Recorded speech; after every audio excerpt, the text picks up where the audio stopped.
Christmas star breaking the dream. Hero rises from ashes and flame, bound by fate to reclaim his name. Still him and won't consume, like a light through the endless gloom. The way of eternal light cuts through a veil of night. For the kingdom, for the fight, we rise with the blade of eternal light.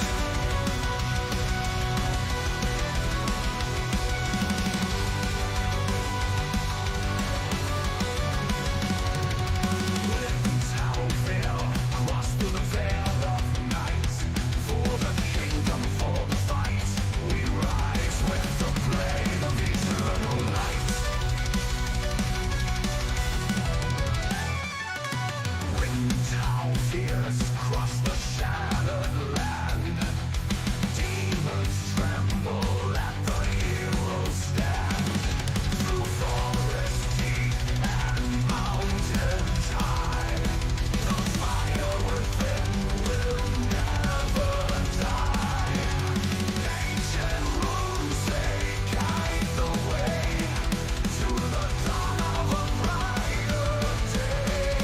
The blade of eternal light cuts through the veil of night. For the kingdom, for the fight, we rise with the blade of eternal light.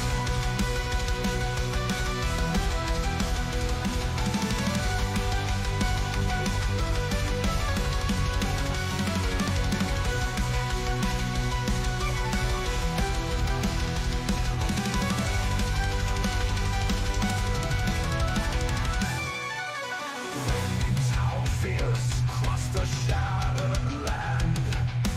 Demons tremble at the hero's stand. Through forest deep and mountains high, the fire within will never die. Cuts through the veil of night. For the kingdom, for the fight, we rise with the blade of eternal light.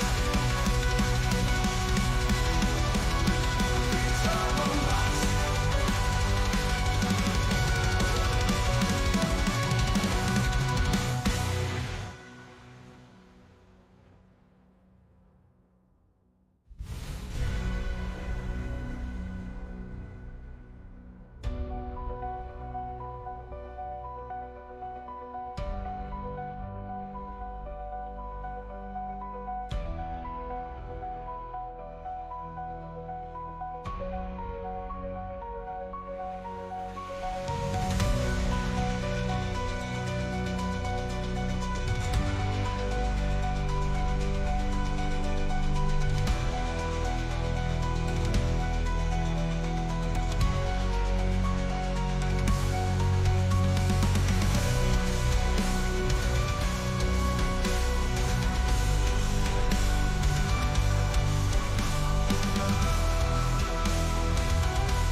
Shadows rise across the sky. Iron wills never die.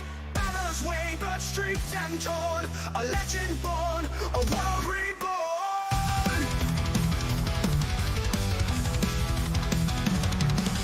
Blades collide, the heavens scream. Through fire and steel, we chase the dream. Wings of eternal flame, we soar through the storm, through the war. Light the fires, break the chains, forever bound by the dragon's veins.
shadows deep, steel meets bone, war drums pound.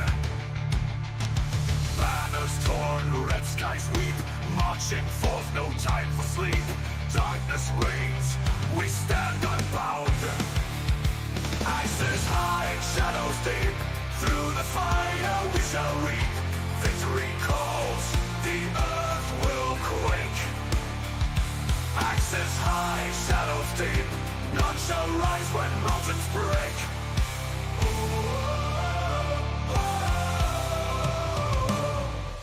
Blood of steel, blades collide, through the storm, dwarfs abide. Minds of fire, forged in flake. Ravens cry, death's grim tide. Enemies fall, no place to hide. Legends carved in stone, our name. Through the iron gates we stride, fearless hearts with honor tied.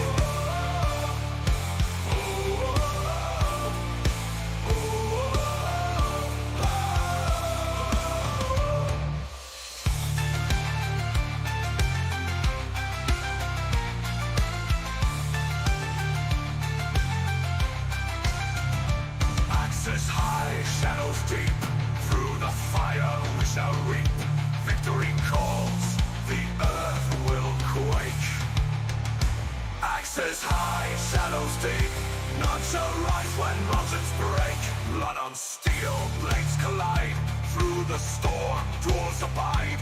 Minds of fire, the earth will quake. Axes high, shadows deep, none shall rise when mountains break. Blood on steel, blades collide, through the storm, dwarves abide. Minds of fire, forged in flake. Ravens cry, desperate tide. Enemies fall, no place to hide. Legends carved in stone, our name. Through the iron gates we stride, fearless hearts with honor tied. Through the iron gates we stride, fearless hearts with honor tied. The iron gates we stride, never name. Legends tide, when mountains break.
What's up? How y'all doing? Welcome in, welcome in. It's a special Sunday stream, man. DnD on Sunday. So this is our second campaign that we're doing. Because I had so much interest in DnD that I had to spin up another campaign. So this is the Sunless Citadel, which some of you D&D vets may recognize as one of the great starting modules that was released originally back in 2000. Yeah, that's it. So it's a 25-year-old module, but it's been released like 2 or 3 times. And it's been updated for 5e, so that's the version we're going to play today. So, yeah, man. As we get started, I guess I'll remind everybody that we have a monthly Dono not a daily one. And then down here is ways you can contribute and still influence the game. You can buy a loot box for $25, curse box for $50, or other way around with that. Curse box for $25 and a loot box for $50. And then if you just want to buy somebody a reroll, that's only about $5. So that's ways that you can actually influence the game, and I will make it happen in the game as the DM. I have my fancy little dice tray, and I have my physical dice, and yeah, all my stuff is gonna be happening right here. But everybody else's rolls you will see on the right in our little chat box here. So we just gotta wait for everybody to show up and get going here. I'll let them introduce their characters, but this is everybody who's playing. And we have 5 participants for this one. So I'm gonna have to think of some ways to sort of buff out the enemies a little bit, I think. Unfortunately. That's okay, we're gonna wing it. This is a more traditional kind of regular old dungeon crawl. And it's going to be a little bit more fast-paced, I think, than the other campaign. There's a lot less to think about in terms of like world building and factions and political intrigue and all that kind of thing. It's nothing we actually have to worry about.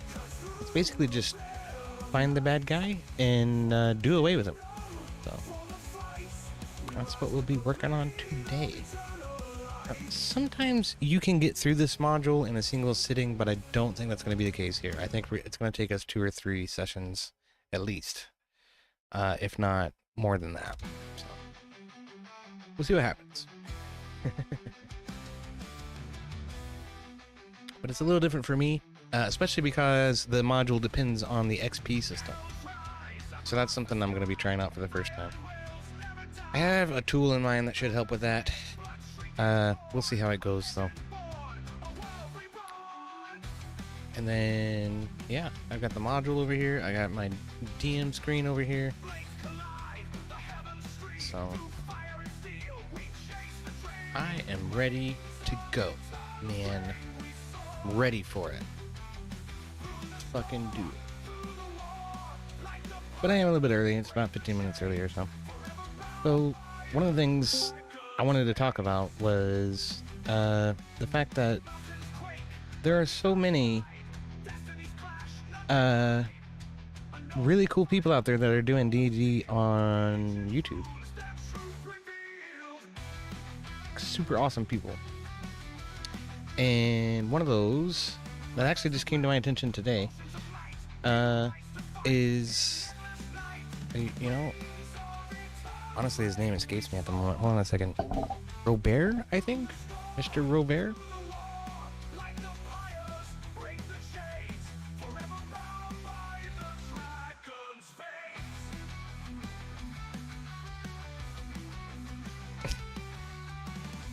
Oh, for crying out loud. There's all kinds of people named Robert, apparently. But yeah, this is the guy. This is the guy right here.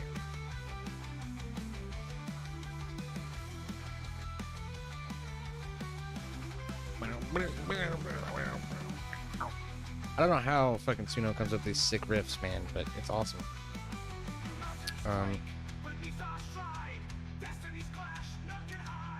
Yeah, man, this is the guy. So he does a weekly session, I think, of Vecna, Eve of Ruin. And that's something my nephew just asked me about, and I didn't know what to tell him. You know, I was like, I'm not sure, buddy. We're gonna have to research that and figure out what it's really about. It may be 5e, it may be something completely different. I don't know. But so I'm gonna end up watching most of this campaign just to figure out what that's all about. It says D&D 5e adventure, so apparently it is 5e. But yeah, maybe it's just a module or whatever. My nephew was looking at it at Target. Like, you just buy that at Target. I was like, that'd be cool, as long as it's the right game. I didn't know at the time. But one of the cool things about this guy is one of his players is actually Batty from the GunTuber scene. I don't know if you guys are familiar with those guys, but they're pretty hilarious, and they're based as shit. But in this one episode I was reviewing, I don't think he played. Yeah, unfortunately. But that's okay. Love Batty. Batty's good times. And apparently, you know, according to the person who recommended this to me, Robert is actually a really good DM, so I might be able to learn some stuff from him. I'm always looking for people to take notes from that do this better than me. So, cheers for that. If you guys have any suggestions, do let me know in the Discord, as I have a Discord.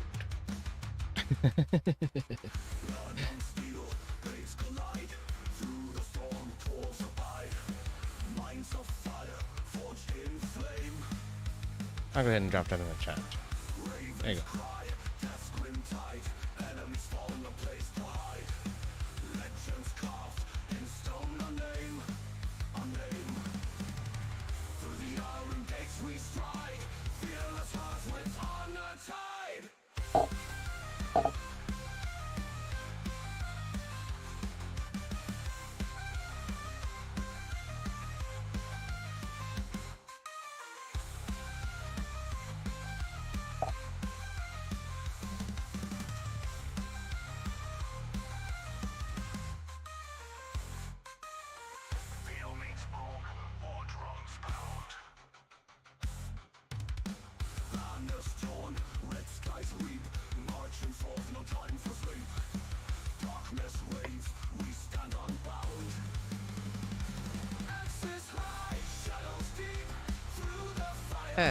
Speaking of which, we should be seeing some of the players show up here pretty soon, I would hope.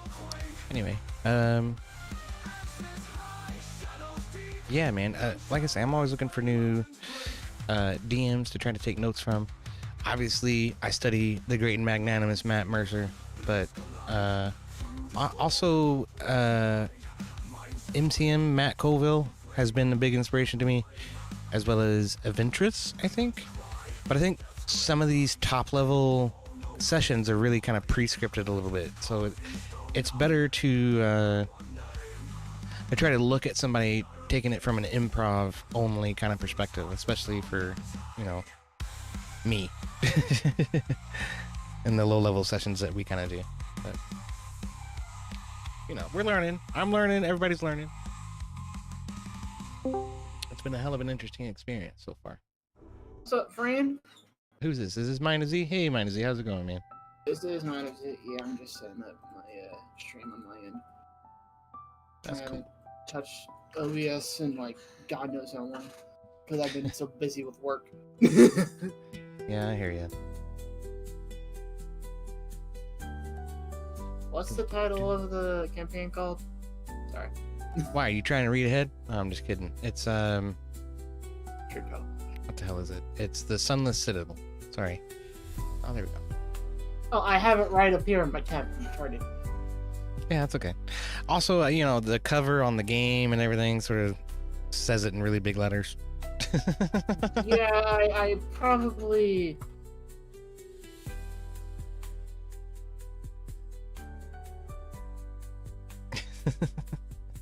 Yeah. You know what? If we need to go till 2, we can go till 2, because I have energy drinks in the fridge for tomorrow morning. So yeah, I'll be fine.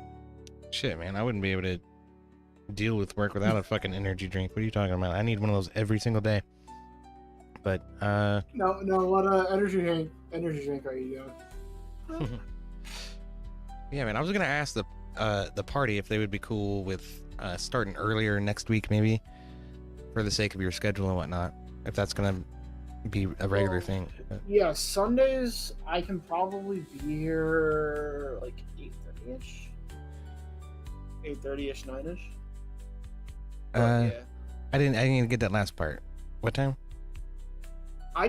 My store closes at 7, and I probably leave at like 7:45, and I'm like 5 minutes away from my work, so 8:30, 9ish works really good for me on Sundays.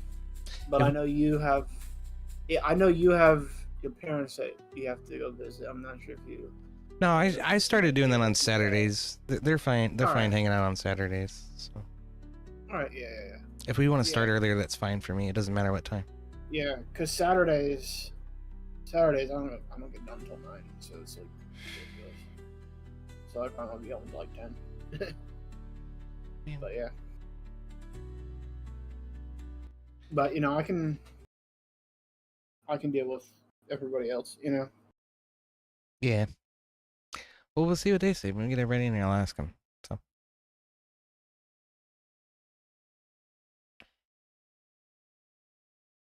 That'd be good. So you said you didn't have any questions about your character sheet, so. No, I probably will when I have to. Do stuff. Exactly. Yeah. So we're gonna do right here. Nope, you're going over here. Here. You. Sorry, and you can go. Yeah, the cool part is this is like a small short adventure from a collection of adventures called Tales from the Yawning Portal. If I can get that book, Tales from the Yawning Portal, it's like $30.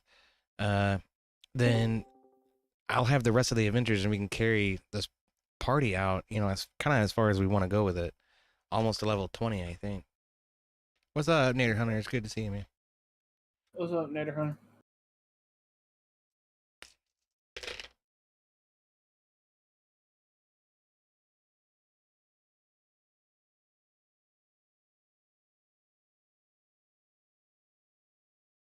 See the tutorial for a second. Well, that's interesting. My stream deck mute for Discord is muting, but not unmuting. Okay. No, Marie, this is my second campaign? Well, third because I'm playing 2 with the same DM. Yeah, me. And you gotta give me those rules for Stargate or whatever. I'll try to help you figure that out. Yeah, I'll have to do that. Hey guys, let me know, how's the Discord audio? Do I need to bring their volume up or anything? Let me know. I will be happy to do so. Right on.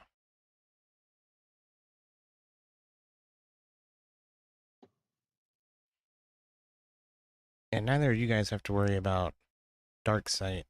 You're both elves, so you both have 60 feet of dark sight. What's up, Heavy? Good to see you, man.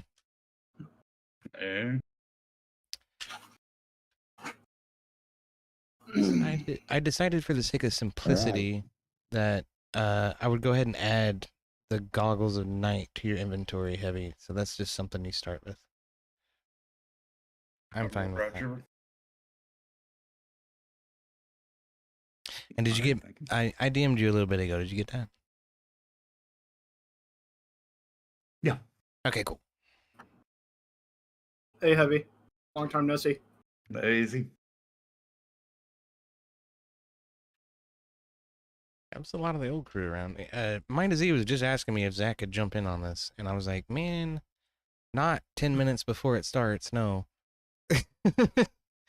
Yeah, I know. Because he was interested in it. I told him to message you. Absolutely. I'll try to find a way to work him in. Really, this campaign is meant for 4 players. So. Oh, really? Yeah, and I already had Norwegian Dan asking me if he could jump in after Twisted joined. Yeah, he was more interested in the one that has Rob Nor in it for obvious reasons. Well, wouldn't we all be? I know, right? That one is packed. But I know that campaign's pretty stacked, too. Yeah, it is. That one is packed. I mean, fuck, man. I could spin up a third one with as many people are asking me about it. Like I said, Norwegian Dan was trying to get in on this one after Twisted joined it. I was like, man, I'll try to work you in for like the next one. Let me get Tales from the Yawning Portal, and I'll have one of these guys sit out, and you can join in for that, but Yeah. it's rough, man. Because D&D is really designed for like 4 to 5 people max. That's most of what it's designed. Yeah, I for. know. Yeah, exactly. You know.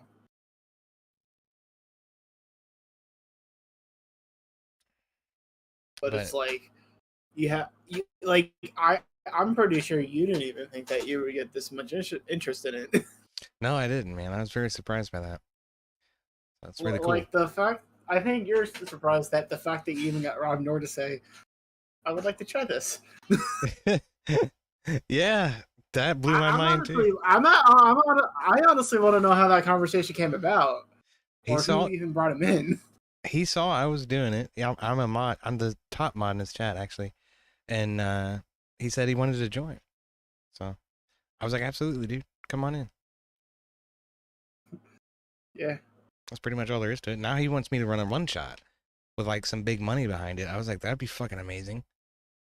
I gotta find a one shot module now. Which some of these ones out of the yawning portal might be perfect for that. But yeah. I haven't heard from him all weekend. He's up in Chicago. He went up there on Thursday. Oh, God. So. What is he doing in Chicago? I'm not sure. It may be something involving, Andrew Wilson and Pierce Morgan. So I don't know anything other than the fact that they're in Chicago, and that's the primary reason why you would go to Chicago, I think. But I don't know any of that, to be frank. I just know he's in Chicago.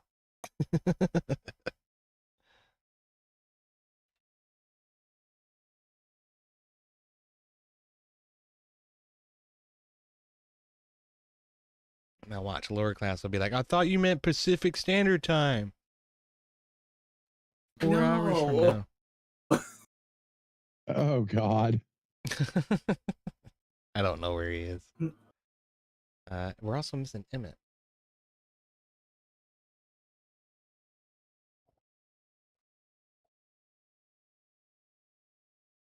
Hold on, we'll just do this.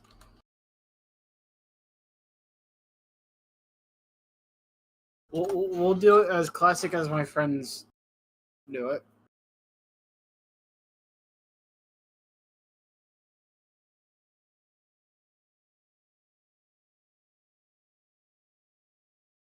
D&D Shenanigans party chat too. Okay.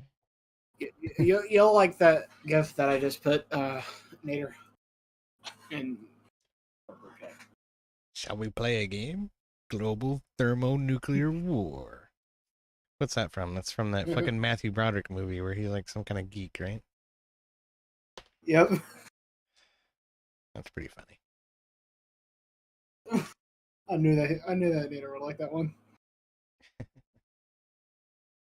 And then there's also this one that I have too. But I'll do it for another one. Same bat time, same bat channel. I figured it'd be the B-52 pilot. Global Bareback, yeah. I think I would have changed my character if we didn't have so many fucking... I didn't realize we would have so many fucking elves. There's only 2 of you. Oh, I thought there was 3. Nope. Okay, never mind. And you're only a half elf. And Nader's a drow elf, so he doesn't exactly qualify as an elf. So I guess part elf and part elf makes a whole elf then, I guess? I don't know. How does that work? What's just drow elf are particularly foul people? I don't know. Yeah. Oh yeah, I gotta watch that. I started watching that D&D video that you put, the 3-hour long one with AI. Yeah, man. Yeah, I started watching the first 20 minutes. I was like, damn it, I gotta go to work. I'm interested in it, so I'm gonna go. Yeah, man, it's a riot. The AI D&Ds are really good. I was getting some good ideas from Joe Rogan, man. From the Joe Rogan AI, I should say. Yeah, that's it. Melissa's over in the kick chat. She says War Games. That was from War Games. That's the name of the movie. I couldn't think of it. Yeah.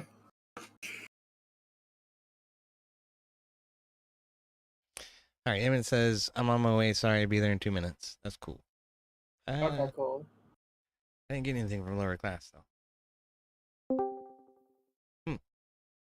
Speak of the devil. Yo, What's up, Emmet? What's up? what's up? I'm sorry for the delay. It's okay. We're also missing lower class, so it's not totally your fault. Oh, I see. Oh, it's all lower class fault. I see. Huh? We can't be mad at him now. Oh, why not? Yeah. How's it going? How's everyone? Very good, very good. How are you? Yeah, I'm fine. Hanging in there. I hear that. So these are, I think you know Heavy. I don't know if you've met Naderhunter or MindOfZ yet, but these are some buddies from my Twitch days. Hmm. I've seen them only in our a small convo in Discord, but yeah, happy to meet you guys. Nice to meet you.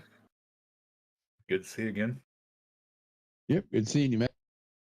Hells yeah. What is going on? I'm opening everything, so if I'm kind of weird out, I'm just checking things out. Oh, that's okay. Okay. Did lower class say anything at all? Not yet. Oops.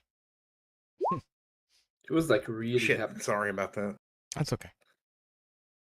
I have a feeling that he thinks it's in an hour. I was worried about that.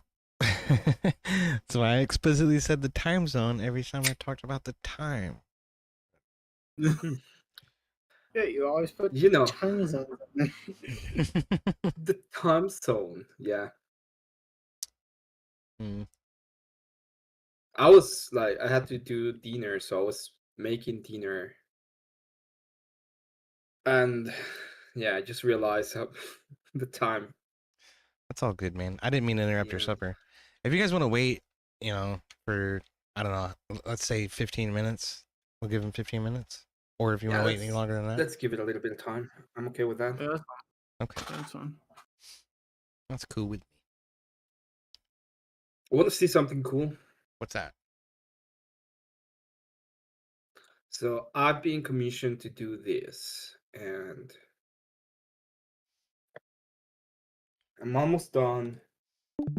Oh, that's cool. I still have to do like a Oh, that's lot of little details, but I think it's pretty cool.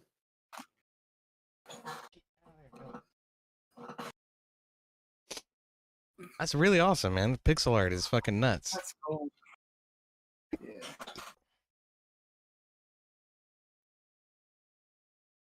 You know, what is it? Spiro is working on a game that is not far from this style of art. Maybe he could commission you for some okay, stuff. yes.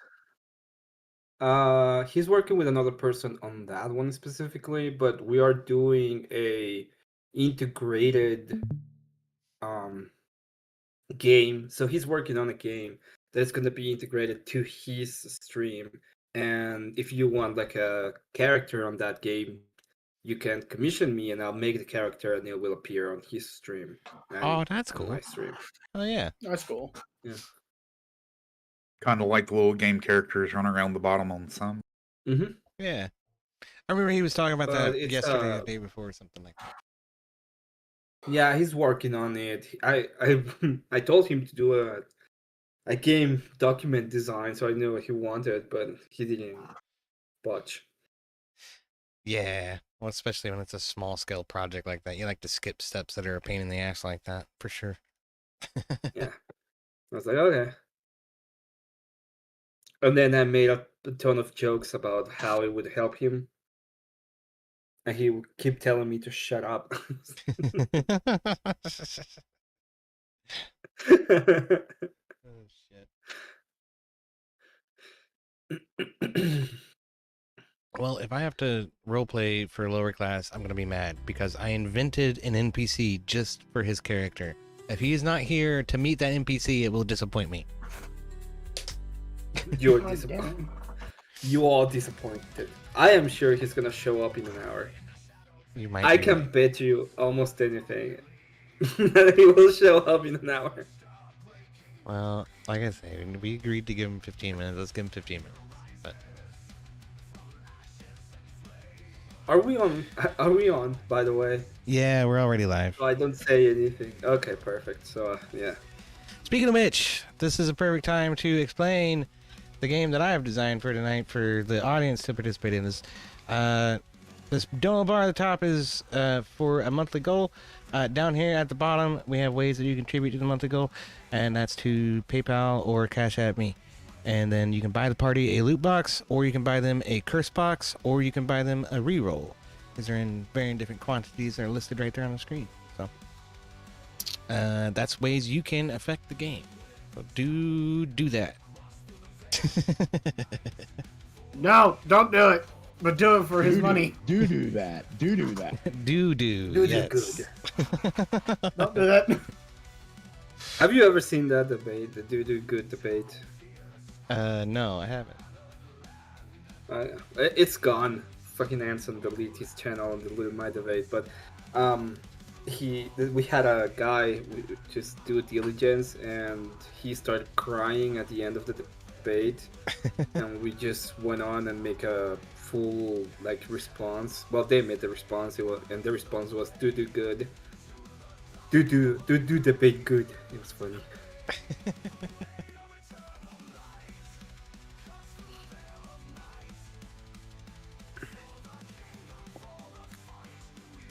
Oh, yeah.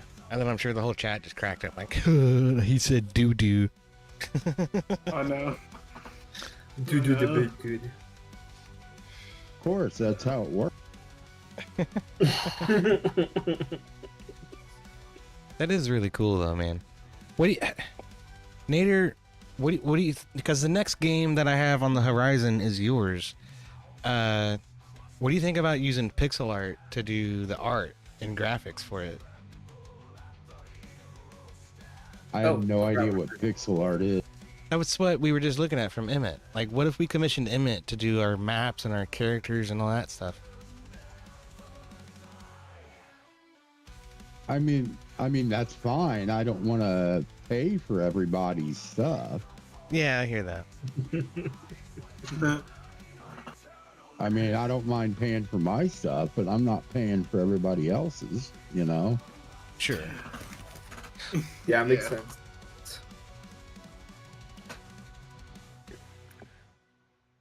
Well, we could do the maps, just like whatever we can find, I guess, and then maybe we can commission you for like character portraits at least. Emmet, that would be cool. Yeah, we could probably work something out for that. Yeah. I'll be happy to do character portraits and stuff. Oh yeah. Oh yeah, by the way, EOD. Yeah.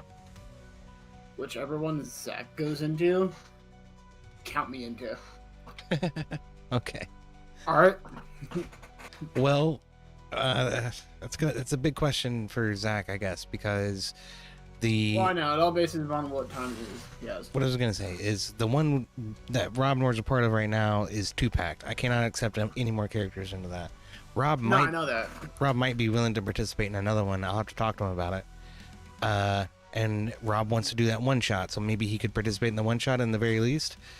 And then Twisted just bought the core rulebook for the Stargate SG-1 game that's based on D&D 5e, but that's obviously a sci-fi setting versus a fantasy one, right? Yeah. So Can I be the Mexican dragon on the like a special character? in the one The shot, dragon that went north. No. In Rob's campaign, you know, oh shit, there's this white dragon that went north. So he's a Mexican dragon that went north. he's a he has to snow escape Mexican. the He'd have to cartel. be a snow Mexican, yeah. It's no Oh, yeah. Mexican. Oh yeah. yeah. He's from the dragon. I was is from thinking the about- south. I was thinking about It's a changing white the dragon. one thing you told me I can't be, just to piss you off. Yeah, well, that's a good way to just have it completely ignored. But what? You know what I'm talking about, right? Having a tail? No. The one thing you told me not to, I could pick any other option besides that one.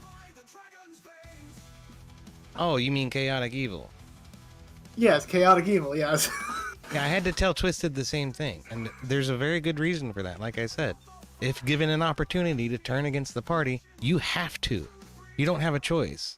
Like that's not. I don't want this. That's not what I want out of the game. You know what I'm saying? That's gonna ruin everything. I get it. You guys think that that's a meme, but like I was trying to explain that, you know, on yesterday's stream is why I can't let you do that. And it's like we looked at a character study of a lawfully good or a lawfully evil character in DnD lore, and it's like when she was a kid, she killed her brothers. She grew up and killed her father. Every person she ever worked with, she killed, and then she trying to pull the strings, the marionette strings of the Zentarum from the background, and be this masterful fucking overlord. She has some insane fucking abilities that just. Like, she can look into your mind and paralyze your muscles and stop you from drawing your weapon. You know, like... Hey, DnD, What? Clockwork Orange says he misses you. Oh, Spiro, I miss you too. You should come to my Kick or to my YouTube. I'm live right now. And we're hanging out with Emmet and we're talking about programmer stuff. You can join the chat for a little bit if you want. We still got about 3 minutes on Lowerclass, whether or not he shows up. He still has not answered me.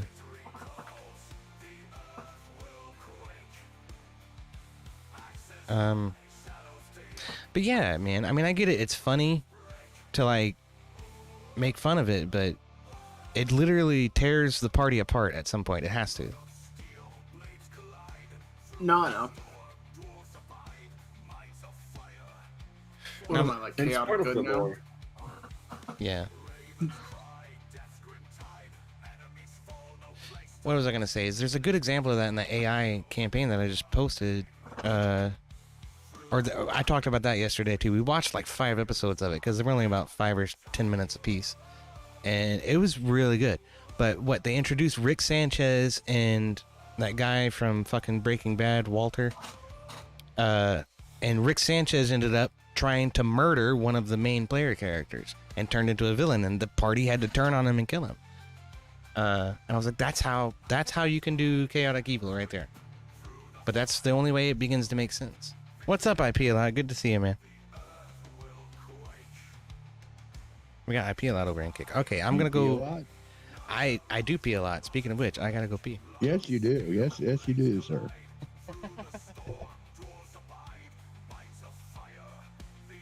Whoa, wow.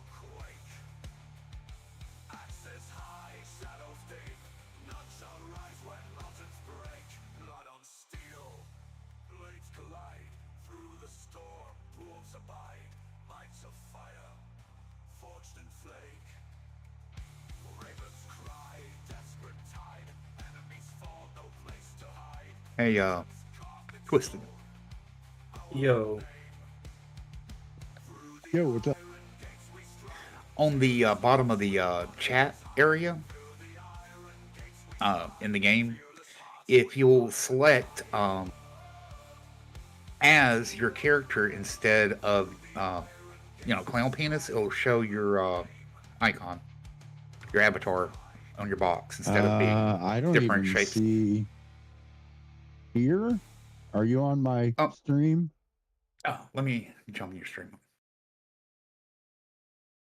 I'm not sure. Okay, so if you look over at the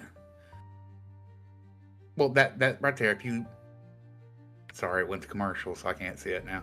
Oh shit! Yeah, I don't. It should only last a second. Fucking Twitch, man. They're getting ridiculous with those ads. So basically, on the right-hand top corner, or if you've already got it open, there should be like a little box with 3 lines. Yeah. Okay, if you click it and it brings open, and if you look at the bottom, it says as, but next to the send, if you put it as your character, yeah. Okay. Okay. I got it.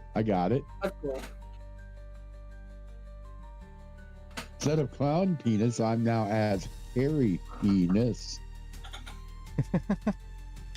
From one type of dick to another. Oh my god. Exactly. Would you It'd be funny expect if any you less? just. It'd be funny if you put a dick on a potato and called it dictator. or a potato that is shaped like a dick. I've seen that before.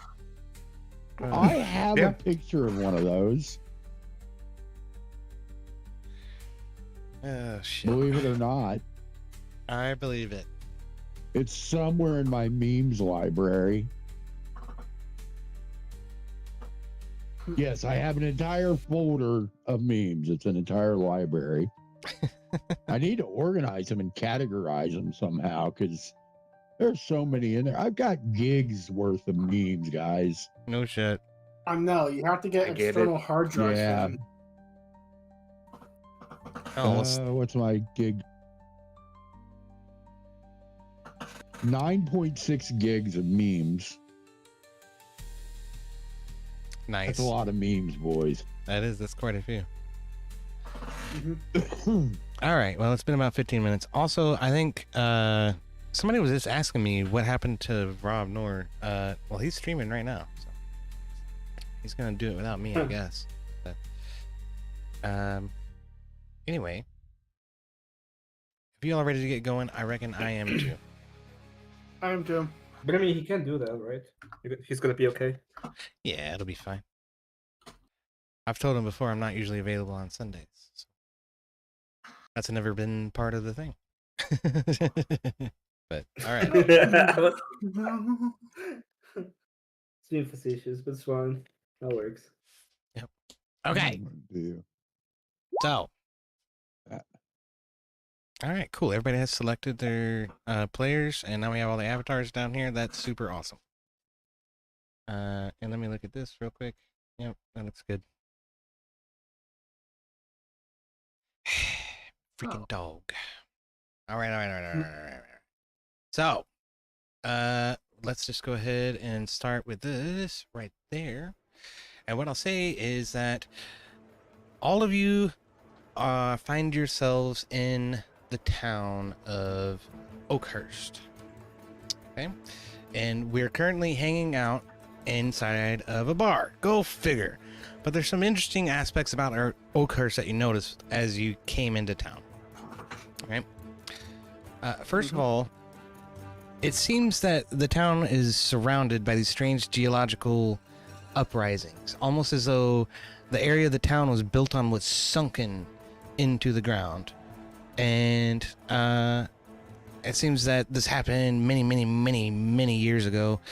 And as you look at some of the buildings as you walk through town and mosey about to find your way to the tavern, you realize most of these buildings have been built on ancient foundations. The very bottom of the buildings, the stones look much more worn than what the walls are made of and what the ceilings are made of. Right? As though at some point in the distant past, some great cataclysm had befell this place and it's since been rebuilt. Right?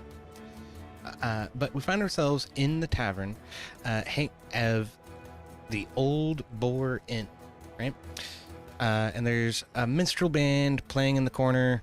It's a rather slow, kind of mid-afternoon time frame, and you're all gathered around a table to meet with Ur'Dahir, Faithkeeper, a cleric who has summoned you on a noble mission to rescue two adventurers who have wandered into a nearby ruin and have not returned. So, Ur'Dahir, why don't you go ahead and describe yourself as you're sitting at this tavern table? What do you look like? Ur'Dahir is a dwarf. He's a tall dwarf, to be honest. He's 5 foot. He has black long hair and a beard that goes along. He is holding his holy symbol of Moradin, and he will go ahead and keep drinking on an ale while looking around, murmuring things to himself about how the elves are the problem and root of all evil in the lands of Faerun.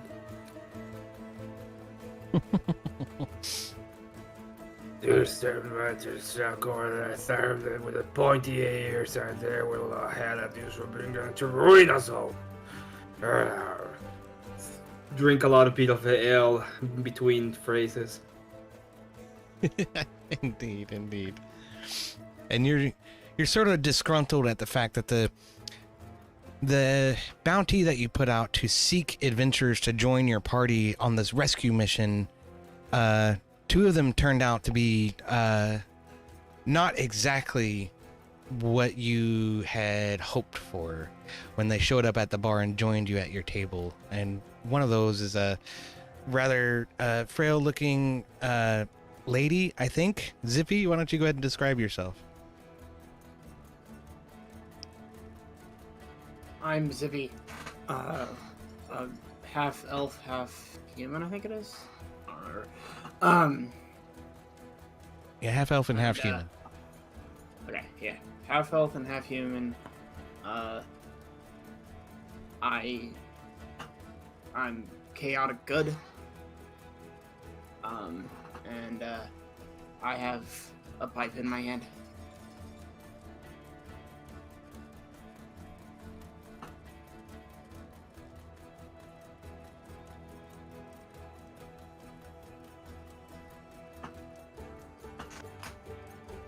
And I'm really colorful, because I can be.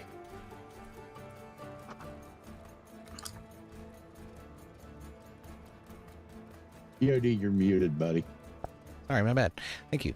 Also, one of the adventuring party that showed up and sits now at the table with you is a hooded drow. So, hairy penis. Why don't you tell us what you look like? Well, I'm black. I have white hair, red eyeballs, and I lean back in the chair, kick my feet up on it, and just stare at the dwarf. All right. And this is hairy penis.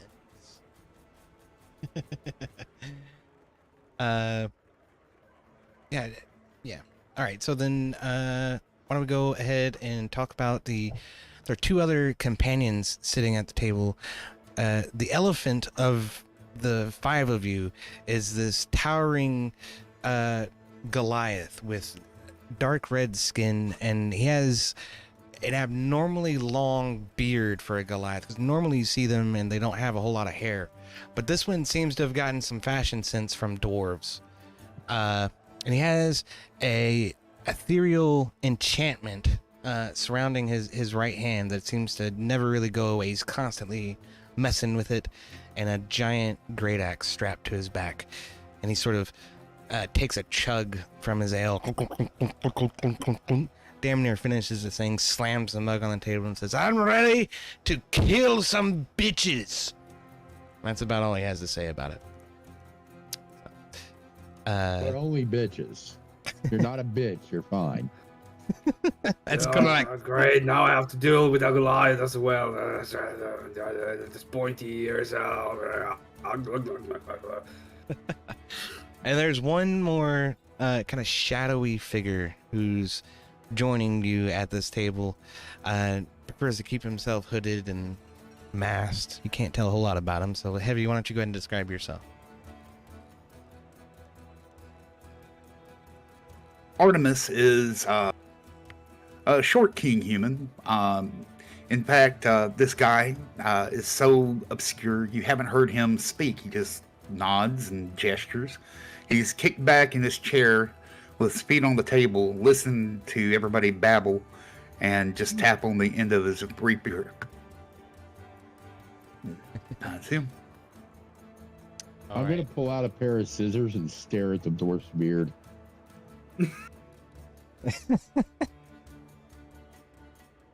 Dare you buy Moradin to try to do something like that, you pointy-eared bastard. But anyway, we're here on business. We're not here on pleasure. So I guess all of you are here because you've heard of my beautiful, beautiful plan of saving people by Moradin. Why me? Why you bring me to these places?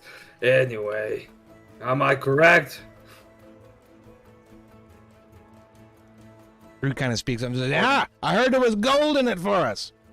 Takes another big swig of his ale and slams an empty flagon on the table. Another! Artemis points to him and motions. Exactly. Great. Amazing. I'm gonna have a great time doing this mission with a bunch of you. Especially you two pointy ears, amazing weirdos. Bye, Moradin. Well, I guess it's my job to tell you all about this thing instead of the DM that's supposed to be his job to let me know what the fuck we're gonna do. Okay, I'm sorry. I'm sorry. I'm gonna go ahead and let DM talk by my side and let us know what is the mission at hand. Okay. Right.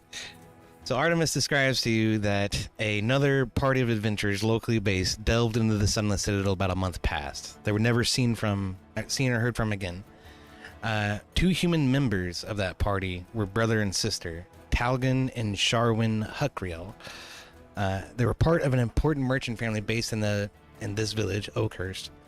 And Carowin Huckriel, the matriarch of the family, has offered salvage rights to you and your team if you can find and return the two lost members of her family, or at least return the gold signet rings worn by the missing brother and sister. She offers a reward of 125 gold per signet ring per character. If the characters bring back the hook reels in good shape, she offers to double the reward. Did you say her name is Heroin? Huckriel. Yeah. No, Carowin. Carowin with a K. Yeah. Oh, I Carrying said a heroin. Huckriel. I'm like, dude, wow. When he mentions the signet Be a ring, great name. when he mentions allowed the to signet pair him rings, with he both. leans forward and puts his elbows on the table, showing interest. Mm. Thus, can I count on you that you're not gonna stab me in the back while we go through the different places trying to find these unfortunate souls that have been taken away by the misfortune of being puny humans? Artemis shrugs. Oh, amazing. I mean, loot is loot. That's true. About that time, Garon, a human commoner, comes over. He's the barkeep. He's wearing an apron. He sort of dusts his hands off. And he points at Groot and says, "What do you have?" Groot says, "Ale!" He looks around at the rest of you. You want anything? I look around for a big titty bar wench. Garon says, he just sort of laughs and says, "I see you look at me, but I haven't had any assistance for a long time. Now, I will tell you this, though. Those who go looking for trouble down in that ruin, all they find is trouble. You know, it used to be above the ground a long, long time ago, but something happened with those dragon worshippers, and there was a huge cataclysm that ruined most of the countryside and sunk that thing straight into the ground, you know." Trouble used to be my middle name till I changed it to P. Oh my god. Yeah, I get it. It's a cautionary tale. We're all gonna die. Hopefully, it's gonna be the case. But the point is, we're gonna go over there. We're gonna rescue these puny humans, and then we're gonna move on with our lives to another place. It happens every time. I've been doing this for a long time, and then I forget everything the next adventure. That's why I'm still level 1. Typical dwarf. Can I please have some ale around here? Absolutely. Garon says, "For everybody, then."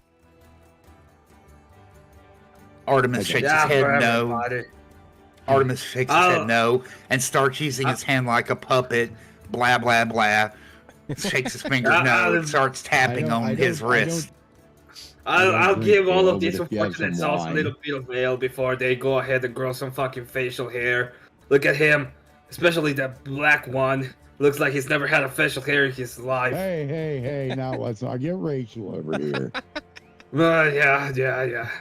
I mean, look at you. Just look at you. I know, aren't I beautiful?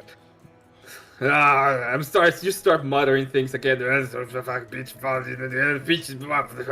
and they're pointing fucking airs, and it's gonna get and destroy the world. It's like I love every single time you're here to fucking I destroy mean, it. destroying the world sounds kind of fun. But It does, but My can God. we just get some metal so I can build stuff for you guys? Like, come on. Groot kind of pipes up. He says, "Hey, man, I mean, he doesn't have a beard as good as mine. I tell you what." He strokes his big dwarven beard. I bet he couldn't grow a hair on his face and his Well. life depended on it. yeah, that's I true. pull the At least I scissors have up somebody and that snip 'em a understands. couple times. Say again, Twisted. At least I have someone that I understands what hold the the fuck having a scissors beard up and means. just kind of open and close them a few times. Right up. All right, so Be careful when you put that, you might end up cutting yourself. Garen goes back behind the bar. He grabs a round of elves and brings them out. Sets them in front of you guys. I'm not going to make you pay for them because you don't have very much gold in the first place. So. I look down at it and look at the barkeep. I said wine, not ale. Oh, sorry about that. He grabs his beard, takes a swig of it himself, and walks back behind the bar to get some wine. Fucking princess, I see. Are you sure you can? Are you sure you're gonna be able to even do the job? I guess you'll find out, won't you? Comes back, sets a fine Come on. glass of wine in front of you. Dwarves I- are I very just good tell the- slaves. I just tell the barkeeper, be sure to have at least one hole ready. Say again? I'll be sure to keep one hole ready. We might need it to bury someone. Well, you're hole ready and needing to bury Yeah, someone. hole in the ground. Oh, right. Of course. Of course. Keep your hole ready. I'm Yeah, coming keep the back. hole Keep ready, that hole you ready know. for me. I have to carry a fucking corpse up. My God. Well, you don't know if Oh, they're my dead or not. We Morgan. haven't seen them in several days, he says. Showing some of the inside Well, we might information that need he's more than privy one to. in that case. Artemis Dwarves make gets up. Very, very good slaves. They're excellent workers. Artemis gets up, walks over to the bar, takes a stool, and when the barkeep comes walking by, he puts down a gold for the drinks. Very nice. Gyron looks at you and says, "Well, thank you. You didn't get a drink, did you?"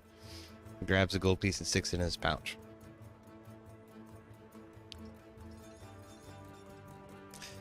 Yeah, so I think that about does it for the tavern sequence so far. So Groot sort of pipes up. He says, "Let's finish our drinks. I have some business at the general store I need to attend to." He sort of points at his eyes and says, "I need something for these before we go underground."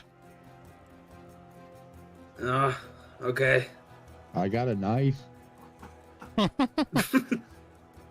He just looks at you kind of menacingly and says, "Why don't you try it, little short man? I'll bet I'll have you stomped into the ground quicker than you can say biscuit." Not the brightest one, Groot. Okay. Let's go ahead, finish it up, have a good time, don't worry about it. You know, before I go ahead, do all of us a favor and return without the elves, because that's how it's gonna go, it's all the same. I'm gonna go ahead and give a praise to Moradin.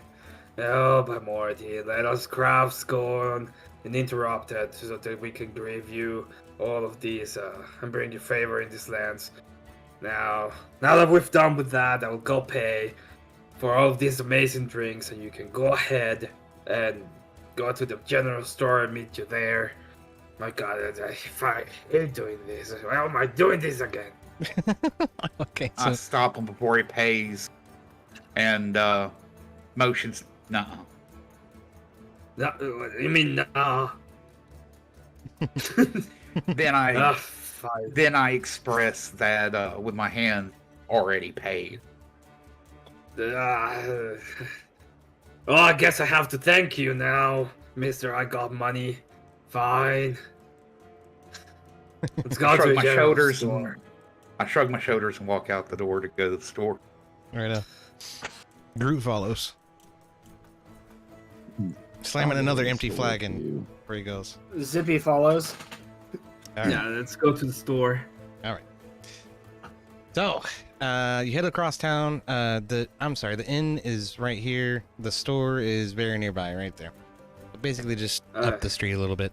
Again, it's about noonday. So, as y'all walk into the store, you realize it's very crowded, with just junk everywhere. There's all kinds of stuff all over the place. And standing at the back of the store behind a table is another Goliath. And as Groot kind of leads you guys into the store, he hails out to him and says, "Good day, Uncle!" And the merchant hollers back, "Good day, it's nice to meet you." It's like this, or "It's nice to see you." This is the NPC I invented. But no, we're not gonna be able to do that because fucking Lowerclass isn't here. Never mind. Okay. Anyway,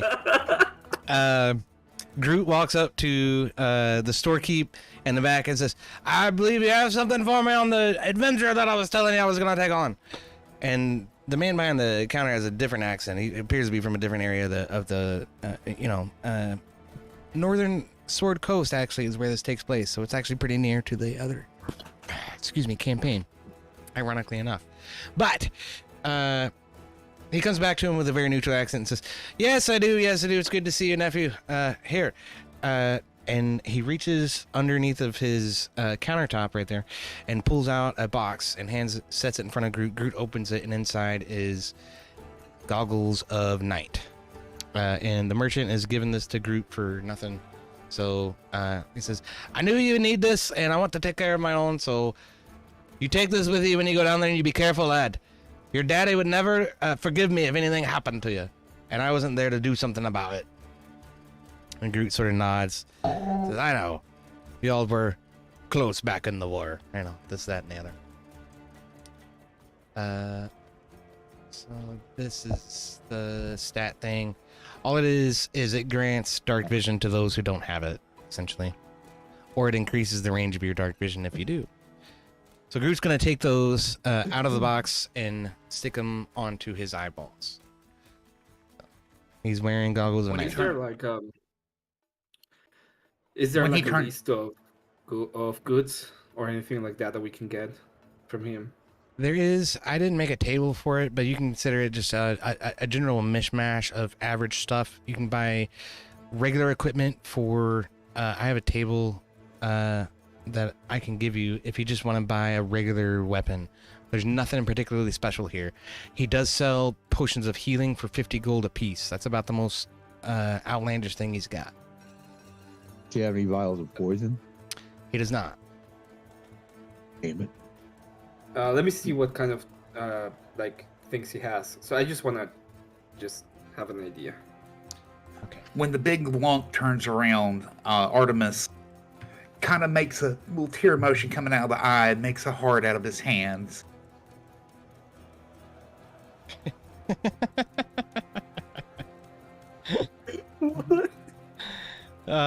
Groot kind of looks at you and just says, "Oh, shut up. Family take care of one another, don't they?" And he sort of heads towards the back of the store. And then the storekeeper look at you and say, "Well, welcome in, you travelers. If there's anything I can interest you in, here's what I've got." And he pulls out a menu that looks like this. Okay. Oh my God. PDF viewer is just freaking out. I think you guys can see that in Discord, right? Correct. Trying. Yes, I can see it in Discord. I can see it. I can't read it, but I can see it. I can make it bigger. There. So, Oh, you have to. I want some rope. do you have rope? Look in your inventory. You might have rope already. Oh. Probably you have rope. It depends on what you got. Inventory. Inventory. On road. And like I say, he also has potions of healing for have a 50 gold crowbar. pieces apiece. That's a lot of money, dude. I know, but you have a cleric. One of you is a cleric. So Yeah, I do have rope. technically, that is the proper value for a potion of healing. So I'm not fucking you over on that. It's just normally you have to go to an alchemist to get one.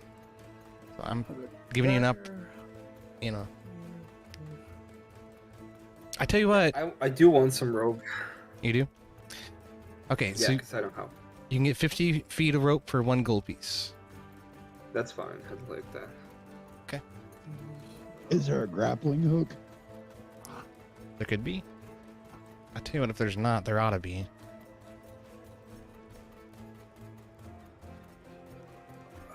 Where's the? I'm not sure that you're gonna need it, but yeah, let's say there's a grappling hook. I don't know where the fuck I would find that. How do I add things? I'll add it. I'll add it. I'll add it. Don't worry about it. I'll add it. Well, I want a grappling hook. It's very easy to screw up by adding stuff. Just it's better if you let me do it. Okay. So let me see. Where is Ur'Dahir? You get rope. If it'll load the thing. I'm gonna do one thing at a time. I'm sorry, fellas. Twisted, go ahead and search what is a grappling hook worth in DnD 5e. I'll take your word for it. Because finding it in this fucking PDF is going to be a pain in the ass. You do not have rope. How do you not have rope? I swear. All right. I do. I know. I'm talking to Ur'Dahir. All right, now you have rope, and I'm going to say... It says 2 gold, 2 gold. So be it. according to ChatGPT. I'll accept that. It doesn't say how much rope this is. It's 50 foot. Okay, whatever. It's 50 foot. Cool. Now you have 50 foot of rope. So then we got to take what? 1 gold piece from you, and that's all. Yep. I'm going to go ahead and purchase a grappling hook as well. Okay, what did we say? 2 gold for the grappling hooks? Yes, sir. Okay.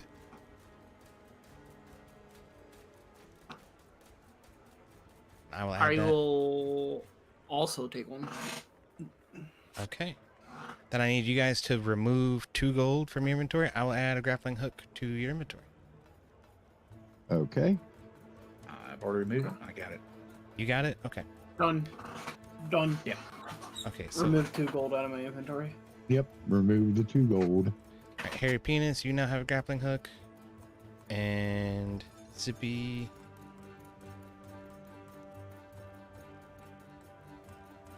You also have a grappling hook. There we go. Thank you. You're welcome. Okay, I think is that a ink and ink pen, parchment, and a bedroll. That would be 10 2SP. 1 silver, and the bedroll is 1 gold piece. it should be 3 silver pieces and 2 copper pieces. Oh, 10 gold pieces for the fucking ink. Are you kidding? Good lord. Yeah, 10 gold pieces for the ink, Okay. 2 copper pieces for the ink pen, 1 silver piece for the parchment, and 1 gold piece for the bedroll. Okay. Well, you get to do the money. So. Yeah. I gotta go I'll find all be this stuff. working on that. Do you know how to do it? What? Yeah, I know how to do it. Okay, cool. So ink, What is? ink pen.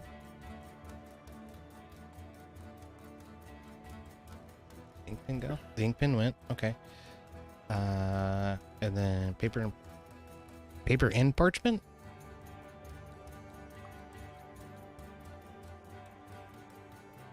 Yes. No, just parchment Just parchment. instead of paper.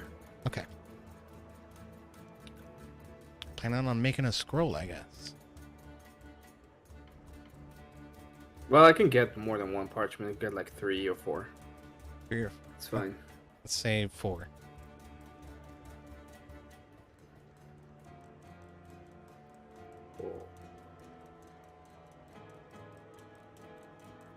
Why does that keep resetting?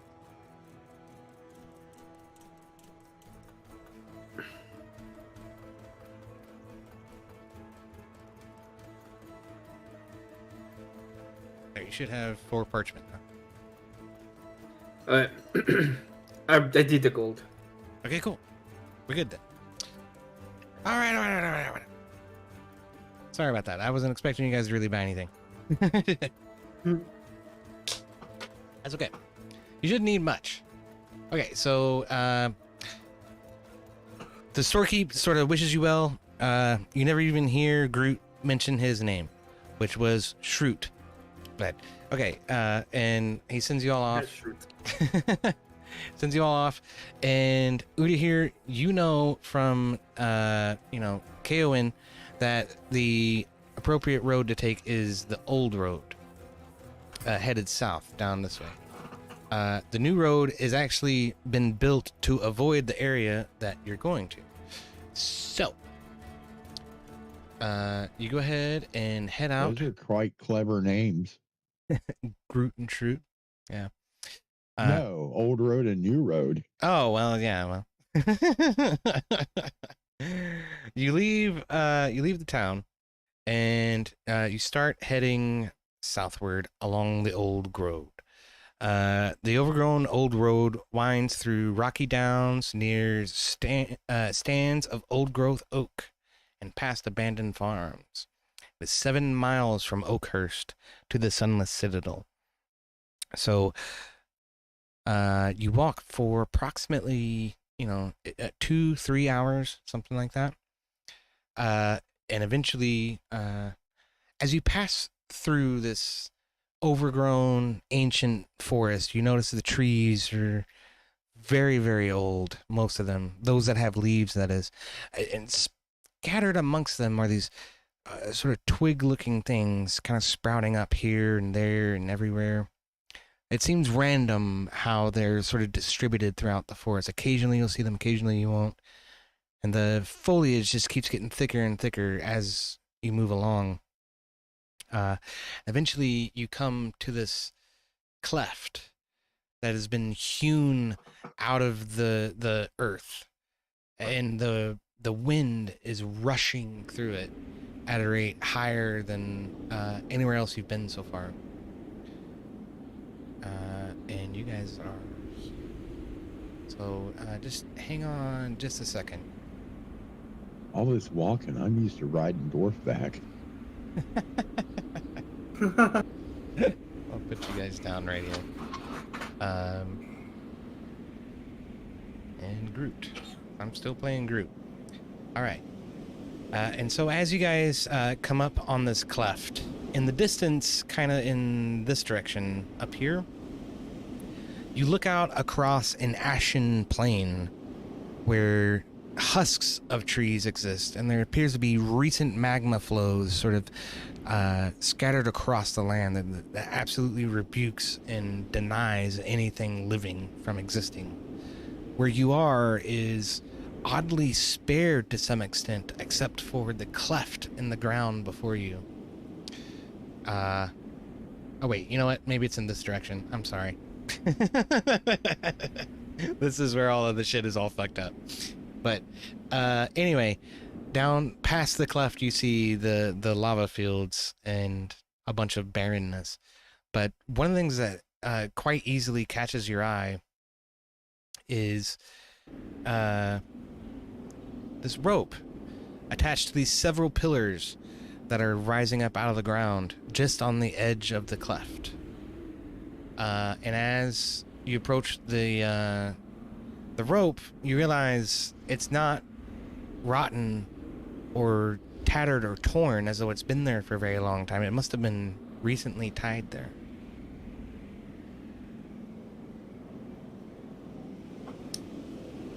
See, it's probably what this lads went down. What do you guys think? Most likely, I'd say, says Groot. Look like it's across. How far is it across? It's about 50 or 60 feet. It's too far to jump.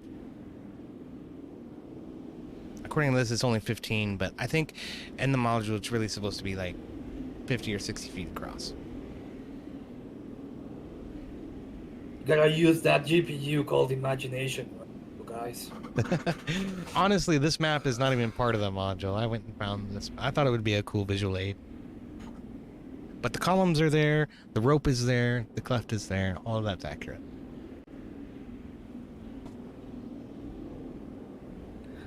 Well, we could go ahead, use the rope, go down, or we could try to find a way across. Artemis pulls out the rope, attaches the grapple, and tosses it. Okay. Groot kind of looks over the edge. He says, "Hey, I see footholds there."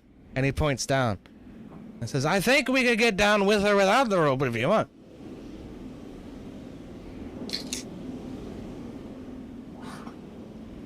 But what's on the Dangling other side? across. Is there anything substantial on the other side from what we can see? No, it's desolation. There's nothing but dirt and sand and desolation. Looks like magma fields and everything on that side has been destroyed. You see some pillars that have been wrought to the ground, but that's all that's over there. Do we go Well, down? let's see how deep it is. I'm gonna pee over the edge and see how long it takes for this sprinkle to hit the ground. Okay. You walk up to the edge and, whip your dick out and let her loose, and it just goes. It doesn't seem to hit anything. You don't hear it hit a bottom. Deep. Can we get to the edge to look down? You can look down. So I would say for you, roll a perception check for me. Or investigation. Me? No, for Artemis. All right. 23. Good lord. All right, with the goggles that are mounted to your eyes, you can see deep down inside of the cavern, just barely, you can make out the outline of a ledge, and it appears the rope actually leads to that ledge. All right. Artemis raises a hand, shows a thumb up, walking flat, and then proceeds to start climbing down the rope. Okay. Artemis is on the rope. Anybody else gonna go with him, or are you gonna let him go alone? Groot's gonna go with him. I'll go. Okay. Yes. All right, so I'll everybody's go with going. ya. Groovy. Okay. So, as you descend deeper and deeper down this cave, it's 25, 50, 60 foot down. The wind starts to sort of die down a little bit and dissipate, and it continues to pass overhead. It's just, you can't hear it anymore. And as you get deeper and deeper down, the light begins to fade, and eventually you find yourself standing on a sandy ledge. Starting to feel like home. Indeed. Let me get everybody down here. So, Have anything that can make a fire? there and there. The first thing I see is that. What's it called? First thing I see is that what's it called? Fire pit. Right. So here, as you come to the sandy ledge overlooks a subterranean gulf of darkness to the west. The ledge is wide but rough. Sandy, rocky debris and the bones of small animals cover it. A rough-hewn stairwell zigs and zags down the side of the ledge, descending into the darkness. And you find underneath your feet several remnants of campfires. One of them somewhat recent, but looks to be undisturbed for a very long time.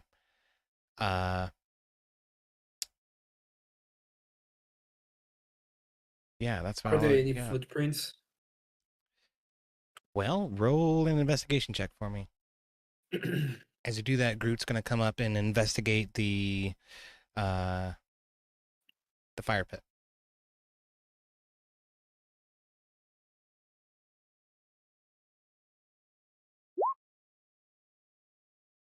You get a 6. Oh, oops. You look around and No, you I got a 20. I took it twice. Oh, I'm sorry. Yeah, I see that. Okay, so on a 20, you realize that there are several tracks scattered about. Some of them goblin tracks. They appear to be the correct foot and shape size for goblins, but those are quite old. The more recent tracks appear to be rats, scurrying here and to and wither about. With Groot's investigation check, he sort of rummages through some of the ash of the more recent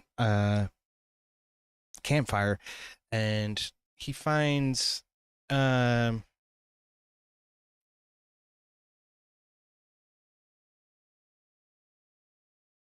few rough-hewn spear tips of goblin manufacture and some small animal bones.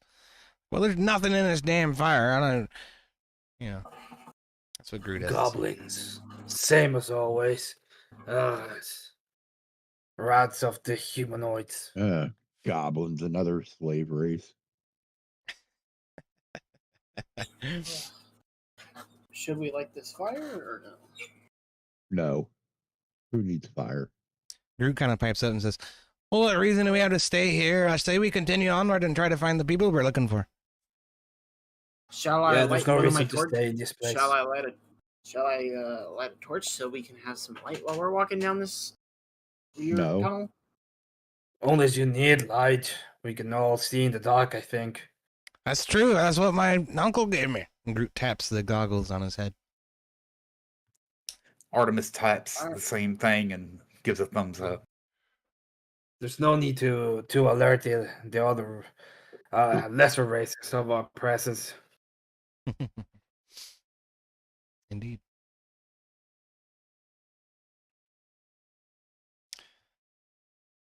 Well, Rogue, this is your time to shine. This is why you're in front, and you can go ahead and tell us what's wrong and what's right. We'll try to be as quiet as possible. Groot kind of pipes up. He says, quiet as possible. That's not my style. He starts taking off stomping in this direction down these stairs. And as he passes the top of the stairs, 3 giant rats fucking pop out of the rubble. And not yet. Hold on. Now I need everybody to roll for initiative. Dun dun dun. That stupid giant. As always, there's always 2 enemies I need to fight in every single one of our encounters: our stupidity and the enemies.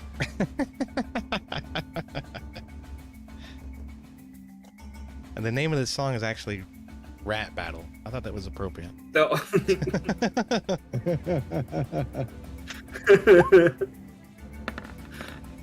Oh, the module is so old that all of the enemies are based on the 2014 character sheet, so my rolls are going to look a little weird. But I'm sorry, how do I roll again? Do I just press dice or something? For- Hit initiative at the top. you got to look at your Hit character sheet. initiative. It's on your character sheet. Oh, it is? Okay, cool. Sorry about that. And What did you just say roll for? initiative. Yep. Yeah. Okay. Sorry. That's okay. I was gonna say you might want to take a look at your equipment, but maybe I shouldn't remind you to do that. It's gonna be a good learning experience. Yeah, no, I see my equipment now. Yeah. Oh, it's doubling the music. I'm sorry. I don't need it coming out of the GM screen. Okay, so Groot rolled a 15. The rats rolled an 8. So let's see. We got Harry. Is Groot. Artemis not showing up again? No. Why in the fuck not? Dude, I don't know. That's got to be something with your account. I don't get it. That's fucking weird. Okay, what did you get? 21. Wow. Okay.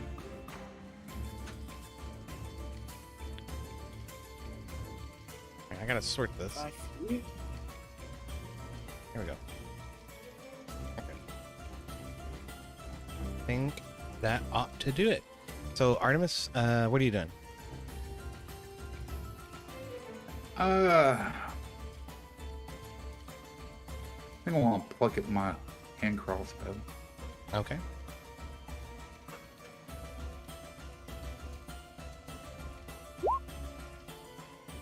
Oh shit, I don't even know, man. I'm sorry.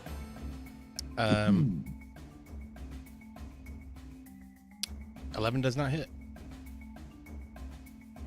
So you let loose the crossbow, and the rat just dodges out of the way. All right, and I take my movement back, and that'll be it. Okay. Harry P. Niss. What are you doing? Okay, I'm gonna come up with this guy here, and I'm flanking him since he's on top of Zippy. I guess, does that give me advantage? Yeah, let's go ahead and run with that. Okay. It's whatever So, direction he's not facing. If you come to him from a direction he's not facing, we'll assume he's facing Zippy because Zippy was closest to him. Sure. Okay, so I'm gonna hit him with my scimitar. That's For primary 18? attack for 18. Okay. Oh, 18 hits. I'm sorry. Yeah, definitely. Okay. So do I roll damage, or do you want me to wait and roll both damages? You can just roll. You can roll damage for that one. That's fine. I'll track it as it goes. For 8? Okay. 8 damage. Then You come. we're doing. Okay, hold on. You come Okay. down on that. This is why it's good to do it piece by piece. You come down on that scimitar with that on that rat with that scimitar, and you just slice his head right off. He's dead. Nice. Good Okay, job, so Harry. I still Penis. have movement, and I still have a bonus action. That's So I only correct. move 5, 10, 15, 20. So I'll walk up to the next one, and I will attack him with my offhand. A 14. That's not offhand. That's finesse. Oh. But I'll take the. a 9. Okay. Okay, you'll take the. I'll tell you what. We'll take it as a 13 because you're only supposed to have a plus 4 bonus on it. We'll take it as a 9 plus 4. That's a 13. A 13 does hit. Okay. Okay, and that's gonna do 3 damage. piercing. Okay. So you come down on him with that rat definitely has more than 0 health. Crying out loud. Okay. Sorry. So you hit him with 3, and then yeah. Take the short sword and kind of stab it into his abdomen. Pull the short sword out, a bunch of blood goes flying. He's not happy. But wait, is this? Yeah. Okay, his freaking meter is just covered up for me. I'm sorry. That's because it's not doing the token meters the way I told it to, which is okay, I guess. We're gonna have to fix that. That's only on this map, because this was part of the original module. The rest of the meters should be exactly as I want them to be. I'm sorry, y'all. That's just a stupid technical difficulty. You're fine. Okay, so yeah, he takes 3 damage. He's hurting. He's not feeling good. What else you got? That pretty much does it, I think. Okay. Zippy, what are you doing?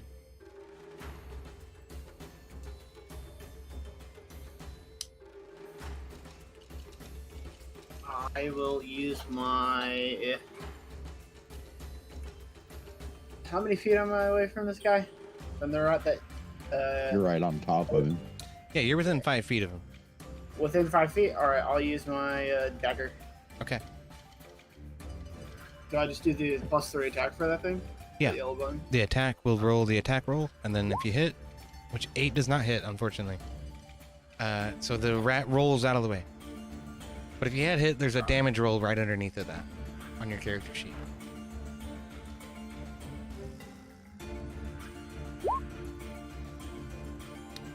Yeah, but you didn't hit. 8 didn't hit. So Okay, sorry. that's okay. Do you have a bonus action you want to do?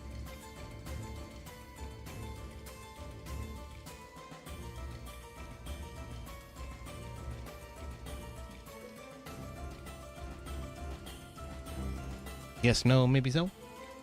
No. Okay. Then it's Groot's turn. So, Groot. I wish I could hide this. I can't. Groot is going to move back up and attack this one right here. Okay. And so he's going to come down on that one with his big ass great axe, I'm pretty sure. And that should be enough, I would hope. Speaking of freaking equipment. I don't know how to do it.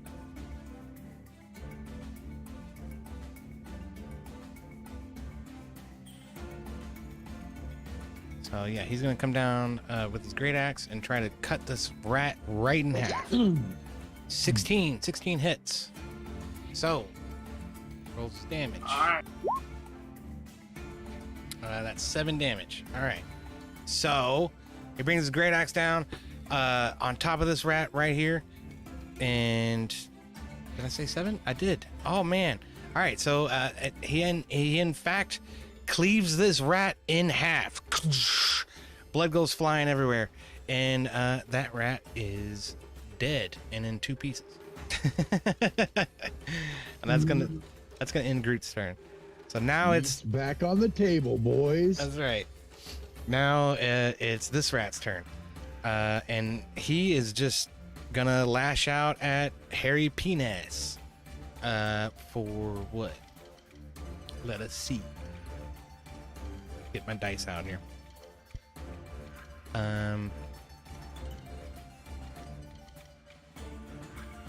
Okay. Yikes! That's 18 to hit. That's got to hit, right? Yeah, that hits. Okay, then he's gonna do 4 piercing damage when he lunges out with his mouth wide open and his giant teeth coming down, and just strikes you right in the leg, right in your thigh. And his teeth pierce through your thigh, and blood kind of squirts out a little bit. He looses his teeth and backs off, and you take 4 damage. And that's it. That's all the rat can do. Okay. Like if one of you guys stunk, like he has advantage on perception skills that involve smell. Stonking. All right, Ur'Dahir, what are you doing? Oh my god, this thing. To move here. Now I have to save you all from your own stupidity. Can we stop doing this? Just follow directions. And I'm gonna go ahead and do.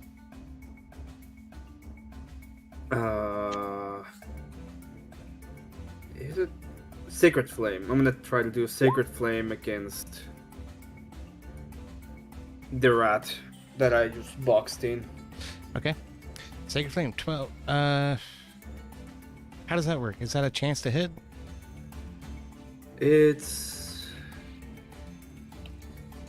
I think it's like a range touch attack.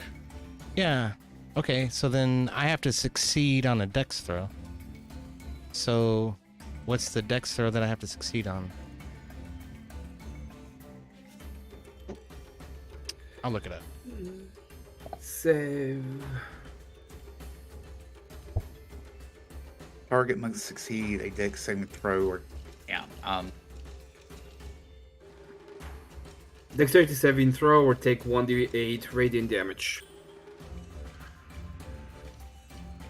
But what's the dex save that I have to save on? How much do they have to make? Should be 11, I think. Okay. Wait, no, should be 12. I think it's usually 10 plus character level plus spell level. Maybe 11. It ought to say on your damn character sheet somewhere. Dex 10 is what it says.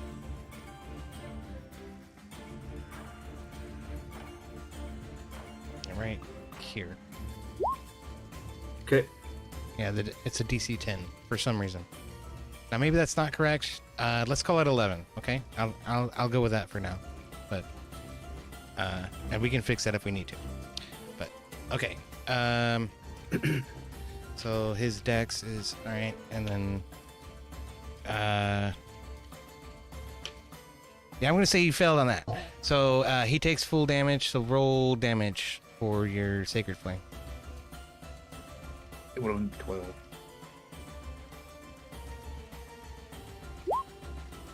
Will be at 2 points of damage. Oh shit. Well, all But- right. Yeah. Well, you light him up with sacred flame. He glows with holy energy. Kind of rise in pain a little bit, but he's still standing. Oh wait a minute, not that one. I'm sorry, that was the wrong one, wasn't it? No, that one's dead. I'm an idiot. Yeah, no, that's the only one that's alive. Yeah. I still have one of their stupid stat sheets up. Or health bars, I'm sorry.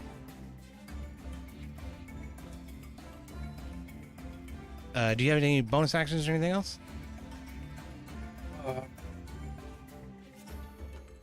No, I don't think so. Okay. Artemis, what are you doing? I'm just gonna pluck him with a hand crossbow. 18 hits. 5 damage, that'll do it. This is technically a fatality for the group of enemies, so if you want to describe it, you can.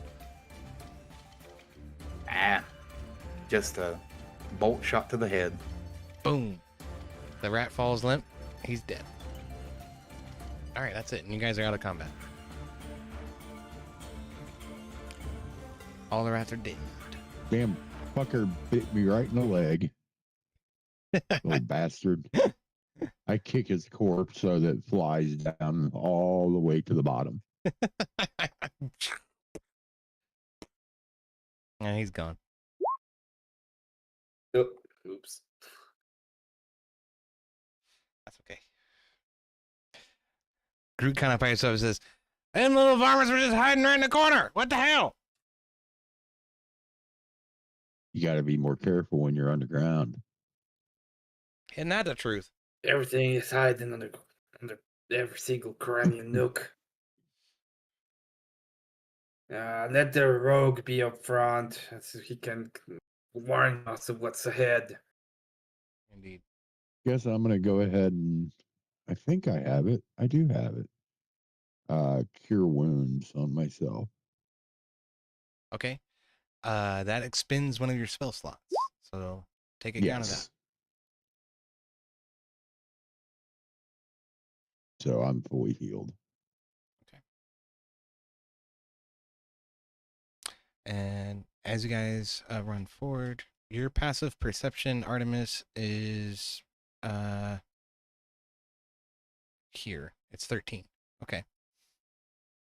So as you come down, as you reach this third kind of, what do we call this? Outcropping, I guess.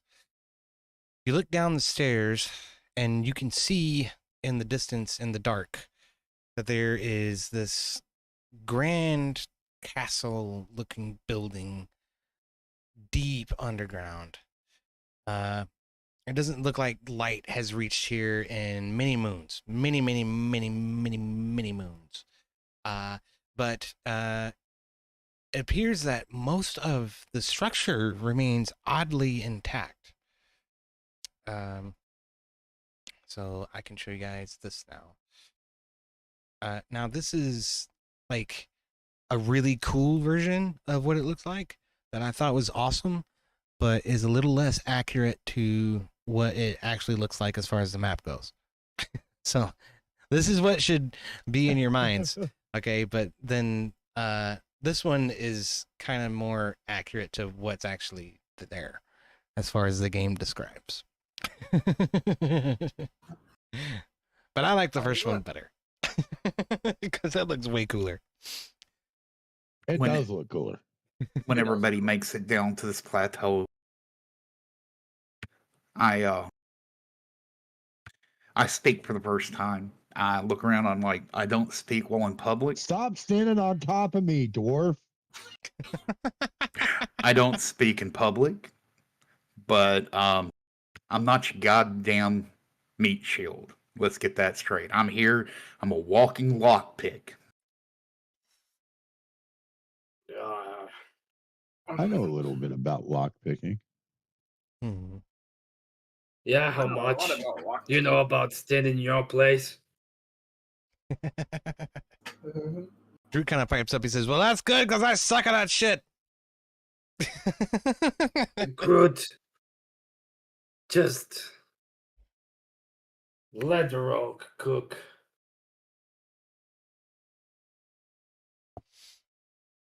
All right.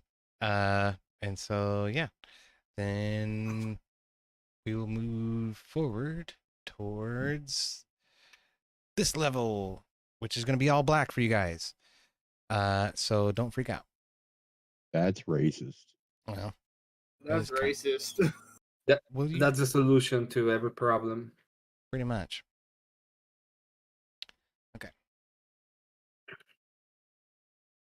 Ah, freaking out. Oh my god, no.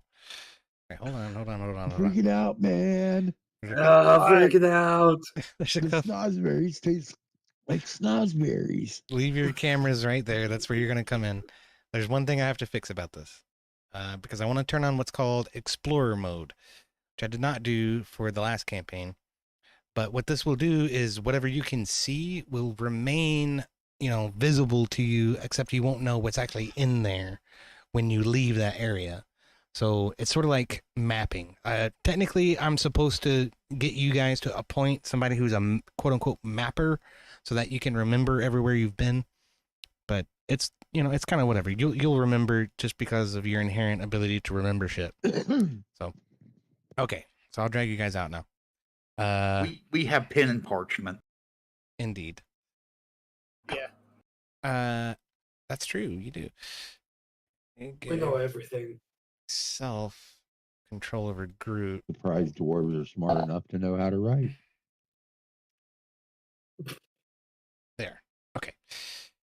Great. So I've got Groot. So then Zippy, you're there. Harry, you're there. Ur'Dahir, you're there. And Artemis, you are here.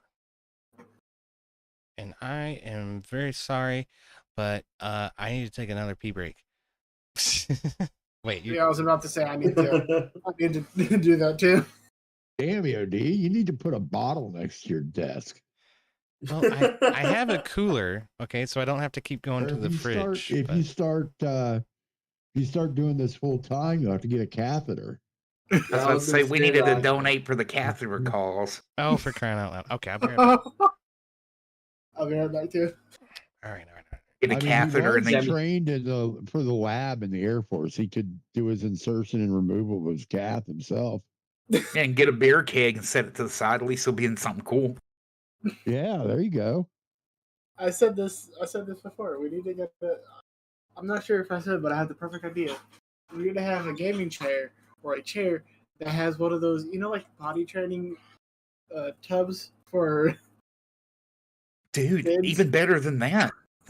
Get a mock version, a smaller version of the Mr. Slurpee that was on the shuttle. Yes. Yeah, there you go. And have that as your gaming chair. Oh, Emmet, use the restroom. Nope, I can just do it right here while I'm gaming.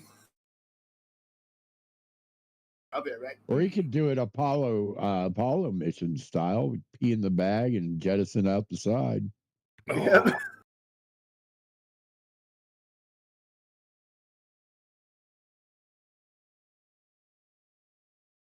It would spray all down the side of the capsule. At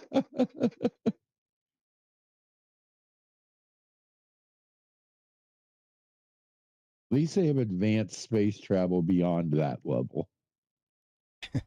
Beyond what You level? No longer have to pee into the vacuum of space. Yeah, the guy who came up with pissing in the wind had nothing. That's Pissing right. in space. Pissing in the vacuum.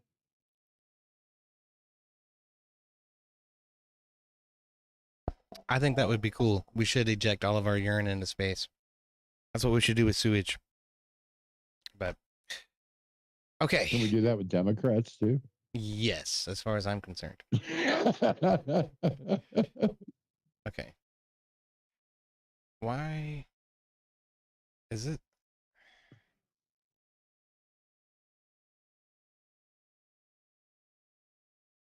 Is it? I'm confused as to what's going on here. That's okay. That's two of us. Can you not see anything? Yeah, I see I see like a, oh, it looks like maybe a landing of some sort and then stairs going down toward this bottom. Yeah. All 5 players. Yeah, I see all 5 players, but I can only manipulate I 3 of can- them. I can share my virtual cam so you can see what I'm seeing. No, I don't need to see it. I just need, like I say, I should be able to interact with your token, and I can't. As the DM. I don't know why that is. With mine specifically? Yours and Artemis's. I don't know why. It's really weird. You Let me guys aren't move having a problem with myself that, and no? See. Yeah, okay. If you guys aren't having a problem, it doesn't matter. I don't really need to fuck with it. Okay. Let me switch this over to the player. Oh, I'm GM. Okay. Oh, so that's why is okay. I'm sorry. I reloaded my GM screen. That's why I couldn't do it, is because I was a player, not a GM. My bad. That'll do it. Technical difficulties. Sorry, everybody. EOD's having testicle difficulties. I mean technical. May as well be. Okay. Okay, this is right. This is much better. Yes, now I can, okay. Now everything works the way it should. Okay, great. Now you can fondle our tokens. Yes. Don't know if you guys are supposed to be able to see out this far, but that's okay. Doesn't really matter. Somebody can see out that far. I think the Drow Elf. Probably me. I was gonna say, I think the Drow Elf and the Dwarf both have 120-foot dark vision.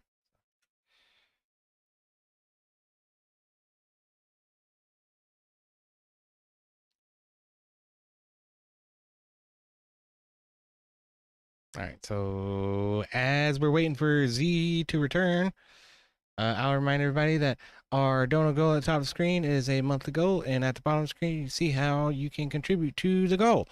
You can buy a $25 curse box that will hurt the party in some way. You can buy a $50 loot box that will help the party in some way, or you can buy $5 for any particular character to have a free reroll. It's either on initiative or an ability check. So. Oh, yeah, I'm back. And for my chat, I have not seen my bot roll the link for the donos for EOD. So if you go over to his YouTube, which I will link, you can get the link there if you would like to donate to get a loot box or a curse box. Yeah. Also, there's nothing stopping you guys from doing that if you want. So Rob does that a lot. He normally buys curse boxes though.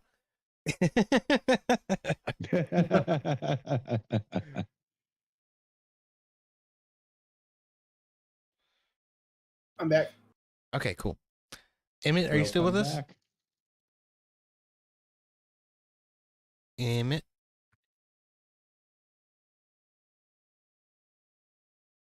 Emmet, dwarf man. Grumpy Dwarf. That's what he said his character was. Can get some music going for this at least. What do I have for this one? This one's kind of creepy. Probably a little bit more creepy than it should be, but. So yeah, you'll like you have D&D Shenanigans. I made my stream Dungeons and Degeneracy. I figured that was fitting for us. Yeah. That's not a bad way to describe it.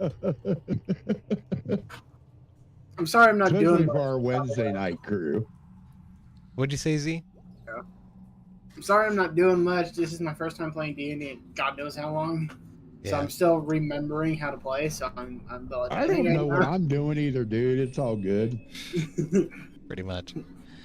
Yeah, this is the third campaign I've DM'd, so I can't say I'm really an expert either. But I try. The only D&D I've ever played is on the PC, and that you just push buttons. Yeah. That sort of figures everything out I for you. played, what was it, Neverwinter Nights back in the day. It's a good one. Mm-hmm. I've still got Baldur's Gate, the original. Yeah. I've seen some people I playing it, bought man. Baldur's Gate 3. I haven't played it yet, though. I bought a bunch of games when the Steam had a summer sale. Yeah, they do that. I spent like $1,200 on games during the summer sale. So I've got a list of new games to try. Holy fuck, dude. That's a lot. Yeah, got to keep myself entertained over the winter I reckon. when I'm not on the beach or whatever. What is it? Oh, I'm back. Sorry about that. You can check Icewind Dale and Neverwinter Nights, Baldur's Gate 1 and 2 and 3. Yeah. Chrono Solasta if you want to play something newer. There's a million things with D&D undertones. Tyranny if you want to try something CRPG related that's kind of new.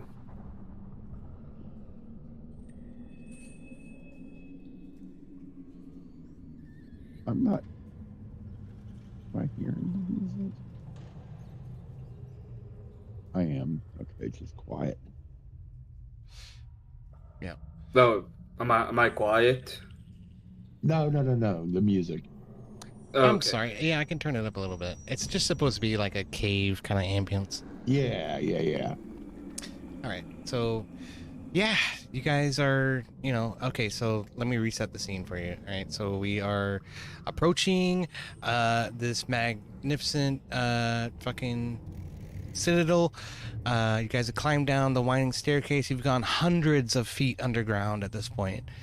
And there stands before you this oddly preserved kind of fortress that doesn't look like it has fallen down a ravine, but obviously it has somehow. Something has sort of held it together in the tumultuous descent from the surface down to where it now sits. And you find yourselves looking down a staircase towards a kind of a landing in a little courtyard here in the south of where you're at right now. Down this way. All right. All right. Well, I guess there's only one way to do it. Shall we? We shall move. Oh, I'm sorry. Lead on, shield of meat. I have a little bit of script for this. So the narrow stairs empty into a small courtyard, apparently the top of what was once a crenellated battlement. I'm sorry. The buried citadel has sunk so far into the earth that the battlement is now level with the surrounding floor.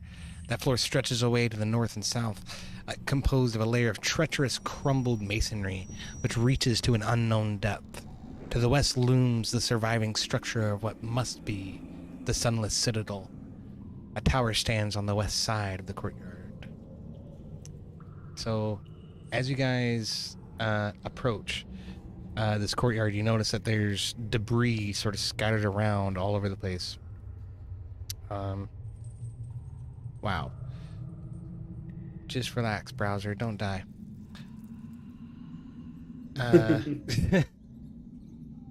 And you see before you ahead is a door in a rather innocuous-looking courtyard.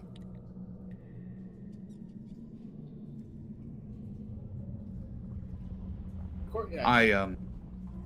I'll look around to see if there's any traps or if the door is locked. Okay, The door is locked. I can use my. well, stop. Everybody stop right now. Don't move. Artemis, as you approach the door and you stand where you're standing, you hear the floor underneath of you kind of click, and it just opens up into a pit. You fall 10 feet into a trapped pit, which is right there. Boop. Fall 10 feet and take 1 bludgeoning damage. Well, let's say do an acrobatics check or an athletics check. Let's see if you can avoid it. 20. Okay, so you land on your feet, kind of like a cat. No damage. He is the ultimate athletic supporter. As you fall into this hole, Use as you my fall, rope and grapple. Okay, sorry. No, as you fall into this hole, you sort of gather yourself in the bottom of it, and you look around. There's a skeleton sitting next to you on the left, a skeleton on the right, and right behind you is a rather recent dwarf corpse. On the head of that corpse is another giant rat. So, Oh, a dwarf in its natural status. yeah, you guys are trapped in this pit together. So that rat is going to immediately lash out at you for an attack. Yeah. Let's see what happens with that.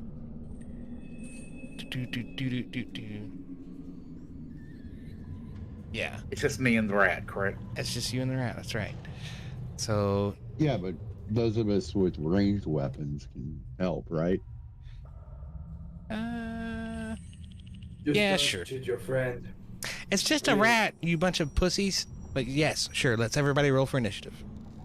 I mean, it's up to you. You're the DM. If it's no, it's no. No, Damn, if we want to play it, Don't shoot your friend. I mean, don't shoot the rat. yeah, I was gonna say, but if you want to roll for initiative, everybody can roll for initiative. Let's do that. Artemis rolls an 11, and you guys go ahead. The rat will roll a 6. How Apparently, the hell do you get a 0? he has a -1. How the hell are you going to get a 0? Holy shit. Like a typical dwarf failure over here. Fire. Damn. I'm just not that fast, unlike you, puny little things. It's about Arcadians. I mean, you have no initiative. No, I have negative initiative. He has a minus to his initiative. I'm not sure how I want So that you to could, work. in theory, get a negative. No, because there's no 0 on the dice, I guess, is there? And then Groot, yeah. I think your initiative has to be at least 1, but No, my initiative is 0, and I have -1 dexterity. That's why. yeah. Okay, so Groot's in the position where he should be. Okay, so the rat's gonna get a surprise attack in the very least because you fell onto him. He saw you coming. So let's see. Damn it! I rolled 11 3 times. So then that's fucking 15 to hit. It hits. Okay. And that's for 1 damage. The rat chomps out at you, sort of grazes one of your hands. Take 1 damage. Okay. So then, Hairy Penis, what are you doing? I'm going to shoot at the little son bitch. 12 hits. Okay. For 6 damage. Okay, cool. So you let loose the arrow, hits the rat right in the fucking dome piece. He falls limp, dead on the ground. Already skewered. Cook him up, boys. That's right. Yep. So Artemis, I'll say, Good job. because you got a little bit screwed there, and you have a pretty high perception rate. You notice in the battle with the rat, you were getting ready to fucking go, and you look to your right, and you see the mechanism for the trap is right next to you. On the north, or the eastern wall. Over here.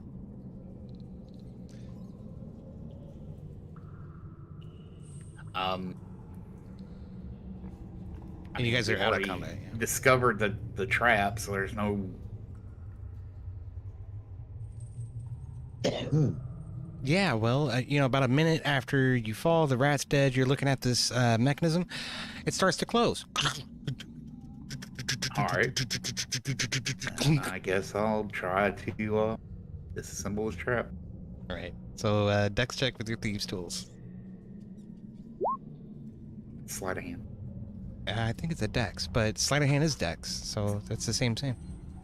Well, it's a specialized.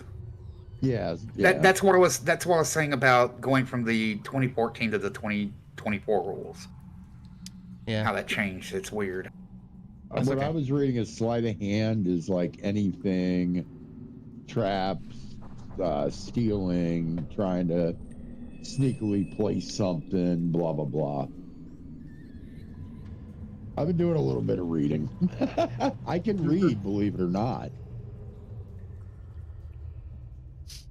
Okay, so yeah, that's fucking magnificent. So you're able to sort of see how it works, and you kind of you take a bone from one of the skeletons and jam it into one of the gears and sort of wrench it back, and clunk, clunk, clunk, clunk, clunk, clunk.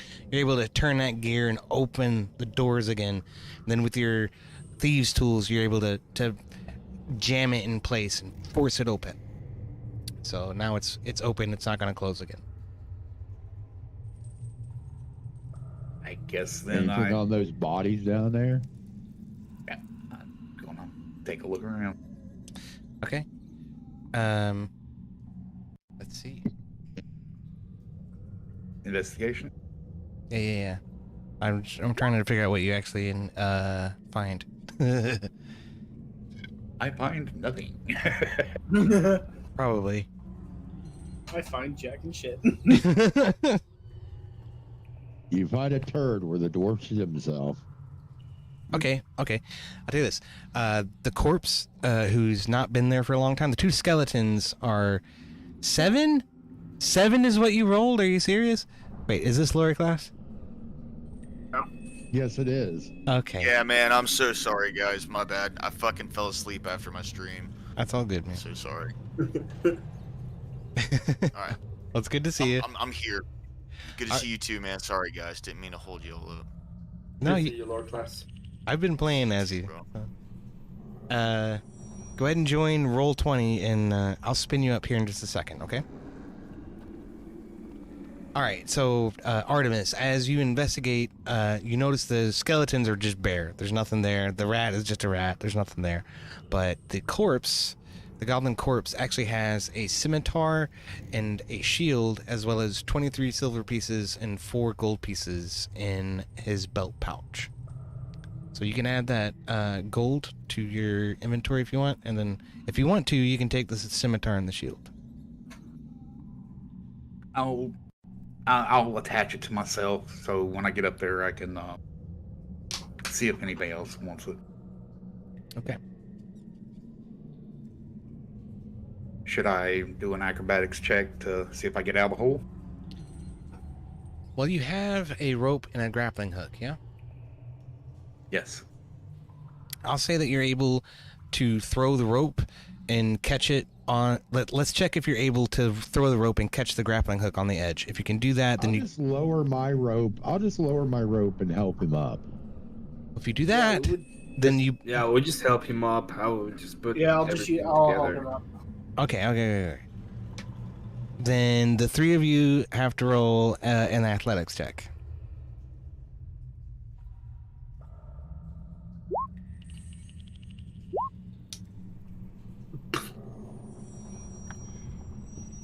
Where's that? Oh my Sorry. god, I'm doing great today. He has letter shark. Okay. Sorry. That's okay. Let's see. Left-hand side skills. If you look on the left-hand side, there should be a big list of skills right there. Athletics should be near the top. Okay, cool. Okay, cool. Cool. Oh, yep. Okay. I did it twice by accident. Okay, so the three of you heave and hoe and try to pull Artemis out. He is a human after all. He's kind of bigger than most of you. And Emmet falls over flat and lets go of the rope completely. But the other two of you are actually able to pull him up, and Artemis, Come on, Emmet. you're now I laugh at out of the hole. dwarf. I also laugh at the door. Who's weak? Damn it, Who's be the a weak dwarf. one? I also Who's the laugh weak at one? the door. I'm old. You are. What are you? Pointy ears. 210. This is all Come on, Ur'Dahir. 365. Come on, Ur'Dahir. You let an elf, half elf, and a female, take What do you up have to the do role? that you're a female? Come I'm on. an equal rights hater. Equal Anyone gonna opportunity follow- hater, If man. anybody was gonna fall here, it was gonna be me. Then I showed him strong. But you're old. I'm just too drunk to be doing this anyway. I unlashed the scimitar and the shield, and I put it on the ground and ask if anybody wants. I'll take the scimitar. I'll take the shield. Well, don't you already have a That way I scimitar? want to equip two. Well- Yeah, but I want to equip two scimitars instead of the short sword. Okay. Statistically, they're exactly the same weapon. They just look different. Yeah, but it's just the scimitars are cooler looking. Okay. Okay. I don't know how to add. Hmm. Do you, I'll do that. want to add? I'll for do that. me? Yep. I'll do that. Okay. So you can Actually, add no, and then I won't take the shield. I won't take the shield, actually. You know how to subtract? It's easy. Goddamn math and fucking elves.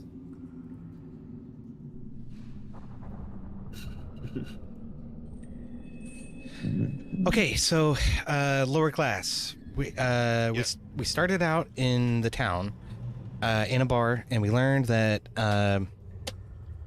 who is Emmet? It's such a mouthful, man. Ur'Dahir, Faithkeeper, has gathered you all here on a rescue mission to find some lost adventurers in this dungeon. Your uncle runs the general store, and he greeted you warmly and handed you some goggles of night so that you can see in the dark. And then everybody else made some miscellaneous purchases, some rope, some grappling hooks floating around. And then we made our way down this cavern, this ravine, into this under dark cavern where we found a big citadel. So here, I'll show this to you again. Dude, that's the citadel. It looks like I can just hit the plus on my scimitar. It looks like it'll give me a second one. I just gave you a second one. I just gave it to you. I'm sorry. You already have two. Why does it not? You should already have two. If I might have to reopen my characters. okay, let me look It's again. only showing one. Well, then just hit Make sure the. I reload my character sheet. I was gonna say, you saw this vast citadel, and then you started to approach it. As you approached, you're attacked by another rat in the pit that Artemis just discovered. And Artemis has been able to wedge the trap open. So, there's that. Hey, thanks for following me, mind. And that's Sure. about it, yeah. Thought I was doing it earlier. Apparently not. It doesn't have the second one in there. I'll just hit the plus. if I Okay. have to. Yeah, just add two, and then you can attack with two scimitars if you want. If you're going to do that, though, unequip your short sword. And then just do scimitar twice. But it's not only has me. You know what? It's not worth it. I'm not even going to worry about it. I'm just going to leave the short sword because it's only the scimitar is only showing up once in my thing, even though it's equipped. Yeah, Just- yeah, it should only show up once because it is only it is the same weapon. So all you'll have to do is attack once with your finesse for the bonus, and attack once with your offhand for your offhand. Okay. That's how you do it. Gotcha. I follow it. So, with my 23 perception while I was in the process of falling while looking at the door, did I detect anything about the door that we need to worry about? No, actually, no. The trap was it. So the door is technically locked right now. It doesn't need to be locked. It is now unlocked. What you notice where you're standing is that there's a small catwalk between the pried open pit and the door that you can actually walk on. So.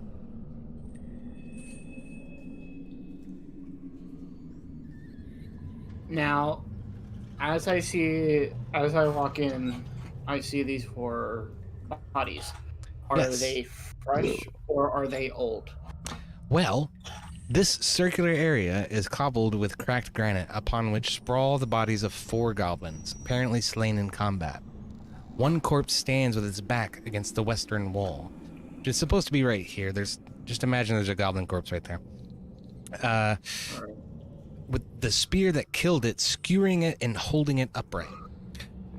3 wooden doors lead from this area. A hollow tower of loose masonry reaches 30 feet into the air, but the intervening floors and stairs are gone, except for a couple of crumbled ledges. So you look above you and you can tell that this used to be a 30-foot tall tower, but there's no way of accessing the upper levels. Now, do these do they have anything with them, or have they been ransacked of all their equipment and stuff? Oh, for crying out loud. I'm sorry. I'm not. I can't get a goblin token. I'm trying to get a goblin token to represent the guy stuck against the western wall, and it won't show me my list of NPCs. My browser is being very fucking uncooperative tonight. So roll an investigation check for me. Yep. How do I do that?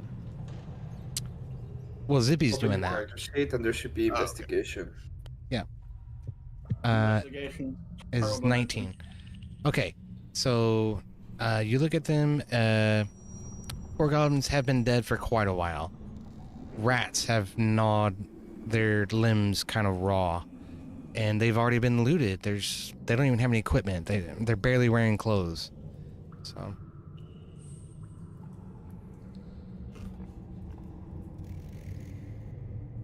I kick a goblin. Just for Oh. funsies. this is getting on my nerves. It's still not letting me look at my list of NPCs. I gotta have that in order to do the fucking game. Hmm. I'm sorry. Bear with me for just a moment. It's this fucking.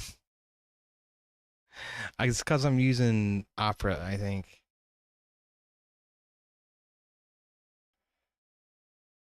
Oh, for crying out loud! This fucking thing. I swear. I'm sorry, y'all. It's all good. Yeah, don't worry about it. How about we take 5 while I you guess. work that out? Yeah, I mean, we can try. I'm gonna try to Yeah, load it in stick fucking 5. What is Firefox. what the hell is opera? It's a browser. Opera browser. Oh,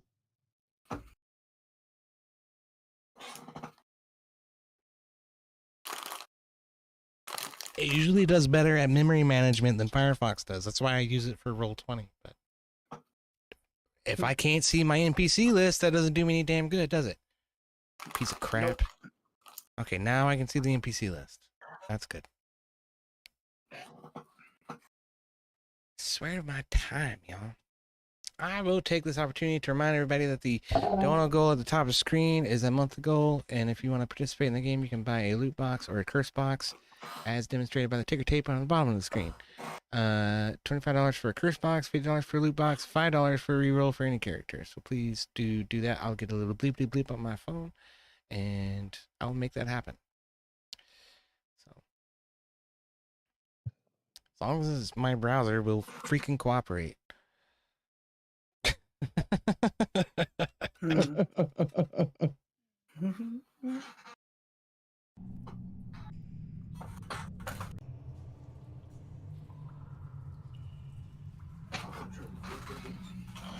Okay, there she goes.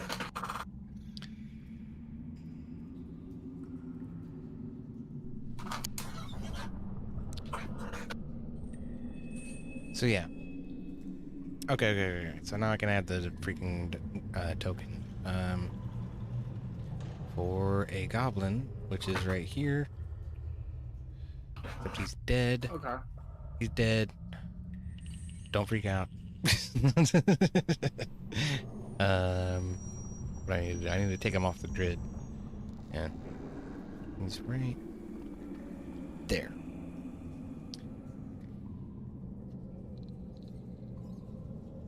And dead. He is skewered against the wall. So he could be obscuring something, that from the wall. Okay. He's still alive? He's dead. He's very dead. Okay. So, So, I will move up to the body, and without touching it, inspect around it to see if there's any traps or anything set. okay. Do an investigation or a perception check for me. How do I do that? Well,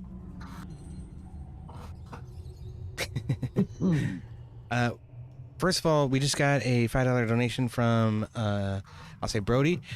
It says tardy free. So, one of you guys Party get. fee. That was me, bro. That was me. Oh, I'm sorry, my bad, dude. Oh, you're good, man. Okay. Well, I'll tell you what, man. That buys you a reroll on either invest or what is it? The freaking initiative or any check. So, for instance, you could do it on this check if you wanted to, but it's on your character sheet on the left. There's a list of skills. You just look for investigation or perception, whichever one of those is higher. Okay. On the left. Yeah.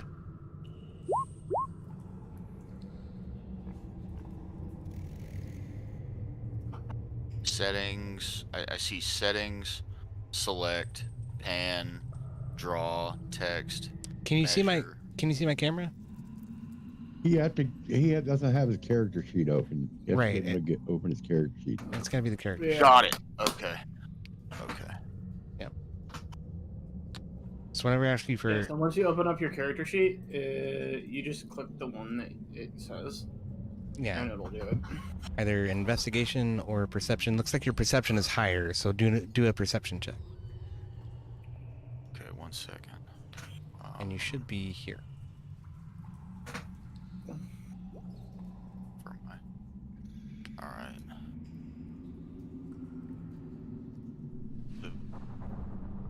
And I'm gonna get my Perception, you said. Yep, that's right. I gotta grab Just the. click it. That's right. Just click it. Okay, cool. 10. So, you look at it, and I'll say you can tell there's nothing particularly odd about it. It doesn't seem to be enchanted. There doesn't seem to be trapped. There's not a pressure plate or anything like that. So it looks like you can just pull the spear out, and he'll fall down to the ground. I'll pull the spear out.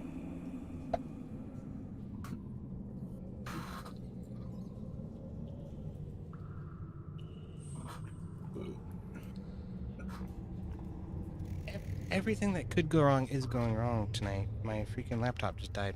I'm using that to keep track of the chats. Shit. I know. All right, so Why are there like and there goes the dog. doors with dogs or something flying around? That's weird. What are you talking about? I don't know. On your, I don't know. It's weird, like emojis flying around on your Ah, virtual cam. yeah. Well, that's because you're in my chat and I'm not paying attention. I can't see them because my laptop died. Okay, sorry. I'm stepping away, but I still have my headphones on. Okay, so the goblin falls to the ground when you pull the spear from his chest. He's pretty inconsequential at this point. He has also been looted. However, as he slumps to the ground, there's an inscription on the wall behind him written in Draconic. So how many of you know Draconic? I do. Anybody else? I don't think I do. Artemis steps up to read it. No. Okay. Artemis, it clearly says Ashar Dalon. It's Ashar Dalon. Ashar Dalon. And that's all it reads. Just in big, bold letters. Kind of framed out. And it occurs to you that it's extremely important to this building and to why this place was built. I read it out loud so everybody can hear what it says.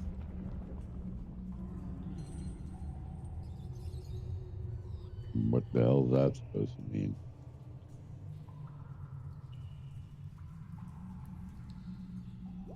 Well, make a history check, hairy penis. History check. Yeah, you have no idea. But I was gonna say, I probably don't know.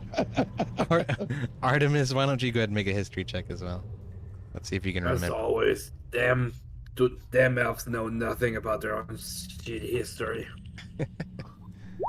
17. With that one, I'll say that Artemis, you recall that a Chardalon refers to an ancient dragon who was known to have been killed in some great cataclysm, which might just explain the nature of the desolation you saw up on the surface. Well, guys, it seems like a big red asshole came through and destroyed a lot of stuff, or something happened here, because by my recollections, this is a red dragon. It's his name. Oh, fun. Oh, I I thought left we Red were Dragon. talking about a red asshole. I thought you were talking about a red-headed dwarf. I thought you were talking those about are me. strange. They have no soul, usually. But I haven't seen one in a while. Those gingers. Soulless. This is the first time our characters are gonna bond over anything. Ah, soulless bastards.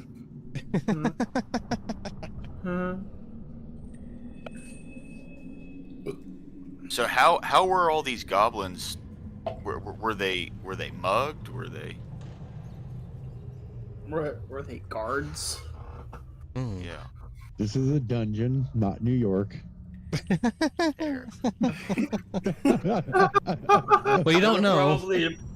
They were probably mugged and robbed by the draws. I mean, the dark elves. I mean, like our friend here, Harry Penis. You don't know. But you did find some goblin bones and some goblin arrows in the campfire up at the top of the ledge. Okay. It was probably done by the last set of adventurers that were dumb enough to think they can save the world on their own. Nah, here we are doing the same dumb thing. Is there a door over here by me? Yeah, both of those doors are actually unlocked and accessible. They're just wooden doors. Okay. Now, Great. can we pick the lock or no? They're open. They're not locked. Oh, Yeah. they're open? Yeah. Alright, cool. Great. This The moment I was waiting for, the moment where half a party goes one way and the other half of the party goes the other way. I was gonna say, y'all should probably stick together. Just as a really bit of Artemis advice. turns around and looks and sees other people heading out the other door. So Hey, mister, I'm brooding over there because I'm black. You guys want to go through this way up here? Yeah, but okay. Let me give you that's an idea. Let the rogue be the rogue and go in front. Sounds good to me. All right. Well, right. This is Harry Penis, you coming in? passive perception 13. I just rolled 12 on perception. Do I see anything? okay. At the end of the hallway, it just looks like a regular hallway. There doesn't appear to be any traps sort of sticking out to you. But this door down here on the south side of the hallway is actually a stone door with a carved relief on it. The stone relief carved door sealing this chamber portrays a dragon-like fish that is swimming.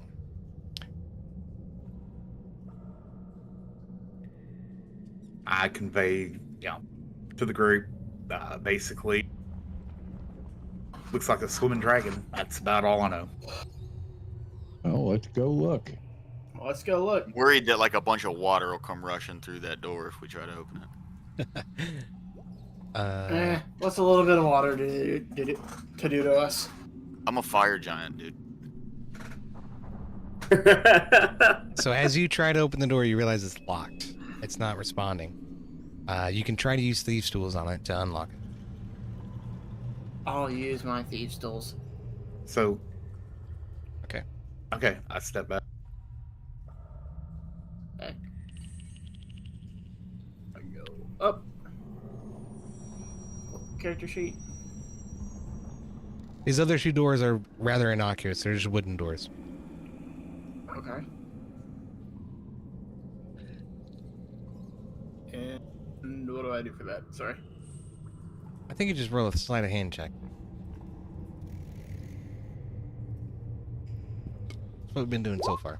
That'll be the rule for at least this this session. Or I roll a 14.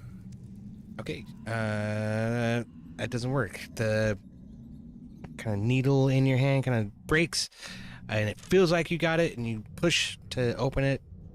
Doesn't open. Still locked.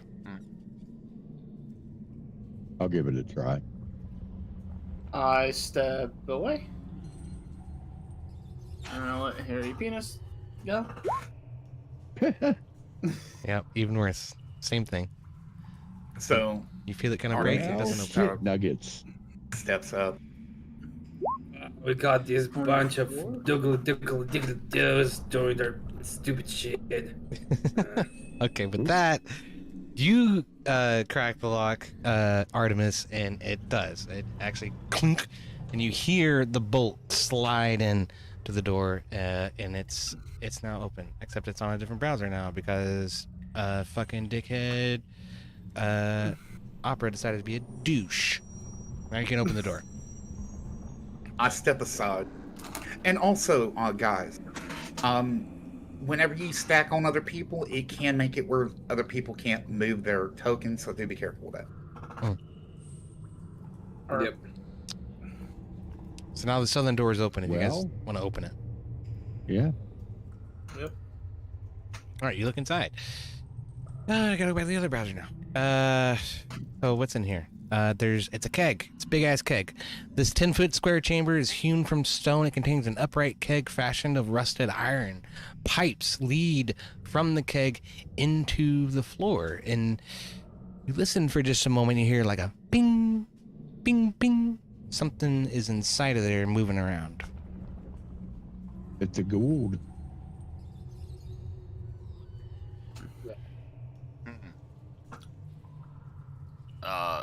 I will swing my great axe at the keg. Okay. Roll an attack. I will step back. I will step farther back. What am I rolling for? Just roll a regular attack. A regular attack. Yep. Where is? In fact, because it's an object, just roll the damage for your attack. How do I do that? I'm on my character sheet. Where's that at? It should be under combat, and you have a list of actions. One of those should be Got it. your great axe. So instead of rolling for the attack, just roll the damage for it. That'll be the red button underneath. Yeah. What'd you get? 7. 24. Wait, no, that's sleight of hand for Artemis. 7 damage. Okay. So you bring your great axe down, clunk, and it splits open a slit in the side of the keg.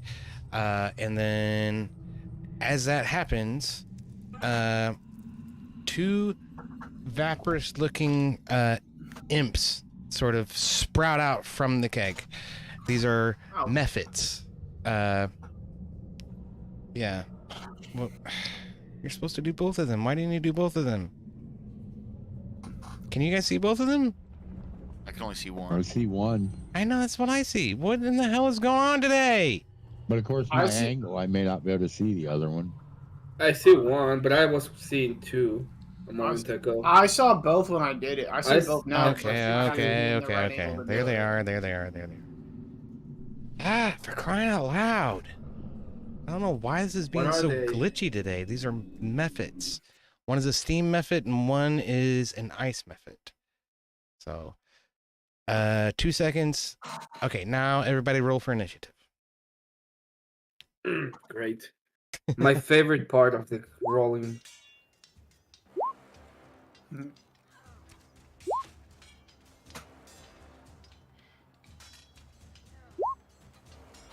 Where do I roll? Initiative. Emmet with a Initiative. 2. Holy shit. Come on, old man. It was more than a 0, okay? It was more than a 0. Well, what am I rolling? Initiative. Quick initiative. Initiative. Got it. Okay. At the beginning of every battle, that's going to be the first thing we do. Shit. I almost forgot. Okay, you guys have killed 4 rats so far. Correct. Okay, hold on. Just a second.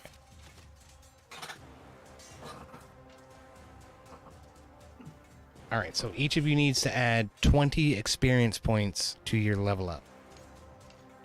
And I'll display Groot's character sheet here and show you how to do that. This is for the rats. This is not for this fight. So, I guess hit the cogwheel next to the upper left block, Okay. and there should be an experience points counter in there. Yep. Yeah, I Okay. see it. Yep. So then inside that experience points counter, just type 20 and hit plus, and then save. And then your experience readout should be 20 of 300.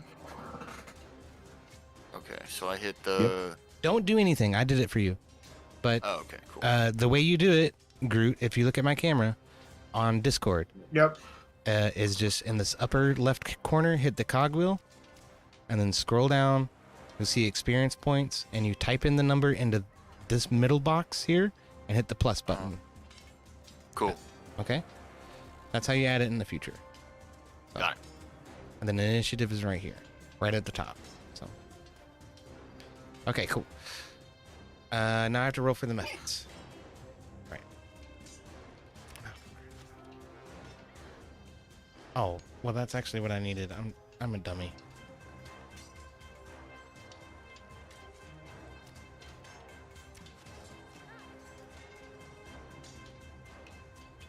Okay. So I'll roll for this one. And then I'll roll for this one. Okay. 18 and 3 is what they get. Artemis rolled an 8. Oh, shit. Okay. Can you get out of the way, please? Oh my fucking god. Why is everything being such a pain in the ass today? I do not understand.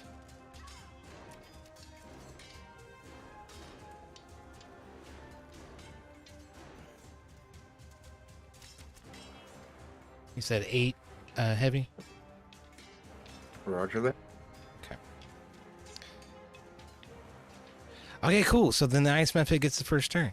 Fucking A. I might actually kill one of you guys. You don't even know what these things are. They could be massive boss battles that you're never going to be able to defeat. Actually, they're just stupid little imps. So, he's going to reach out. Ooh. Ooh. What does this do? Ha ha ha ha ha. Oh, So he has an ice breath that he can use, a frost breath. It's a 15-foot cone of cold air. Each creature in that area must succeed in a DC 10 dexterity saving throw. If you fail, you take whole damage. If you pass, you pass. Or if you pass, you take half damage. So I need Zippy, Groot, and Hairy Penis to make a dexterity saving throw. So, what's his face? Lower class. It's it's on your character sheet at the very top. You'll see the 5 different things. There's dex and it'll have 2 numbers next to it. Or just underneath of it. The one on the left is your regular bonus. The one on the right is your saving throw. So click the saving throw. Right, I did that. Okay, cool. And then, yeah. damn. He's going to let out that crap. The frost damage or whatever. And that's going to be one of 2 of these. It's going to do what? 3 damage total. So, who didn't succeed on a DC 10? Nobody. So you all take half damage. So that's it's 1 damage. Everybody takes 1 damage from that. Damn it. Yep. Zippy, you're down to 9. Groot, you're down to 14. Hairy Penis, I think you're down to 10. Sorry. Yeah. That kind of snuck up out of nowhere. Yeah. You need to be belt in your ear. Shit.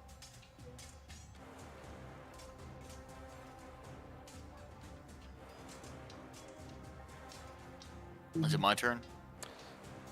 Hairy Penis, you gotta reduce by 1, I think. I did. You did? Okay. I have 11.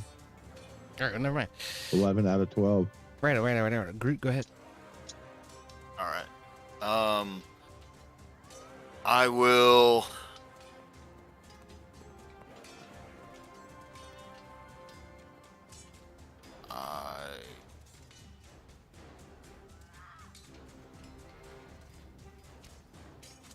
I will swing my great axe.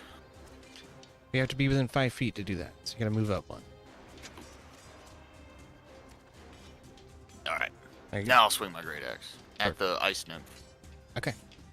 That's the one to the north, so this one. Yes. Go do a damage check.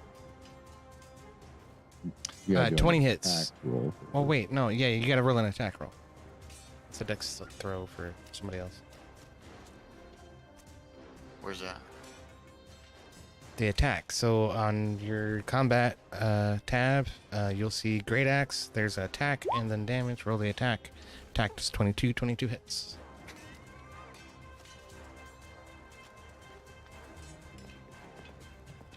Now you hit the damage. Got it. Okay, sorry. I've never done this before. I apologize, guys. That's okay. So you bring your great axe. You bring your great axe down. You strike this mephit down. He's kind of floating in the air, maybe 5 feet off the ground, and your great axe comes down and blasts him into the ground. And then he sort of bounces back up out of that, but he takes 12 damage. He's not happy. All right. So do you have any bonus actions or any other movement you want to do? I'll take a step back. Let someone else take the next swing. If you step back, he gets an attack of opportunity. That's true. Oh, really? Yep. Yeah. Mhm. Okay, hold on. Then I've heard some DMs criticizing that rule quite a bit because it really locks you guys in wherever you're at when the combat begins. But for now, that is the rule on the table. Now, can I switch places with him? No. You can move past him to this square if you want. But I will stay locked there, right? Pretty Yeah. much, yeah. Unless you I'll want stay to, where I am then. invite an attack of opportunity. can I? I'm gonna throw one of my hand axes at the steam imp. Can I do that? I don't think you can do that as a bonus action. I think Okay. that would require an action. Then I will put my axe up against the door to try and keep them from being able to attack us. So you close the door. Yeah, my axe. Are you closing? Are you closing the door, or because the door's open right now? No, I'm good. I don't need a bonus action. Okay. Then cool. Then Hairy Penis, what are you doing? I'll take a shot at this boy right here. I thought I could dang it, that one. Here, I'll make it so you guys can see their name. That A one's the 19 ice one. This one is the steam one. 19 hits. for 9 damage. 9 damage. Yikes. Oh, you son of a bitch. Okay. So, you let loose the longbow, comes through, strikes the mephit right in the chest. He cries out in a guttural, falls limp on the floor. He's dead. Okay, and I'll move so I can just get an angle on that other guy. Okay. Now tell the other one that you're gonna do the same to him. And to tell the family. Tell your wife, tell your kids. And I am done. Okay. We're gonna go ahead and go after your family too. I Artemis. use half my movement to come over here. I'm going to pop off a hand crossbow at the steam method. Okay. I am going to use my inspiration to reroll it. Okay. One of my feats, I get an inspiration once on long rest. Okay.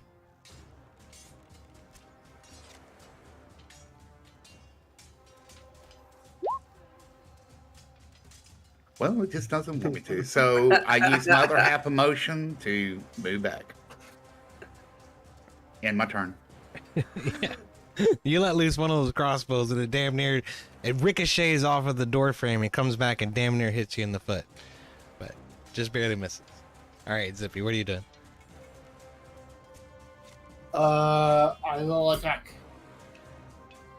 Okay, you gotta move past Groot. Oops. We'll get that nice angle. Actually. Well, it depends. Are you using a ranged attack or are you trying to melee attack? Let me shoot real quick.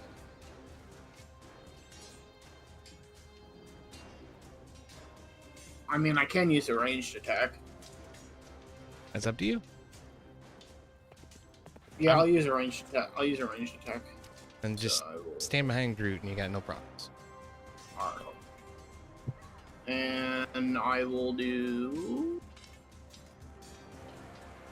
Groot kind of leans out of the way as you move behind him, right? Because he's a big motherfucker. He's like 7 foot tall. So. I'll do that. Thrown dagger. All right. 7 does not hit.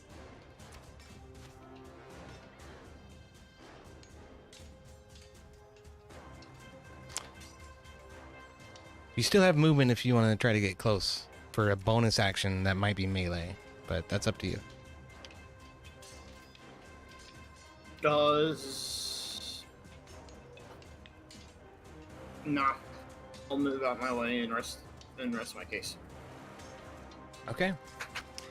Then it's the Mephit's turn. He's going to take a step forward and take a swipe at Groot. He's going to use his claws to reach out and melee attack. So that's a 4 to hit. So Groot, look at your AC. What is your armor class? Armor class is 10. Okay, so that does not hit. So a steam method is just gonna look you in the face and go, "Wah!" That's all he's got. So, all right, Ur'Dahir, what are you doing? With an initiative like that, he's probably tripping over his own feet.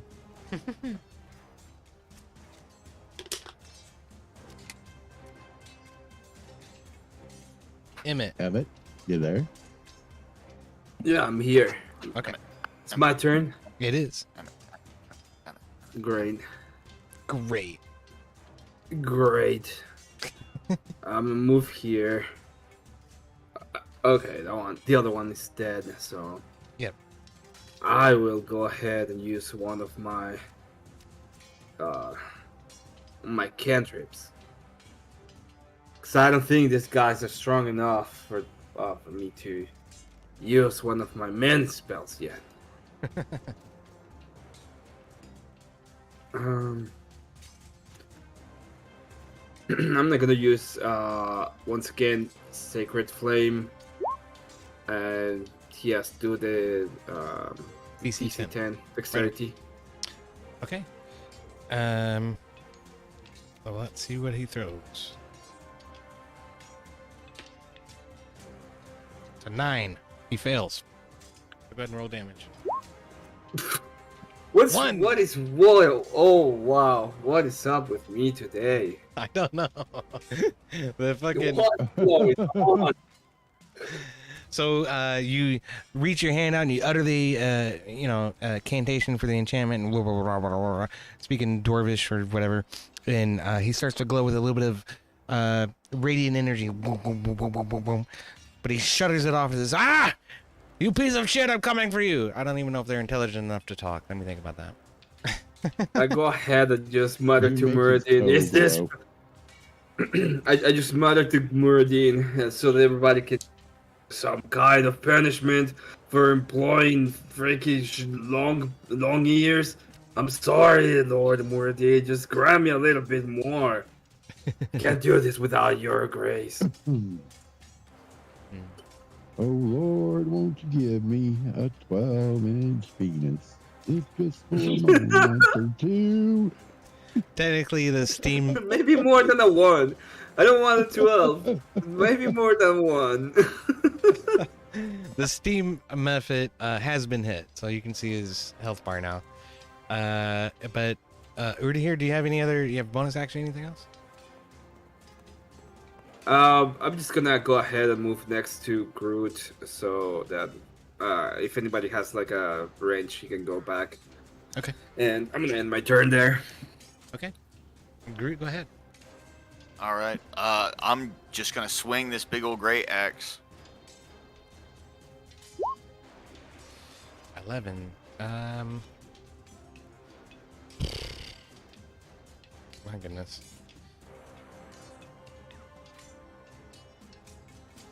$11 hits. And I forgot that I have the fire burns thing. That's for true. my fire giant, so I'll do a damage check on great axe, and then a damage check on fire's burn. Okay, cool. So that's 13 great axe damage plus an additional 3 fire damage. So 16 damage altogether.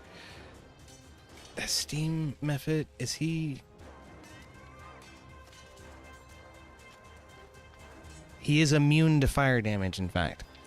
So, it's because he's steam. If you did that to the ice one, he would have had vulnerability to it. But Yeah. all right, so the great axe does 13 damage to him, and then he's sort of imbued with this fire damage. This fire just sort of erupts from your left hand down the great axe onto the method, and he sort of chuckles as it happens. But that 13 damage definitely did a fucking number on him. He's missing a chunk or two out of his abdomen, so he's not happy. Anything else? You want to move away, or? Yes, yeah. I will move on the other side of Zippy and Artemis. Okay, that invites an attack opportunity from the method, so he's going to try to reach out and bite you as you move away. Okay. Fuck.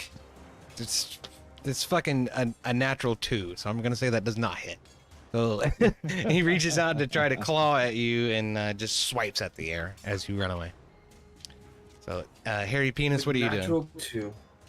I'm gonna step toward the thing and attack with my scimitar Okay, for a 15 15 hits. for Five. 5. 5 damage. Good lord. All right, so you bring the scimitar down sort of long ways but across your body, and you swipe at the base of one of his wings and just absolutely slice it off. And he falls to the ground, but he's still standing on 2 feet. He did not like Okay. that. Then I will do my second attack with a 19 On the offhand? Really? Fuck. All right, yes, that Yep. definitely hits. for 4. Damn it. All right, so that is technically a fatality. He's dead. Do you want to describe the death? I cut his wiener off, pick it up, and throw it at the dwarf. Hold, Oh my god. holding his crotch, the method says, "Ah!" and falls over limp on the ground. He's dead. And you guys are out of combat. Cut his wiener off and throw it at the door. Ah.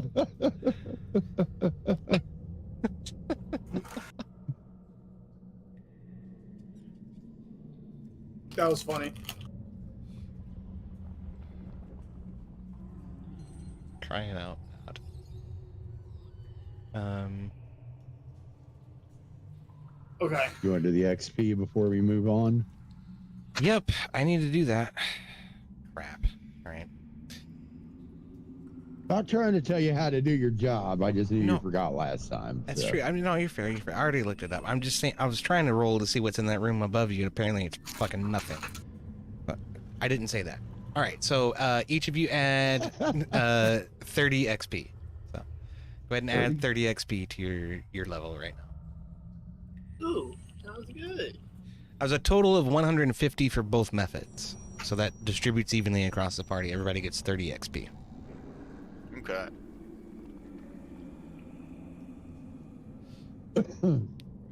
Okay, got it. Righto. These things are just critters. They wouldn't have what? Do they have like loot on them? I'm gonna search. Why not? Fuck it. Well, you already got a penis out of it. I know. No, the dwarf does. I threw it at the dwarf.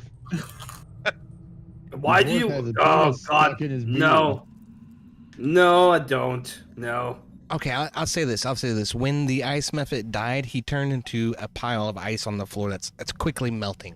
When the steam method died, he turned into a puff of steam and sort of dissipated into the ether. So there's not really anything there to loot. Nothing really. What about the room? Is there anything in there? Okay, roll an investigation check for me.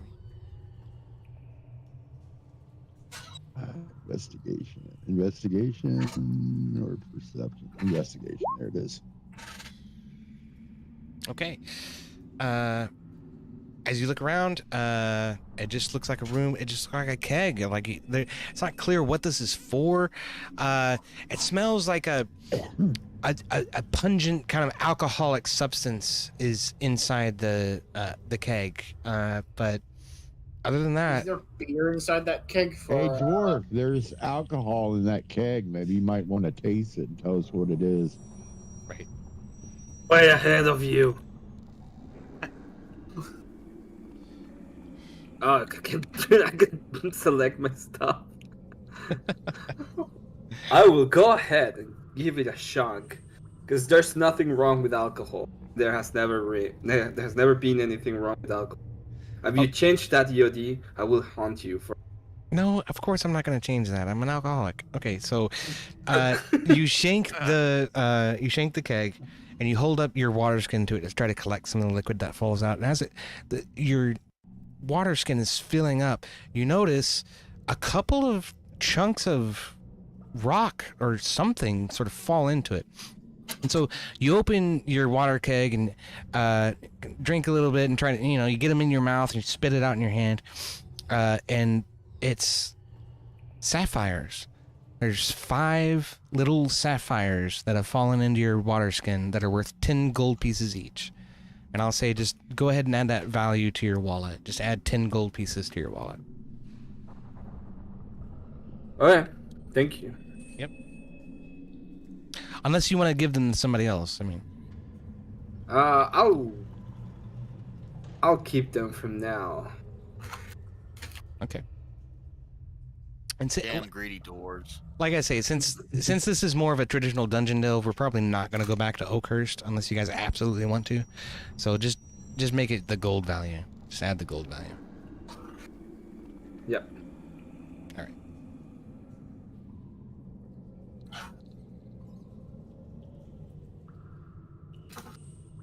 right. Okay. And is it like something good? The actual liquor? Oh no, it's pretty pungent. It tastes kind of bad. It seems like it's been there a long time, but it's alcohol. Well, it's alcohol. It does the trick. You guys look a little bit So better is that now that I've penis taken a sticking little out bit of your beard? alcohol again. That penis sticking out of your beard does a trick too. Nah. There's no penis in my beard. But I will tell you something. There's no beard in your face either. Thank God. Mm-hmm. And like I Thank God. What kind of gotch is that?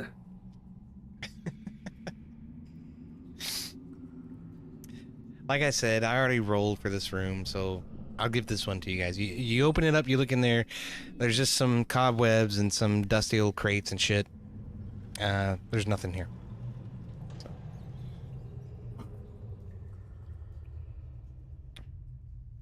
Now So this what's door to our All left. right. There it is. Okay.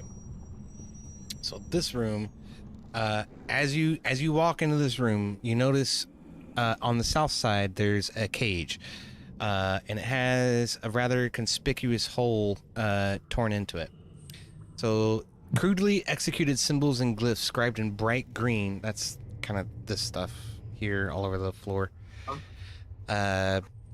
Decorate this large and irregularly shaped crumbling chamber.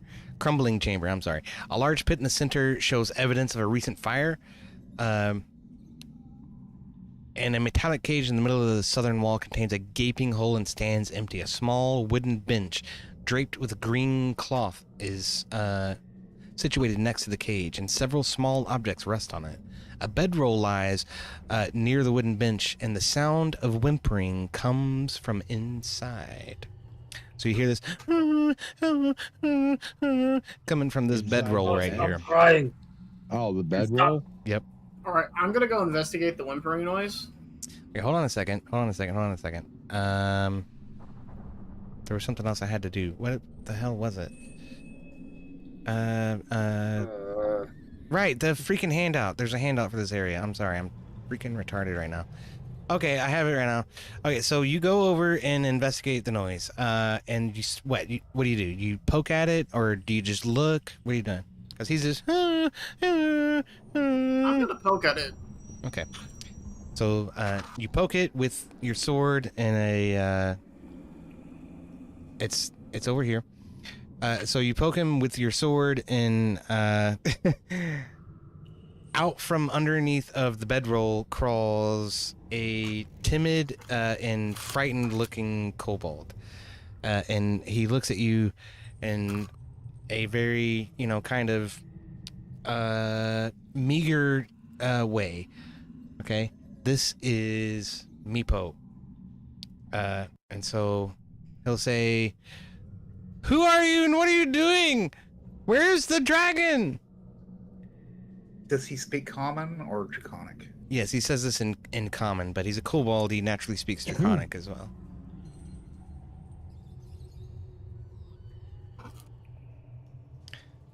I'm Meepo. I'm keeper of the dragon. The stupid goblins come and stole her from us. That's what he says. Is that the guy that it was whimpering? That's the same guy, yep. He's still whimpering. He's still kind of crying. You can tell he's terribly upset. Of a dragon. He's the keeper of the dragon. That's what he claims. I'm gonna hold my axe up to him and tell him to let me know. He's gonna tell me everything. Ah! Meeple sort of hides himself back inside the bedroll. Says, don't hurt me, don't hurt me. I just want Calcerix back. What do you want back? Cancerix? What is that? Calcerix is our dragon, he says. All kobolds honor a dragon, and I am the keeper of our dragon, Calcerix, and she is gone because of stinky goblins. How can dragon be gone by goblins? Wouldn't that be a weak dragon? There's goblins, and you look at the cage. The cage does not appear to be big enough to hold an adult dragon, but it is large. It's large enough to hold several people.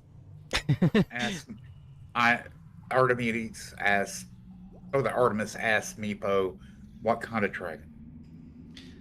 What kind? Just, she's white. She's the most glorious white in the world. He's still hiding under his bedroll. I'm gonna put out telling one. me- I'm gonna put out one ration for him. Tell him to calm down and just talk for a second. Are you telling me that a glorious white dragon beaten by a bunch of goblins and it's gone now? And you Yes, tell me to and it believe was that, you kobold.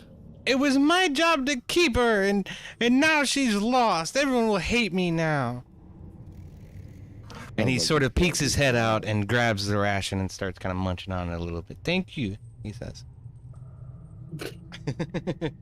How long ago was the dragon taken? I don't know. It must have been a few days at least, he says. I know. Eustrail will know. Eustrail knows where the goblins are. Eustrail knows where they took Casrix. Where can we? Where is Eustrail? Eustrail is our leader, he says. I will take you there. I will take you. If you be nice to us, we be nice to you. You help us find Casrix. Fine with that? Are you guys fine with that? I asked Meepo. What do we get out of it? I don't know. I have nothing, he says. I was supposed to hold the dragon. I have nothing. I am nothing. He sort of looks at the ground. Eustrail, I may have something for you, though. He kind of perks up a little bit. I asked, Brother Artemis asked Meepo, have you seen any other topsiders down here lately? No. Only bottoms. He says, no, not I. I think some of our others have, though. Eustrail will know. Eustrail. I asked Meepo, are you immune to fire? Meeple sort of looks at him kind of cross-eyed and says, no, fire hurts. Why? No reason. Fire hurts. Okay, so he wants desperately to take you guys to Eustrail as leader. Are there more Artemis these chambers? Artemis basically goes, we're down here for adventures and treasure, not to help kobolds get their dragons. So are we just going to follow this cobalt willy-nilly, or are we going to keep looking for treasure and the lost party? Well, we're here to rescue a bunch of explorers. Okay? I'm here to. I don't know if you find the forgot that bodies and part. Loot them. Oh, God, bunch of gobbledygook. Okay, you can do that while we look for all the rest of. Are you sure they've been seen? Another, Earth dwellers. Like from the upside.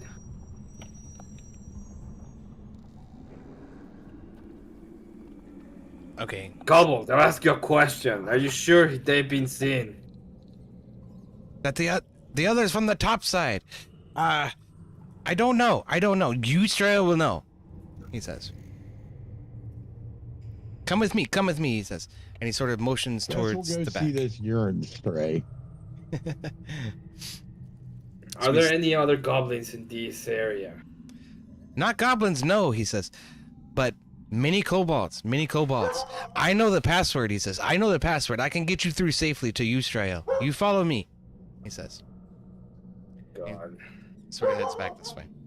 Alright. Can they throw an insight to know if this guy's taking a kind of ambush? Absolutely, sure. Go ahead. Yeah. I have a feeling. It having feelings. Okay, so That's a 16. 16. With that insight check, it seems to you that Meepo is being completely and totally honest. And he's so timid and fear-wrought right now that he probably wouldn't be very successful at deceiving anyone in the first place. So. Yeah. Let's see what this guy has to say. Okay, everybody stop moving for just a second for me. I gotta take care of my dog and I need to go to the bathroom again. Okay. I'm sorry. I'm gonna step away too. I need another drink. Yeah, Be let's right back. take another just brief recess. I'm sorry for all PP this. break. Mm-hmm.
Okay, sorry about that. I'm back. All good, brother.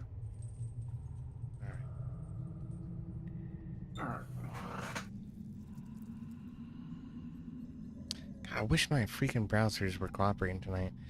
I see Dobry over there in the YouTube chat. It's good to see you, Dobry. You mean Adobe? Yeah. I see Wobbly hanging out over in Kick Chat. So. Good stuff.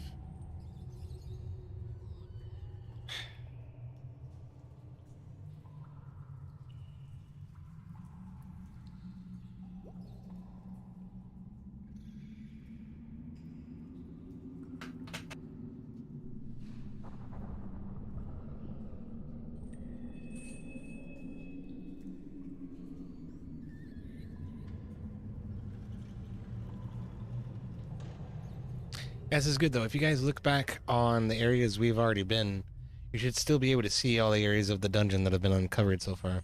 At least by your character. I think I can see everything that's been uncovered by everyone's character. But Yep. So does Yeah, true, I've seen that we yeah. can see like stuff even if we're not directly looking at it. yeah. Yep. So that's cool. And what that does is it prevents you from knowing what's actually in that room, but you know that that room is there and what its dimensions are, basically. Which is kind of cool for helping you navigate and whatnot. Mm-hmm.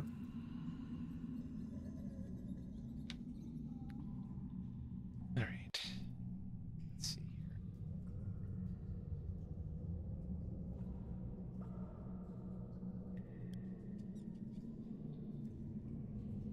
Entwining. What does entwining mean?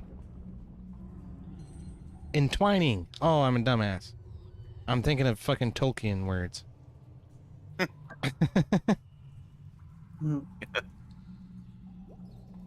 Okay.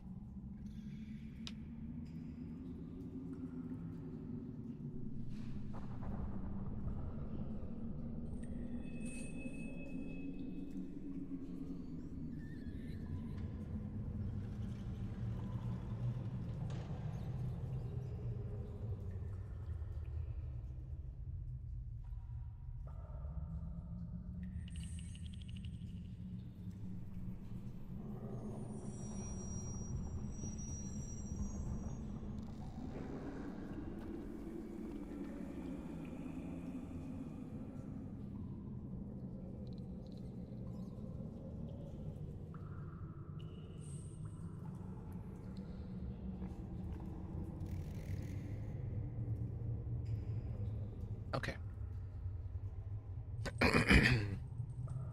Well, I am ready when everyone returns. I'm good to go. I know.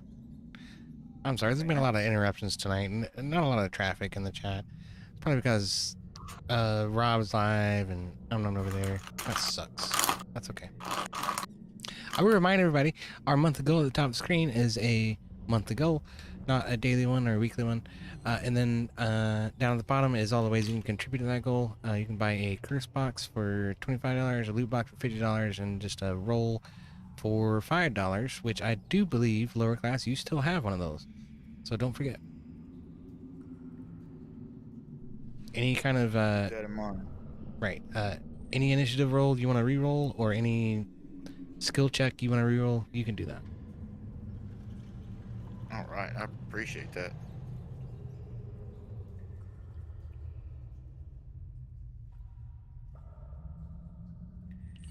Hell yeah. Like, this one's been kind of weird for me to try to manage because partially this is all a custom map. So I want you to know that all the walls that are blocking your light and all the rooms that you can see and everything, I had to trace all of that out. It's a big pain in the ass. It is. But also, none of the notations that would normally come with this map are on this because it's a custom map. So I have to keep going back to the original map to get all the notations and the descriptions and everything that's supposed to be in there.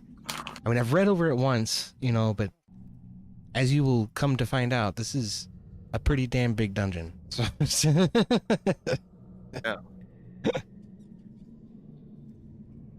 Bring it on, dude. I'm stoked. Yeah, we're game. oh yeah, you guys enjoying yourselves so far? Yeah, 100%, dude. This is awesome. Cool. Mm-hmm. I wish there were some more interesting enemies for you to fucking encounter, but you guys are low level right now. I don't want to kill you. So.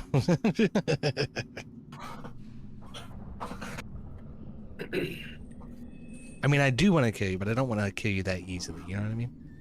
I'm still Right, waiting right. for the Which big is why you mob should you're have gonna had throw me at as us. chaotic evil, EOD.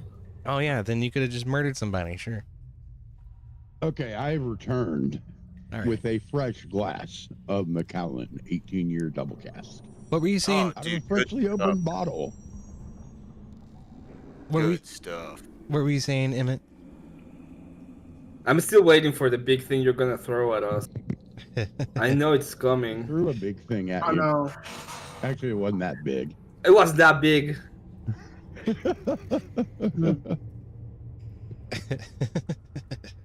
No, that was tiny. That was a method dick, so that was tiny. And It was probably a big thing for you, because right between his comparatively- teeth perfectly. comparatively to what you've seen in the past, yeah, I guess Mhm. it was a very big thing. You're right. Okay, so I think everybody's here, right? Yep. Okay. Yep. Cool. So Meepo leads you down this pathway. As he's walking, okay, how many of you speak Draconic? I think is it just Heavy? I don't. I think it's just him. I speak Goblin though. Okay. Yeah, I speak Undercommon, Common, and Thieves Can't. Okay, Whatever the hell that is. that's It's like Oh, sign language. I also speak Draconic. okay. Cool. Thieves. Draconic and Elvish. Okay. Thieves Can't is like a secret language between thieves. That's part of your criminal background or whatever. But Right. so you and Artemis can probably communicate in Thieves Can't if you want. But that's beside the point. Meepo is speaking in Draconic. As he's walking forward, you, Zippy, and you, Artemis, you hear him say Ticklecorn in Draconic. And he continues to yell it out as he walks 5-10 feet. Ticklecorn yet again. Horn. Yep, that's what he keeps saying. And So, as you walk into this room, you see a Kobold Elite. And when he hears Meepo utter Ticklecorn in Draconic, he sort of relaxes a little bit. And Meepo sort of looks back at you and he says, This is password to let guards know we friends. And he waves at this Kobold Elite as he walks this way. okay. Sorry. And so he leads you down this big hall. There. Come on. Okay, there it goes. Oh my god, everything's being such a pain in the ass tonight. A double row of relief-carved marble columns march the length of this hall, this large hall. The worn carvings depict entwining dragons. That's where I was reading entwining. And you notice a squadron of elite kobolds with special armor and fanciful weaponry are patrolling the hallway. As they see you approach, they drop their guard at Meepo and allow you to pass. And as you come towards the end of this hallway, in this direction over here, you notice there is a particularly regal-looking kobold sat upon a throne and dressed in white robes, flanked by two of these elite guards. And Meepo looks back at you guys and he says, This is Ur'Dahir! They come to help us find Castrix! Right? And what you see before you is a short throne stands near the west wall, constructed of fallen bits of masonry stacked against an old altar. On the top of the altar sit a variety of small items. The portion of the altar that serves as the throne's back features a carving of a rearing dragon, and a metallic key is held firmly in the dragon's open jaws. And I have a little handout for you for this too. So I will give you that. Okay. There you go. This is Eustrael, the leader of the kobolds that inhabit this part of the Sunless Citadel. Now, there's that key, or what looks like a key. Yeah, clenched in the dragon's top of the teeth. throne. Mhm. Does that do anything? Is there anything that I can do to... Well, I would love to tell you, but I think you're going to have to ask Eustrael, who's sitting in the throne. So, let me... use trial. Sorry, what do I have to do? Well, first of all, Meeple introduces you to Eustrael, and he says, these adventurers come to help us find Calstrix. And Eustrael says, how do you know this, Mr. Meepo? He doesn't seem to have much confidence in Meeple's fucking ability to judge character, apparently. Meeple says, they tell me so, they tell me so. And Eustrael looks back at you and he says, is what this meager servant say true? Well, it depends. It I depends come on. in... Sorry. It may align with our objectives on coming down here. It all depends. Which would be what, Master Dwarf? He said that you've heard rumors or seen other top dwellers, and if they are in the way or around the place that you may be, this dragon of yours is, we might come to an agreement. I see. You come for the earlier ones, she says. And he sort of thinks for a minute and he says, they came this way 3 weeks ago and they were looking for, let's see. They went to fight the goblins and never returned. That's what he knows. Goblins. Goblins. They make good slaves. That's about all they're good for. Yes, and you recall the strange fruit, right? What is it? The innkeeper was supposed to mention this to you. I don't know if I did that or not. Or maybe I did and it just got lost in the cross chatter. But there's this strange fruit where the goblins come to the surface and sell it every Midsummer's Eve, right? Yep. Eustrael knows that the previous adventurers came seeking this fruit, and I directed them towards Belak, the necromancer who works with the goblins and gives them the fruit. We don't know what they're doing. We're simply here trying to worship a Shardalon, to bring a dragon back to this place and restore it to its once magnificent fortitude, he says.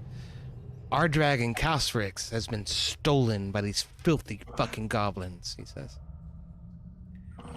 But the outcast, Belak, he lives below. He grows the fruit. The dragon-thieving goblins are his servants. So, you're Like I against said, the a slave race. Yeah. You're against these goblins, right? That's correct. We hate them. We skirmish with them constantly. They have camps just on the other side of this passageway, and he points at this door down here at the south end of the, not the south end, the east end of the corridor. Okay. We might be able. We need to go over there and take them. Do you have anything to offer us so we can get rid of this nuisance for you? I have some gold, he says, and I have this key, and he points at the key in the dragon's teeth above him, and he says, I'm not entirely sure what it goes to, but we're pretty certain it belongs to one of the doors around here. I'll take that key. I'll take that key.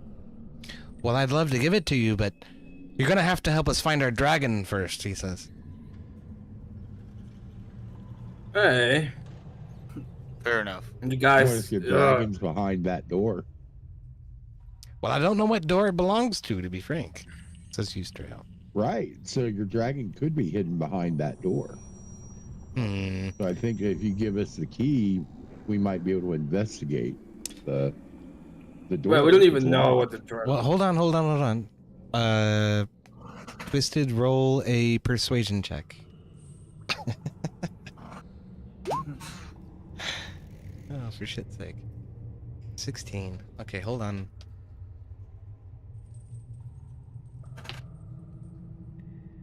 Shit. Okay. So Eustrail says, you may be correct, Master Elf. He reaches up and he grabs the key. Says, if you agree to help us find the dragon, I will give you this key in an effort to accomplish that. And he's looking directly at Hairy Penis. So. Okay. And I'll walk up and take the key from him. Okay. So Hairy Penis, you have the key. You have the key. You gonna? Do I need to add it? You add it? No, Add thing. no. I'll make a note. Okay. Because it's kind of a unique item, I'm guessing. So. Yeah, it has one purpose. To get us all killed. Potentially. That could be. That could be. All right. I need to make that on my my dungeon master sheet apparently. Okay. So, Hairy Penis has the key. But if you don't take a little risk, you're not gonna win. Ain't that the truth? True. Mm-hmm. All right. Eustrail says he points back at that that passageway at the east end of the hall that you're in. He says that's where they come for us.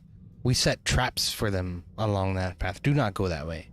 He says, in fact, there is a passageway in the dragon's room that will lead you into the goblin's keep. And he motions back here. There's a door right here where it sort of describes how to get there, you know. But there's a door right there that he says will take you to the goblin's territory if you want to go. We're certain that they have stolen Kalsrix from us. You must get her back. Our entire colony depends upon it, he says.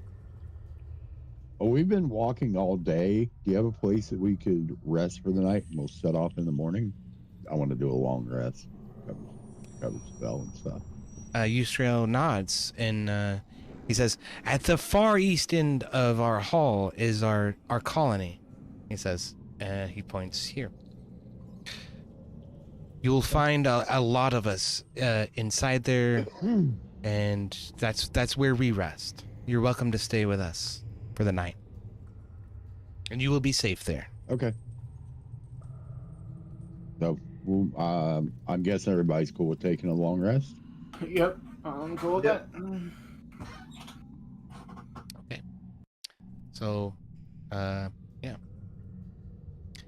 Everybody head inside. When you walk into the room, you notice a smattering of... It's supposed to be something like 20 or 30 kobolds scattered about. Most of them are commoners. They're just regular people. And, you know, they don't have armor or weapons or anything, but a select few of them, 3 of them, okay, these 3 with silver backgrounds, do have armor and weapons. And they're sort of keeping guard walking around. When you enter the room, they sort of perk up a little bit, but they notice the guards on the other side aren't alarmed. And Meepo kind of follows you and says, tickle corn, you know. Make sure that you guys are cool. So. All right. And if you want, you can mingle with these folks a little bit, but I'm going to tell you as the GM, there's not a lot to find out. So. All right, I'm gonna lean up against this wall up here and go to sleep. Okay. I'm gonna leave I don't have to Memphis sleep, alone but I'm gonna first. do that like meditation thing. Sure. I'll find a corner.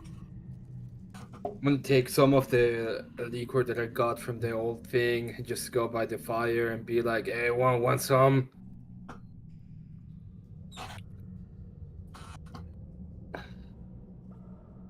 And just get like drunk on it if nobody joins, and then fall asleep.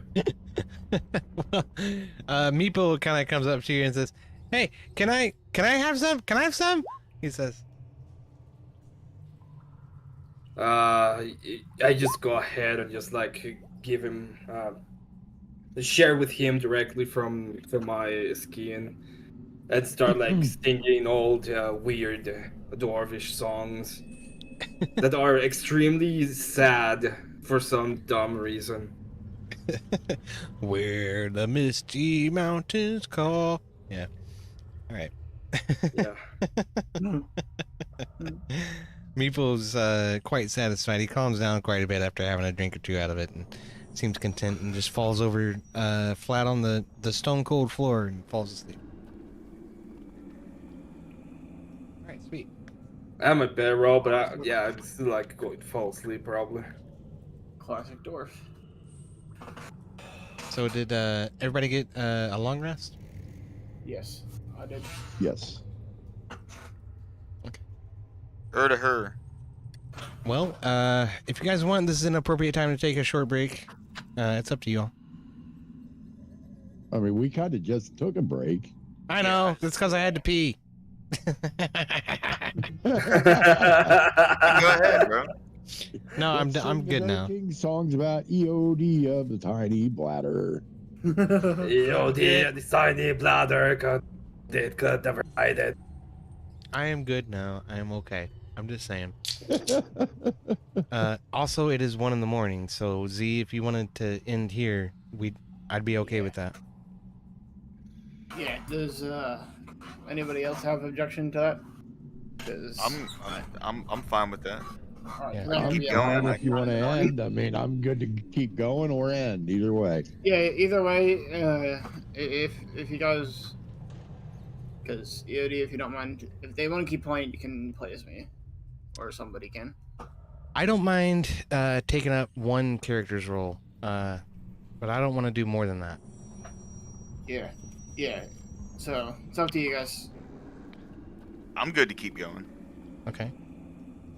Well, good you either way. you That's because you just woke up. Yeah.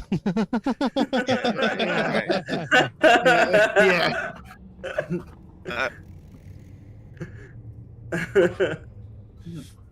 What is it? So we're gonna keep going. Emmet, are you good to keep going? Yeah, I'm good. And Heavy, Keep going. Heavy, are you good to keep going? Yeah, I'm good either way, man. All right. All right. Well, then I will continue to roleplay for Zippy as long as that's cool with you, mind Z. Yeah, that's fine. Yeah, that's fine. All right, All man. right. Well, thank you for hanging out, and thank you for being a part of this, It man. was- I it really was a fun appreciate you. time.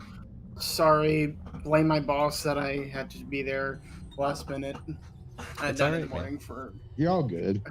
Is this the point where we want to mention what happened to Twisted's character when somebody got to play him?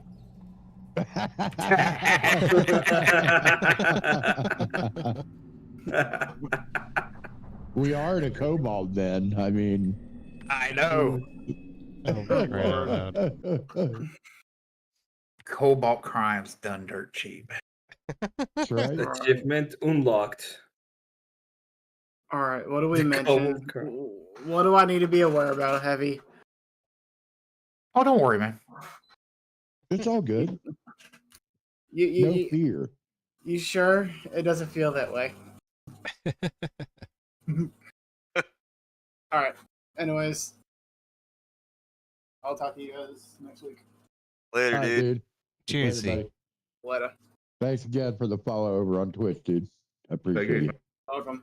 How do I leave the game? Do I just exit out tab or do I? Yeah, you just close it out, man. It'll go. It'll All right, X cool. out. All right, cool. Just want to make sure because I don't want to leave myself hanging and being like, okay, cool. But, And real quick, for anybody in my chat, EOD is our gracious DM. Yes, indeed. If you would, go hit him up over on YouTube. The link is in chat. And make sure you subscribe to his YouTube. He only streams on YouTube. And he has audience interaction. For $25, you can buy a curse box. For $50, you can buy a loot box. And that will affect the party. So head over to his YouTube, give him a subscribe, and maybe fuck with the party a little. Oh, yeah, I appreciate that. I do stream on Kick and Rumble as well, but All right, not Twitch. I'll talk to you later. Later on, man. Hey, so for these like little character boxes here, is there a way to make them smaller?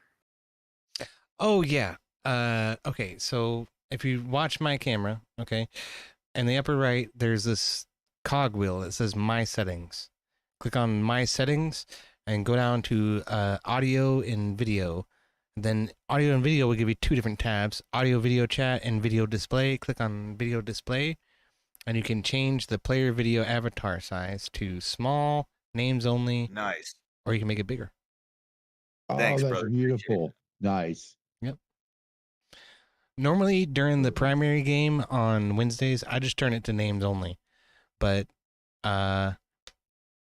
Heavy had a really good idea. If you guys will select your character as your chat as thing, your character avatar will actually show up at where those pictures are, which is kind of cool. But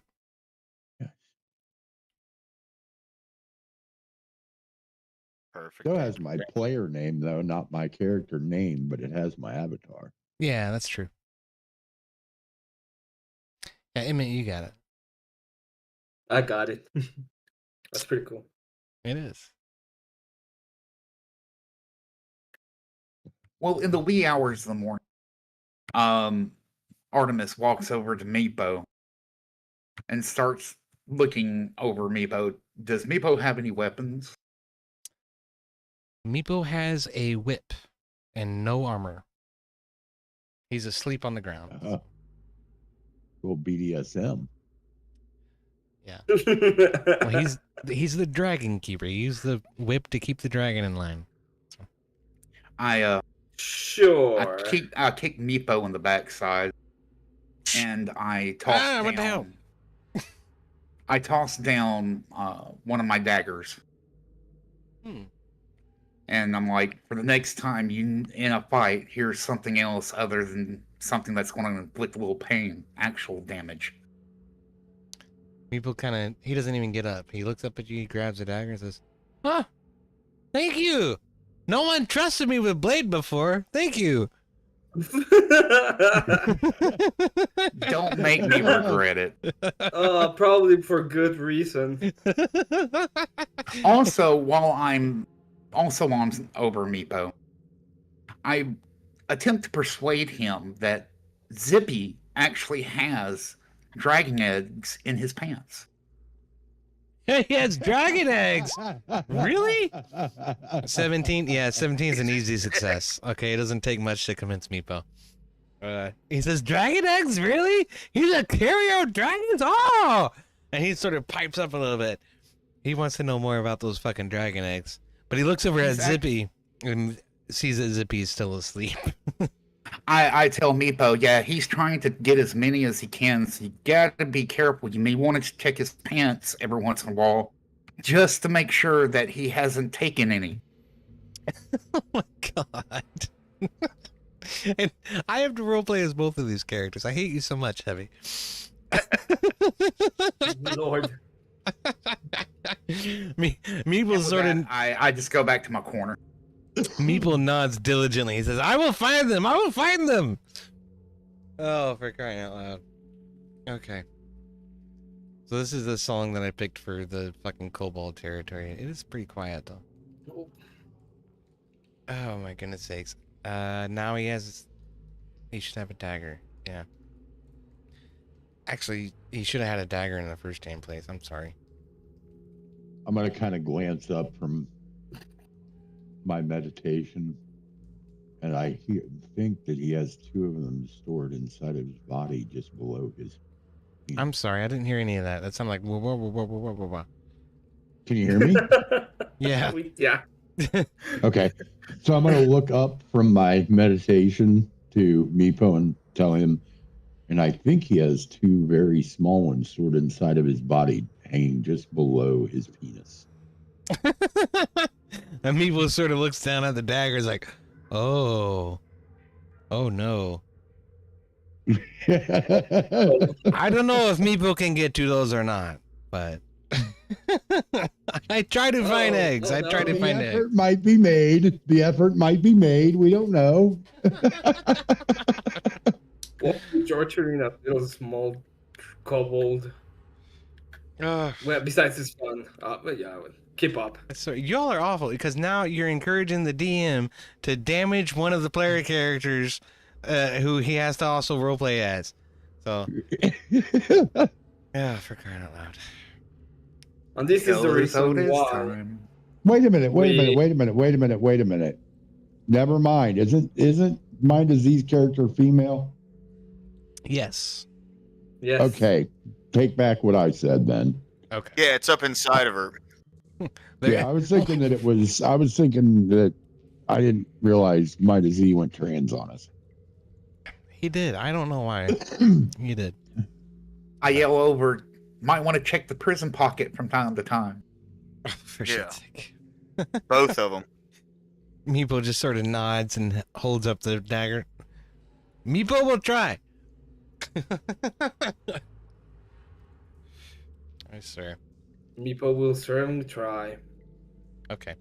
So as the morning wanes onward, the rest of you sort of rouse from your slumber and wake. You have no idea what time it is because you're deep in the earth. The sun is far, far away. That's why it's called the Sunless Citadel. I'm okay with that. Indeed. Feels like home. So Meeple will remind you guys. Ur'Dahir says go to Eastern Passage and Dragon's Room. You find goblins there. Right? And Zippy sort of gets up and says, I'm ready to go if you guys are. Let's do this thing. All right. There's loot to be had. All right. Yep. Let's go. And goblins to enslave, I mean kill. Indeed. Or enslave and then kill. As we in go the- along, I what's hum in a this- little ditty about dragon eggs. What's in this The left double door and right can here? draw. One at a time, if you will. Who is it? Lower class first. Go ahead. Yeah, what's in this left door right here? Oh, What? it's just some more Well, that door is actually trapped. pickle corn. When you open when you open the door, a bell goes off and 3 kobolds stand at alert. But Meeple's right next to you, and he says, whatever it was. Fuck. Pickle my pickle. Yeah, a tickle pickle or whatever. Tickle. Yeah, Tickle corn. Tickle. tickle corn. That's it. Tickle pickle, tickle corn, and they all stand down as soon as the door opens. Because Meeple shouts that out really loud. They're about to kill you, but they don't. But like I say, it's a bell on the other side of the door. So There's nothing else in there. no, there's just 3 kobolds who are standing guard. This is a guard room. If you guys were, antagonistic to the kobolds, they would have ambushed you, but you weren't. I considered it. I know. I seriously considered it. I was There was a willing to. reason I was willing to hear Meepo out, and that's why I was There was a asking. reason I put my character standing behind the kobold in that first encounter. Well, the first thing that's going to happen is Meepo says, "Good luck. I see you guys when you come back." No. He's not going. Meepo, give me the dagger. Okay, roll an intimidation check. In fact, I'm going to give you advantage on that because you are 7 feet tall and he's about 4.5. 20. Yeah, 20 succeeds. So he sort of looks at you meagerly and just hands you the dagger with the handle first. Says, okay. All right, now I give it back to Artemis. And I hand it right back to Meepo. And I explain to Meepo, whether I tell Meepo he doesn't have an option, he's going. No, Meepo stay. Meepo no warrior. I don't go to Goblin territory. I have no armor. He pats his bare chest. I have no armor. Meepo, I have a question for you before we leave. You were in a cage in the middle of Kobold territory. Why? He wasn't in the cage. No. Oh, he wasn't in the bedroll. cage? No, Okay. he was in the bedroll here. The dragon was in the cage. And the cage had apparently been pried open and the dragon has been stolen. So Okay, that makes sense to me. Makes more sense now. DM clarification. Meepo is not a character to go along. I mean he can, but he's a commoner. He's not gonna be much help. He's just gonna die at the first sight of the. He's not even gonna get hit by a goblin. He's gonna see a goblin and just keel over. Pretty much. All right, Meepo, give me the dagger. All right. Meepo already handed it.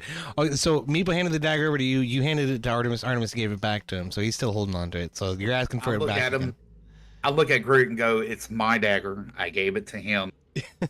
So Meepo just We're turns good. to Artemis and tries to hand it back to you. You don't take it. All right. Fucking hippies. Yeah, he's not gonna be much help. I'm just joking. All right. You guys ready? Yeah. Where's Emmet, are you still with where's us? our Emmet? Yep, I'm ready. Yeah. Okay. Well, come on, man. I don't see his token anywhere. Where are we going? I'm not. Okay. Up here, Emmet. Right here. Oh, I see the door now. I Yeah, didn't see that door. That's okay.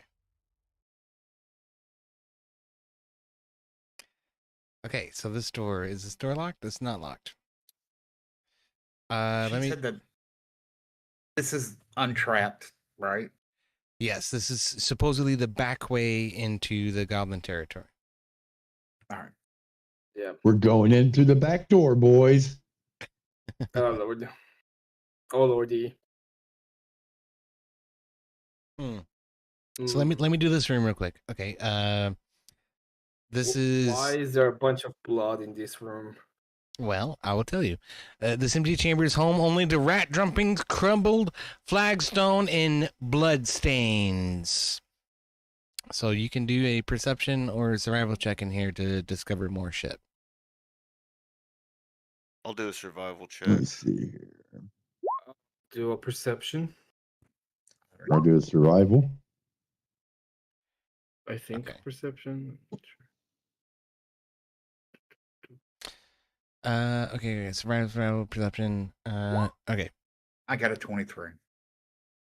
So Brody and wait, not Brody, no. Harry and Ur'Dahir, and then what? Heavyfisted, you did what 23. for perception? I did not roll for a survival check. You said survival or perception. I'm playing for fucking Zippy. I'm sorry, I'm a dumbass. Okay, I thought I was playing for Groot. All right. Anyway, okay. So, those of you who roll perception check, you realize that there's tracks in the dust. Appear to be human tracks. 4 to 5 people. This is probably the missing group that you're looking for, but you're not entirely certain about that. The survival checks ascertain that they're rat tracks, very recent, maybe a day old, and that the humanoid tracks are almost a month old. So, yeah, both of you succeeded on your survival check, so both of you know that. And they're made by 3 to 4 humans that are moving across the area to the north. This is the same path the adventurers took before. Humans. Okay. Yep. So they went into the goblin den. Humans. Another slave humans. race. Is there anyone that's not a slave race? Yes. Growl. Hmm. Groot. Groot. Only the drow, yeah. Oh, this should be on repeat. I'm sorry. Why are you even here and not with your slaver friends? Question. So as you enter this room, you notice dust and odd bits of stony debris and a rubble pile lying on the floor. An ornate fountain is built into the eastern wall, though cracked and stained. The fountain's overarching carving of a diving dragon retains its beauty. A relief carved stone door stands on the western wall here. I'll use my thieves' cant with Artemis, kind of point him toward that door. Tell him to check it out, look for traps, etc. Okay. So you make some signs to Artemis and direct him towards the door. Since I failed perception, I just opened the door. It's locked. Or try to. It's locked. So carvings on the western door show skeletal dragons. And since you speak Draconic, a Draconic inscription on the door reads, "Rebuke the dead. Open the way." And as you stand within 5 feet of the door, you notice the air is noticeably cooler. And the door itself is cold to the touch. This says something about rebuking the dead. Opening the way. Hell if I know. I like making things dead. Yeah, and your DM suddenly remembers a private conversation with Heavyfisted about having spellcasters and how that would have been good, and I should have fucking done that. So, Bro, this sounds like undead bullshit. This sounds like the undeadest is here. so what do you want to do with the door? Open it, or let's continue? I mean, a door unopened is a door not explored. Let's open that fucker.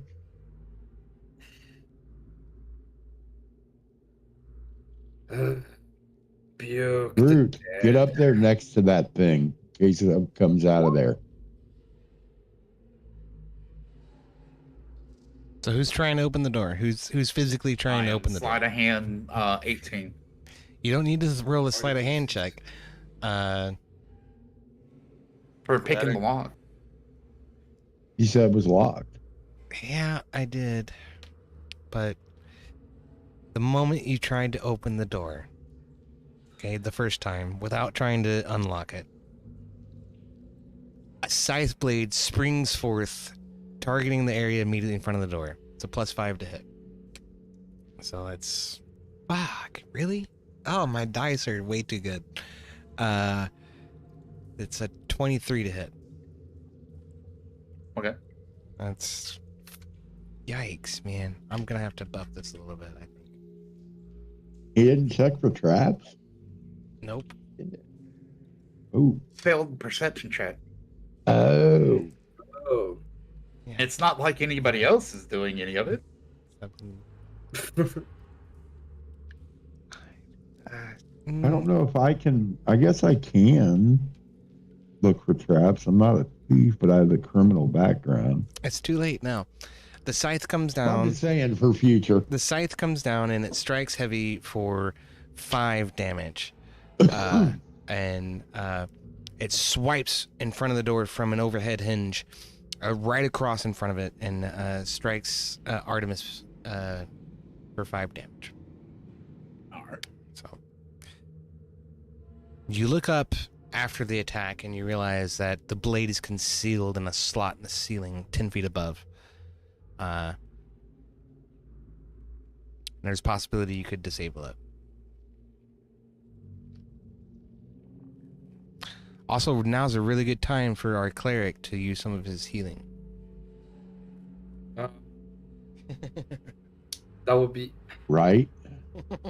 It would be a good time. It would be a good time. You know what? Fine. I'll use a little bit. I don't think Emmet took his long rest. He still has 10 out of 11 hit points. Oh, I do. I did. I just didn't do my thing. Yeah, I'm gonna go ahead and use Cure Wounds. Okay.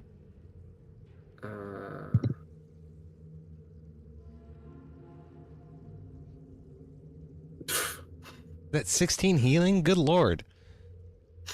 That's a little bit OP. My bad. It's a little bit OP, yes. He did roll near the top of his 2d8, though. That's fair. Yeah. That's a To be maximum fair. of 16. Yeah. Thank you very much. Uh, So, I guess I'm just gonna have to do sleight of hand again and see if I can't disable the trap. All right, I'm gonna step before back. that, can we check or do a step back and check if we can actually see the some stuff like perception? Well, he already triggered the thing. Now he's trying to disable it. Okay, well, fine. Right on. 27. Okay, with the 27, you're able to pull the trap mechanism out of the slot and dismantle it. The scythe falls on the ground. Takes about a minute for you to do that. I step back and I'm like, anybody else want to have a crack at the door? All right, I'll Yeah, step I'll forward. try it. Oh, okay. I'm going to look at the door and make sure there's not another trap. Huh. Well, Do a That's sleight of a hand on the brother. door, try to unlock it. yeah. Well, you reach your thieves' tools into it, and you hear a click. The needle breaks in your hand. Does not unlock the door. You notice there's kind of a magical imbuement to this door. It appears that it's not exactly your average physical lock. It's actually an enchanted lock. It's going to take some arcane magic in order to overcome it. Artemis goes, hey, what about that key? Yeah, I'm gonna. That's what. Yep, I was just gonna do that. I take my key out, and see if it'll unlock that door. Well, looking at the door a little bit more closely, you realize there aren't any keyholes in it. There's nowhere to put the key. I can't stick my dick in it. I mean the key. Well, I can't unlock that one. Fortunately not. Like I Yeah, I said, don't think we're gonna be able to. I'm gonna open that kick one. the door one good time. okay, roll an athletics check.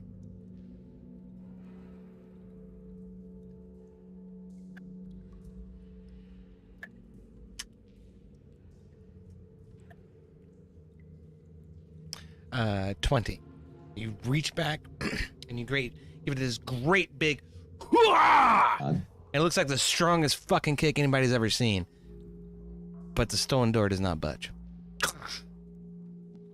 Okay, so before we move on, the door is magically sealed. It's gonna take a magic casting of the spell knock in order to open it. I don't think any of you have that spell. So Nope. That's an arcane spell, not a divine spell. yes, that's correct. I summon Pat McGroin.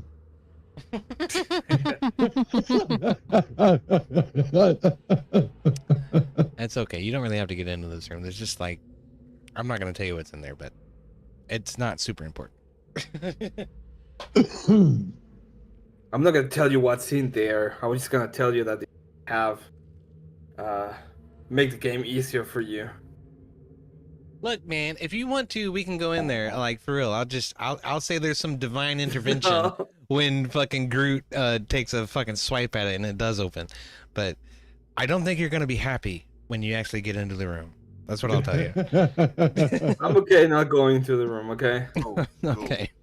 First off, I don't want to piss the DM off. Enough said. I use my perception to see if there's any things that would possibly get my attention on a trap. Okay, let's take a look. in this hallway. Here. You notice on the right, it's caved in. On the left is just an innocuous door. Yep. Okay, it's one of those. Wait a minute. I'm gonna check this door for any kind of trap around it. Oh, yeah. Yeah, okay. Do a perception or investigation check.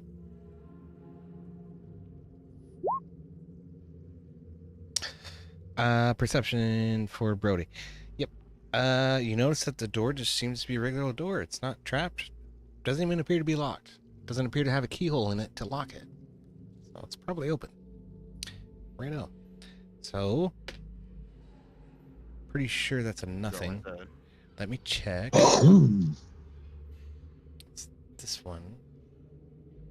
Over here. There's another door in here. Yep. Hold on. Don't open that one yet. I'm not. Okay. Yep. Nope. That's a nothing. There's nothing in this room. Okay. We're gonna do open door simulator for a while here. Yes, indeed. Like I say, this is a traditional dungeon delve. So in the 70s, this is all D&D ever was. But okay. Gary Gygax will be proud. Indeed. Yeah. So I'll tell you, as your DM and your lawyer, you should be careful with that northern door.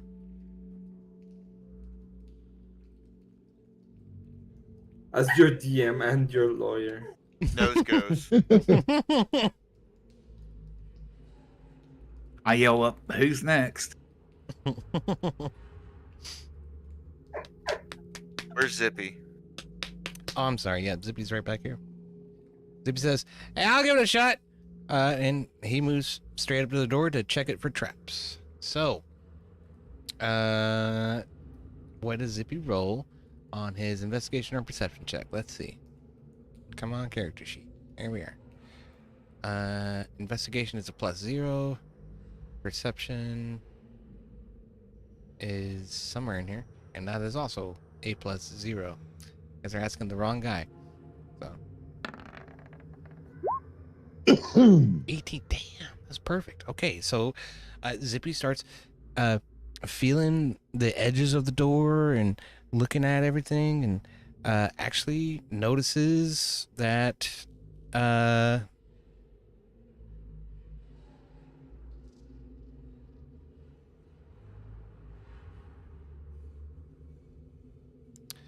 hold on. I am sorry. The suspense is killing me. I know, it's terrible, isn't it? It's this one. Are we dead yet? Okay, there's a bell. Right. So Zippy notices a tripwire just on the other side of the door at the bottom. And it appears to be connected to a bell at the top of the door. She relays all this information back to you guys. There's a bell here. I think if I'm very careful, I can open the door without triggering the bell. What do you guys think? Should I open the door? I think you ought to let somebody else give that a shot. I'll open the door. I'm tanky. I can eat some damage. I can open the... Zippy says, hang on a second. I can open the door without triggering the trap. Let me open the door without triggering the trap. So Okay. that's what she does. She snips the tripwire and opens the door. And as you look into this room, as Zippy looks into this room, he says, there's a bunch of caltrops on the floor and a bunch of blood. And there's a wall at the far end. That's about 3 feet tall. I can't see what's on the other side of it.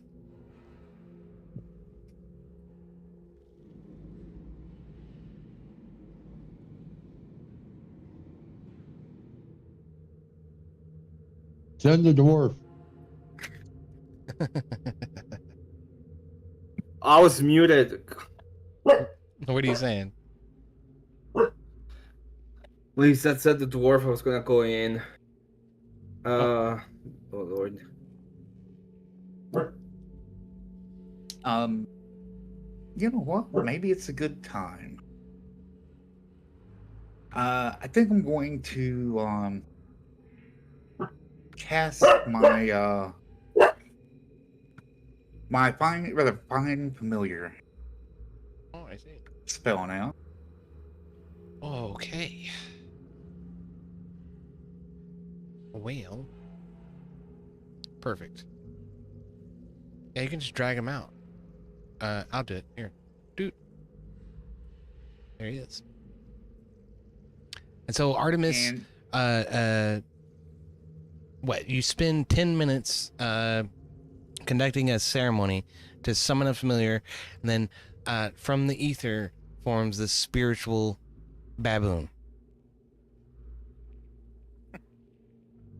a A baboon. A baboon. I tell the baboon to be careful to collect some of the caltrops, move them aside, and try to see if he can't make his way a little bit into the room. Okay. You want to move him or you want me to? Yep, that'll work. Baboon stumbles in the room, starts gathering up caltrops. He clears this area, this area, this area, and this area. If you follow that path precisely, you can avoid any damage from caltrops. Should we do a acrobatics or whatever to see if we do? Nah, just follow the path. Also, I have to know if you're moving stealthily or brandishly through this area. Are you moving stealthily? Yeah. Okay, then You roll. want me to do a stealth roll? Yep, roll a stealth check. Okay. I get to spend my inspiration. Ugh, my goodness. There. 24. 24 succeeds magnificently. As you approach this area, you see on the other side of this wall 2 goblins. We have no idea that you're there.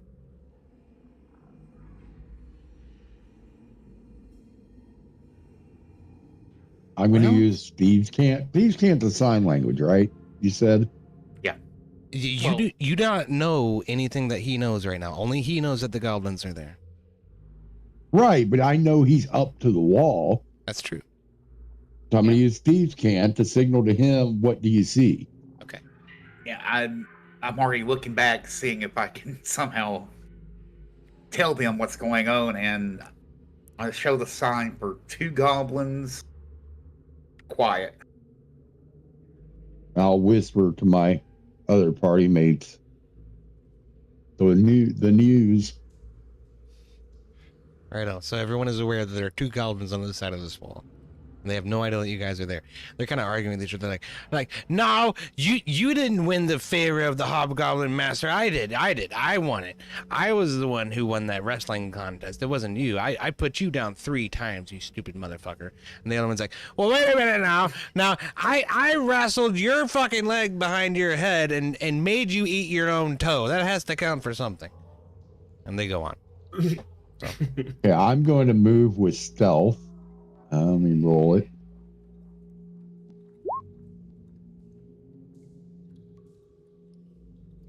One square. Well, wait a minute. Where are these caltrops still there, or did they get moved? We have a path, but it's not completely gone. Okay. So only one of us can go through at a time. Essentially. It's zigzagging. Right, left, right, left. Yeah. Well, shit. What we could do is get 2 of you and then just... Yeah, what I would like to do is signal to Artemis, see if he can clear off the space next to him. You Of can. caltrops. I'll Without see if my alerting monkey- the... Yeah. I'll see if my monkey will do it. I mean, Sure. Yeah, absolutely will. I'll let the DM decide where the monkey's going. Okay. Monkey heads over here, and he gathers up these caltrops. He's being very quiet, doing his damnedest. So, Just gathers up the Okay. caltrops. So I'm gonna sneak my way up here to join Artemis. Your stealth check is 11. So, as you approach, this goblin hears you. And he pops up over the edge. He does. With an 11, he hears you.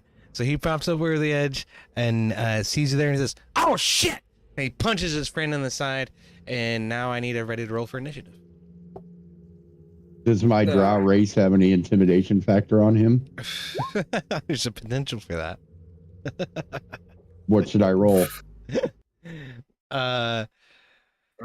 It's not going to help with whether or not they know you're there, but it's just No, but like, would it give me advantage on? Would it give me a surprise attack? You know? No, it's not going to give you a surprise attack. That's wasted. Okay. Yep. Do I have line of sight to the goblins or no? I'll let you decide what you do with it. Um, Obviously. You can gain advantage on your first attack against him by intimidating him, if you want to intimidate him. Okay.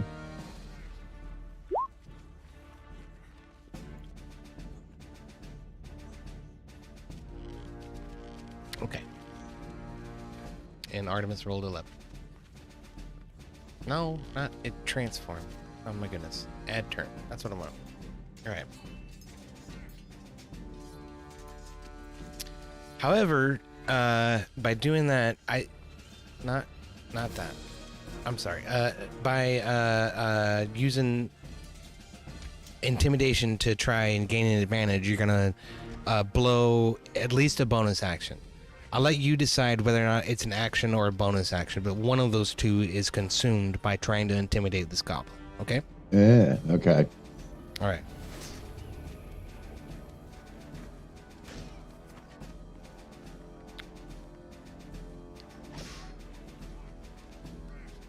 But I need an intimidation roll from you to accomplish that. Oh, do I get that now? Yes. Okay. Intimidation.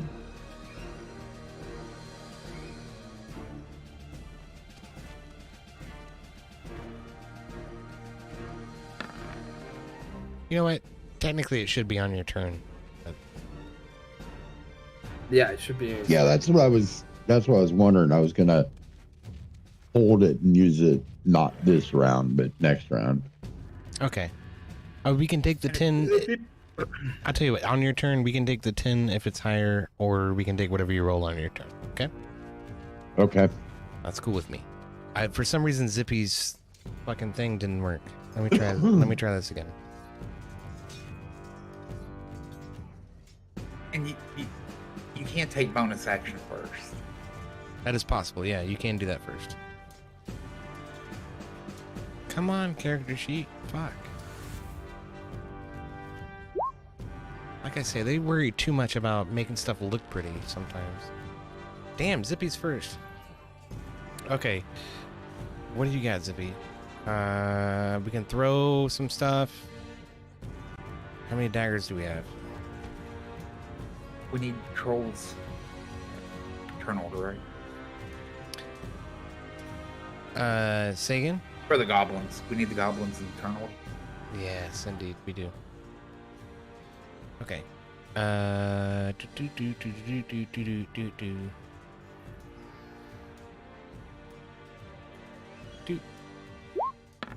Do that. 1 or 3, they get a bonus. So, all right. All right. So Zippy is gonna throw a dagger, at this goblin here. So we'll throw it with finesse.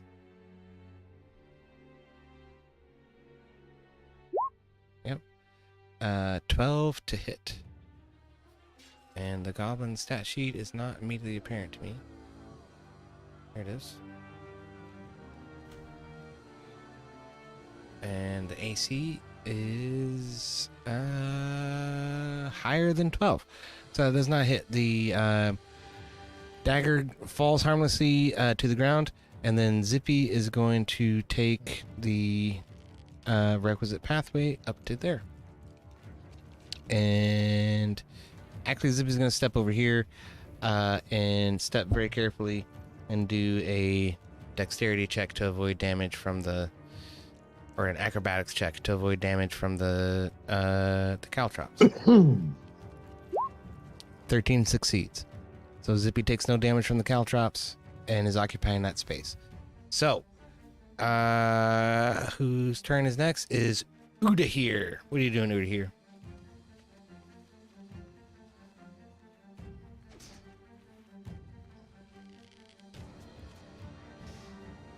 Emmet. Emmet. Emmet. Oh my god. Emmet. Mute. Can I see them? Can I see this guy? Or this guy? Technically, this guy poked his head up and went back behind the wall, but I'll say you can see them both. Technically. If you wanted to make a range attack, you could probably get to both of them. You know that they're there. Okay. I'm gonna try to do Guiding Bolt. Which is a first level spell. Just wanna be sure. Yeah.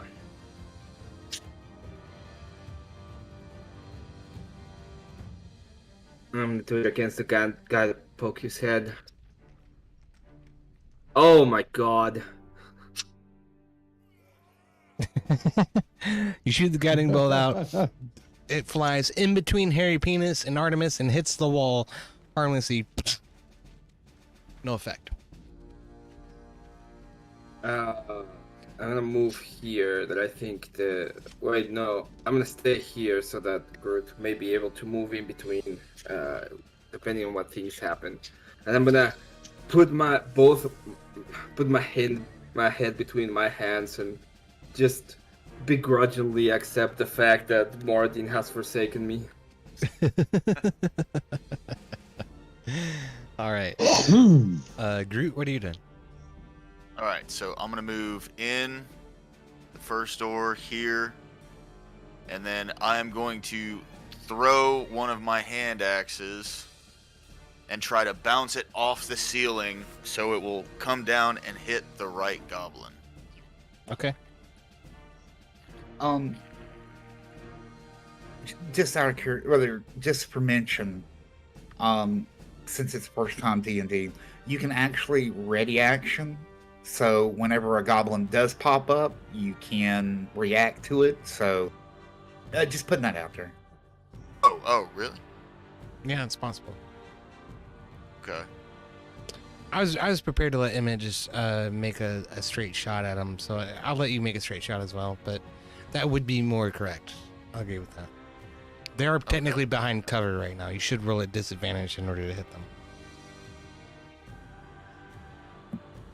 Well, Okay, they don't get any advantages just from. Instead of doing that, cover. I'm gonna throw my oil onto them. I get 20 feet of range with it, so that they should be in range, yeah. Yes, technically they are in range. However, oil is an area of effect, so you will inadvertently douse Zippy, Artemis, and Hairy Penis with oil as well. Never mind. He Everybody's will gonna douse get the hairy auto. penis with oil. I knew there was a reason I chose that name. Just for that moment alone, it was worth it. Lower class douses the hairy penis with oil.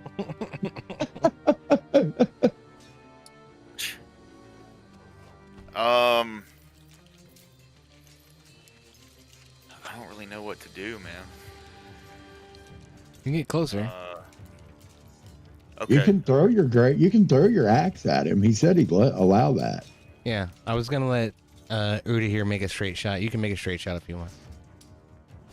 Alright, so I'll move up closer, and then I will throw my hand axe.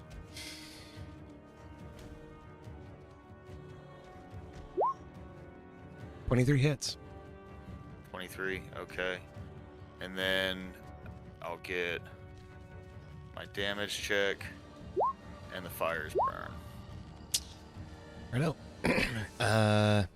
Goblins don't have resistances, so that's 4 damage from. So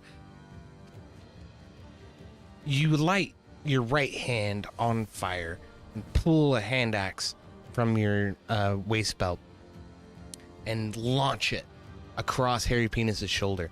And this axe goes flaming the entire way it flies. And as it nails this goblin right in the fucking forehead, it lights his whole upper body on fire. He wreathes out in flame and in pain and is completely flamed up. He's a charred husk on the floor. That guy's dead. Boom. Nice. Wow. Yep. What a shame. Hey,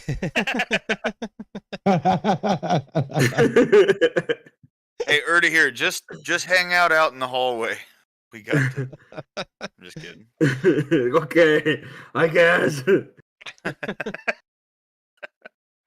All right, Artemis, what are you doing? I'm gonna have a stern conversation with Moradin. He's within reach for me, correct? Melee.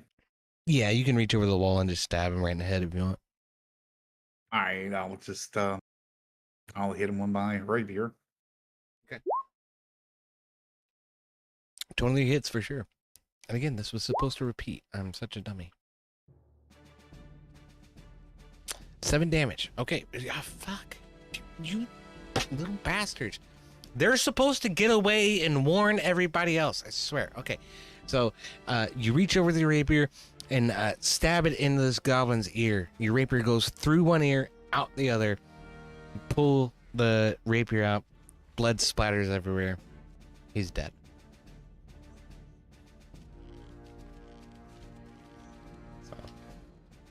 Nice. Both Now, Can we loot him? those goblins are now we loot. both those goblins are dead. No one else has been alerted to it. Yet. At least it doesn't seem that they are. But yeah, you can loot the goblins. What's the What do they yeah? have? What are we doing? Investigation? Yep, do an investigation check. Let's see what you find. I don't find shit. Yeah, forward. They just look like Is goblins. that beer? Is that liquor? Oh, I'll tell you this is I Find need this shit. I have some sorrows to drown. Zippy is kind of looking around at the floor and looking at the baboon and saying, "Hey, you guys, maybe we could use these caltrops." And he sort of points at the ground, and the baboon holds up about 50 or so that he's picked up off the ground. oh, nice. Yeah, for sure. Yeah. Yep. Sounds like a great idea. The goblins don't seem to have anything. They have a crude sword that isn't better than what you already have, and some armor that is just trash. They have a hand crossbow that's weak compared to the regular one. So can I just get the my familiar to gather up 25 caltrips for each part? For the myself and Groot and Harry. Yes, there are approximately 200 scattered across the ground. So if you want the baboon just gathers all of those caltrops and comes back. So that baboon has 200 caltrops. So we can distribute those evenly among the party if you want. Works for me. All right. So how many of us are there? There's 1, 2, 3, 4, 5. 200 divided by 40 5. apiece. Well, I was just 10 each. Or 5 of us, 200? 40. 40 each. 40 each. 40 each. While you all sort that out, I will remind everybody that This donut goal at the top of the screen is a monthly goal, and at the bottom of the screen is a ticker tape that tells you how you can affect the party. You can buy a loot box for $50, or a curse box for $25, or a reroll for $5. I haven't gotten a single damn donation tonight except for Lowerclass paying his tardy fee, which he did not have to pay. So you still have a reroll. There, Groot.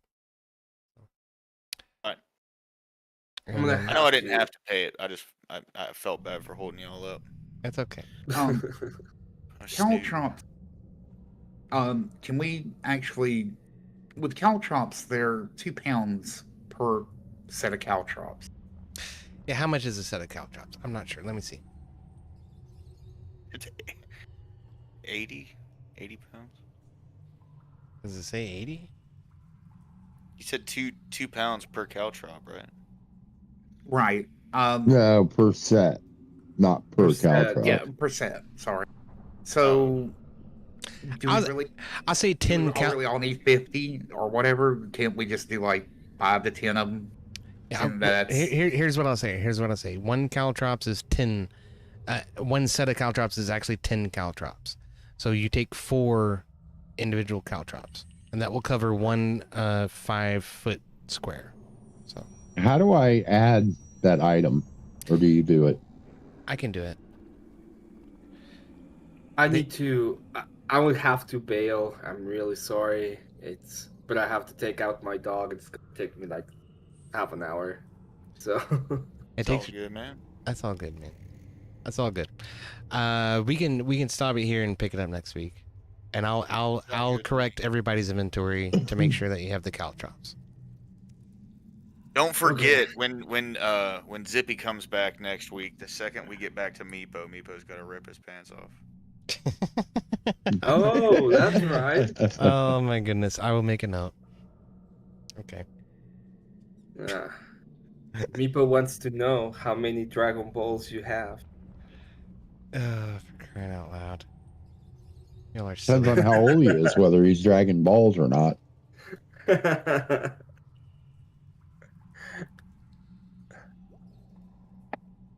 Fredo. All right. Meepo wants eggs from Zippy's pants. That's what I noted. Okay. God. And he has a dagger, but I don't know if he's actually going to use that or not. All right. Yeah, I'll. Hey, UD. Thank you so much for the game. Real quick Yeah, man. before Emmet goes, do we want to do experience? Yeah, we just killed 2 goblins. You did not encounter the skeletons that you don't know anything about, and yeah, that's it. It's 2 goblins. Okay. So We encountered 3 rats, and then another rat, and then disarmed a bunch of things. we did that already. I covered that already. I thought I did. Yeah. Did you not get that? And now, no, but it's fine. He should have 50. Yeah, he should be at 50 Right. Okay. currently. So put yourself up to 50 experience, and then I'll tell you what you get for killing the 2 goblins. Well, I should get negative experience points after what happened, but No, you shouldn't. Shut up.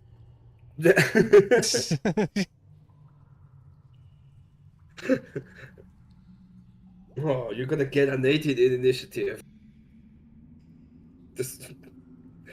I'm a critical failure you on your second spell of the day. Okay.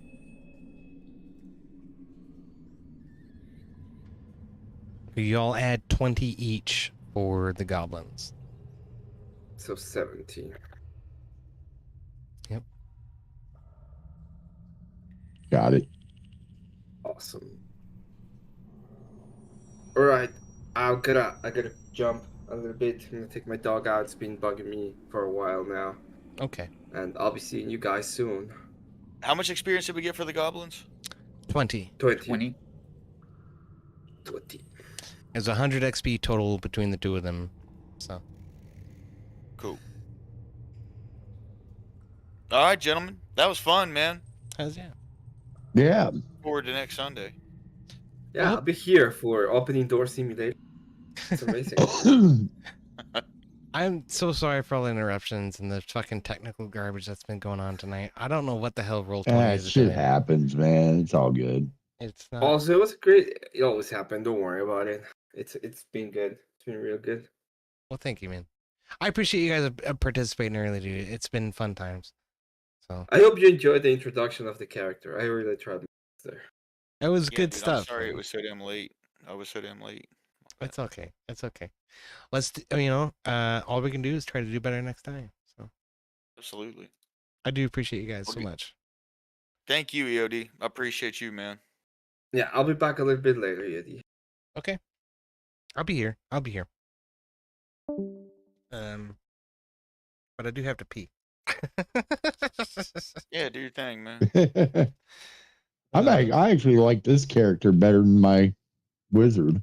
You're so goofy. Your wizard has so much shit he can do.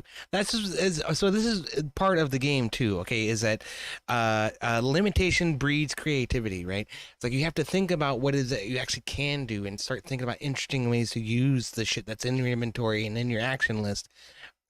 Whereas with your other character, you blew him out with fucking spells that he shouldn't have and shit like that. There was way too many options. So, yeah. Yeah, but we fixed that. We did. So We did. Amigad I says haven't gone in and actually fixed it yet, but yeah. we talked about what it takes to fix that. Sure. Yeah. Amigad says, "Evening, gents. How goes the new campaign?" It was good. I think so far it was good. I'm having fun. So, what do you guys think? Dude, Yeah. I had a great time. Oh yeah, man. Same here. And I actually remembered to stream to my fucking DnD channel this time. So this one is on the Well, DnD there you channel. go. So Nice. hooray. I don't have to upload it. I still haven't uploaded last week's episode from the Wednesday campaign. I got to do that. Oh, man, that Wednesday campaign is a lot deeper than this one, though. This one is kind of a breath of fresh air because I'm practically improvising it with you guys. Like, there is a description for every single room you walk into, and there's a script for every single NPC you encounter. I don't have to make any of that up. So, there's not a lot that I know that's ahead of you. You know what I mean? On this one? Yeah.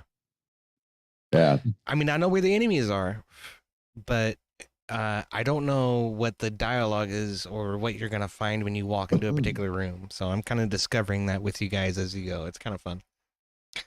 That's pretty cool. Yeah. So you completely missed the Kobold prison, which is fine. There isn't particularly any reason to go in there, but the goblins have a very similar encampment to the kobolds. So finding their prison might be helpful. But that one's going to be a lot more obvious to you. I mean, the way this is all laid out, you're probably going to run into it anyway. So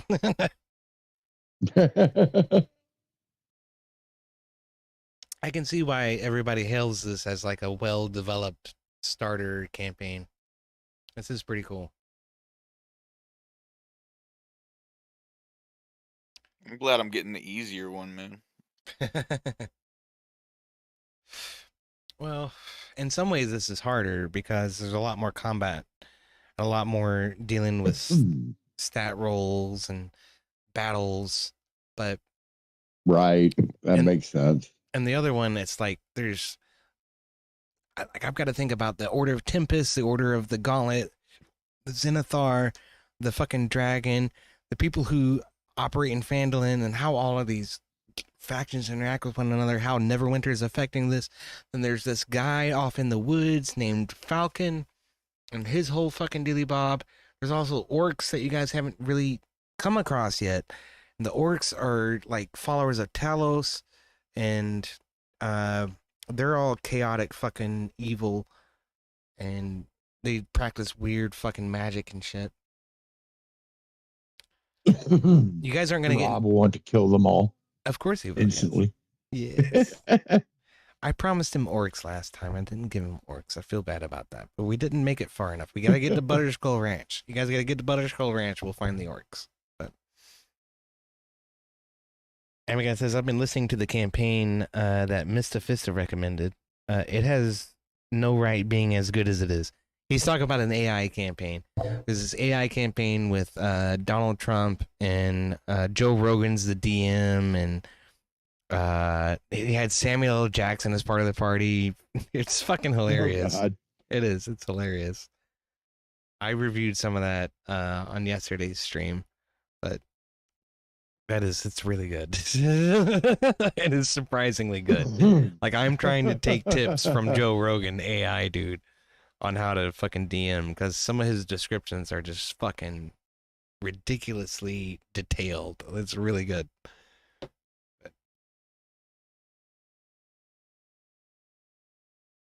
I don't know, man. Before long, people are just gonna be tuning into fucking AIs playing this fucking game instead of listening to people do it. Yeah. Oh, dude, that sounds awful. It kind of does, doesn't it?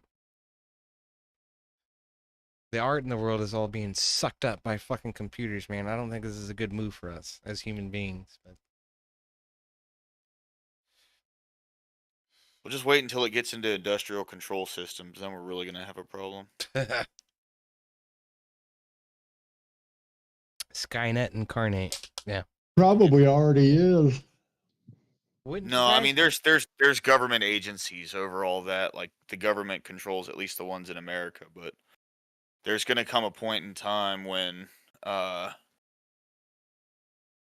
gonna start implementing AI into like the automated world, and once that happens, dude, it's just gonna be a snowball effect, bro.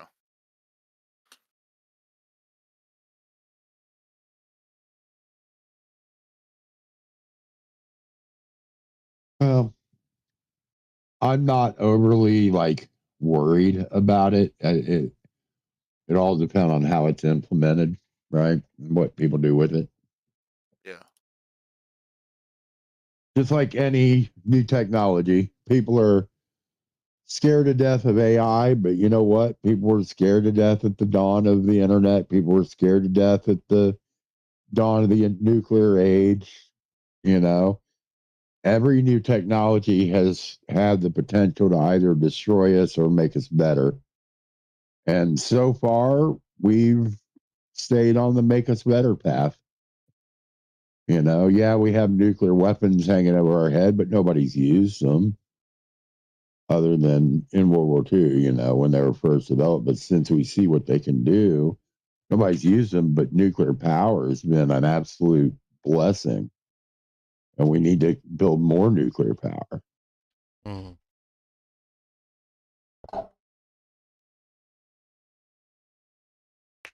Well, I was thinking, speaking of nuclear power, I was thinking that we should probably go ahead and get a short rest.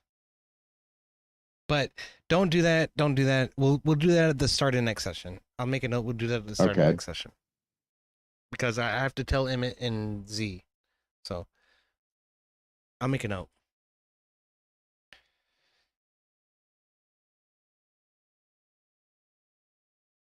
But that's how that's going to go. We're just taking a short rest where we're at, and then short rest at current location. Okay. Yeah. And I'll remind you guys when we start next week. So that'll work. I'm gonna. Okay, well, I got the 5 from fucking Lowerclass. I'm sorry. We haven't got a single donation other than that though. It's trash. You all suck. I said, fucking bastards. Okay. It's all right, man. If I had more money, I would. No, I don't want to gouge you guys for it. If you want to contribute, please do. But you know, primarily I wanted to grift from the audience to try to affect the game. So, but we're not getting any of that. That disappoints me, but that's okay. Well, it looks like it was just a quiet night overall. My stream's been quiet as hell too. Yeah, that's okay. Like Sunday evenings, I think, are just that way. Yeah. You know what I mean? Sometimes. You guys play Marvel Rivals at all? No, I don't.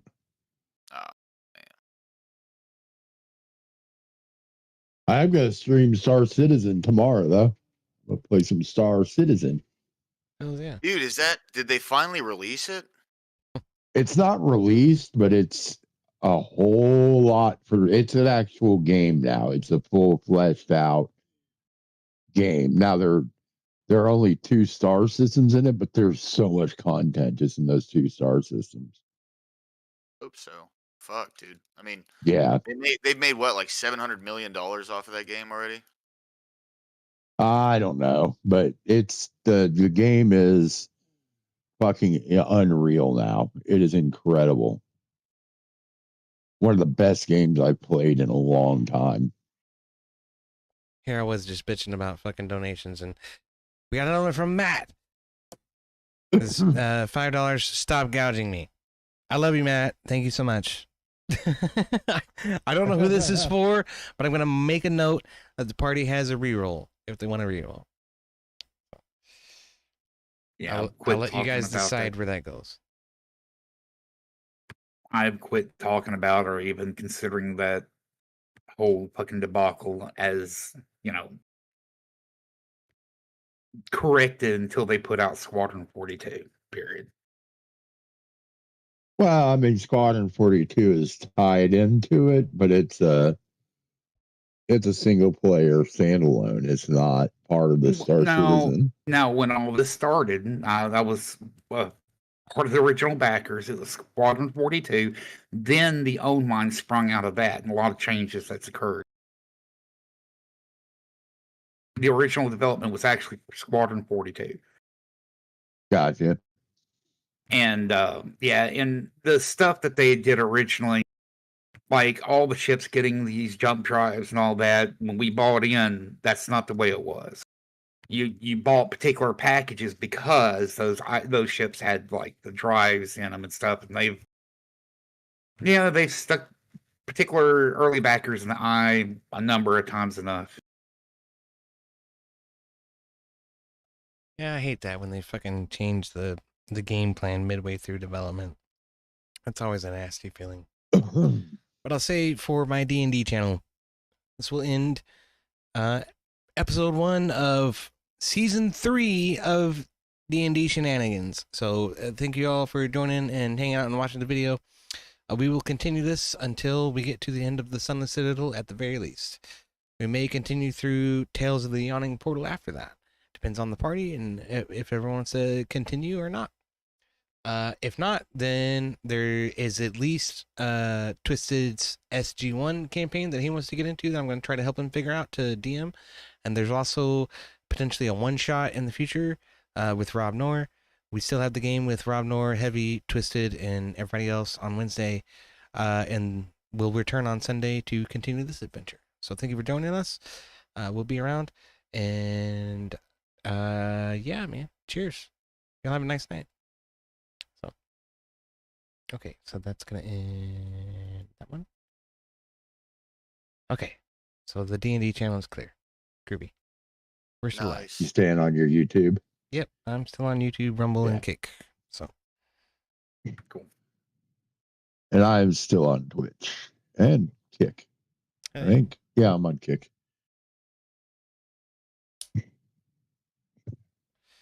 It just makes it so much easier if I can actually stream this shit straight to the D&D channel rather than streaming it to EOD 696. Then I gotta download it. Then I gotta fucking edit it a little bit because there's usually a bunch of shit at the beginning and a bunch of shit at the end. I gotta get rid of. And then I gotta upload it, and then it's like fucking a 3-hour video that I'm uploading, so that takes like 6 hours. It's ridiculous. Right. It's awful.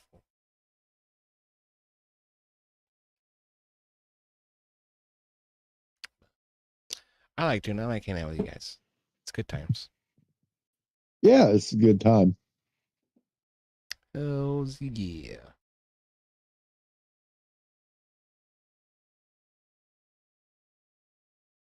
Oh. All right.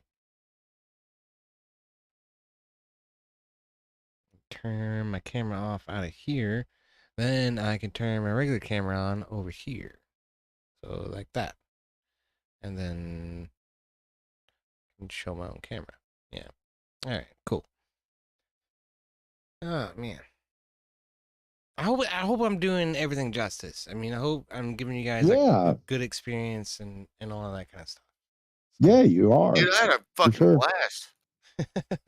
Good stuff, man. So like the map, all the art is like way more detailed than what came with the module. Half the stuff that the module describes isn't actually even drawn onto the fucking map.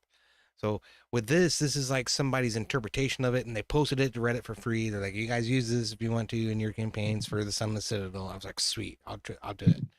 So, That's cool. yeah, and he has like a little water stamp somewhere. Oh shit, I forget. You know what? This one is probably from DeviantArt. That's why it doesn't have a water stamp on it. Let me look. So our map artist is in the properties of the file. So Foundry Atropos on DeviantArt. So yeah, that guy's really cool. He does some D&D maps here and there, does tokens and stuff like that. Awesome guy, awesome art. So thank you so much, Foundry Atropos, for making the maps. Definitely.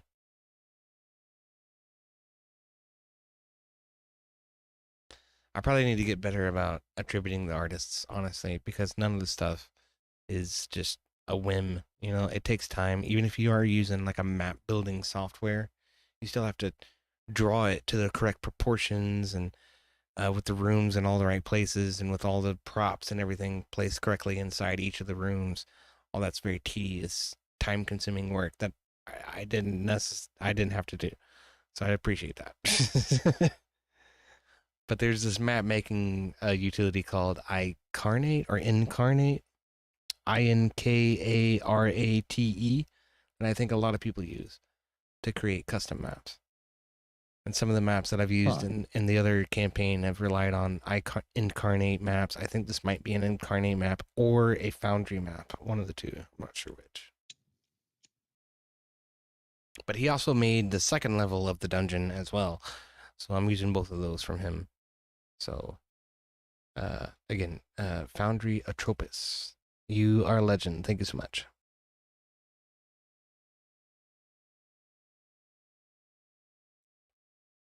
And like the resolution is ridiculous on these things. Like they have to be 4K, you know, on both axes in order for it to not be blurry when you move in enough to actually see what's going on in a hallway or whatever. So they end up being ginormous fucking images. They're like 10 to 15 megabytes a piece for a JPEG. That's huge. So damn. Yeah.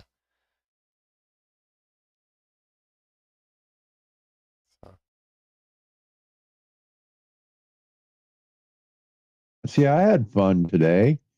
I got to spend half the day on the phone with my bank.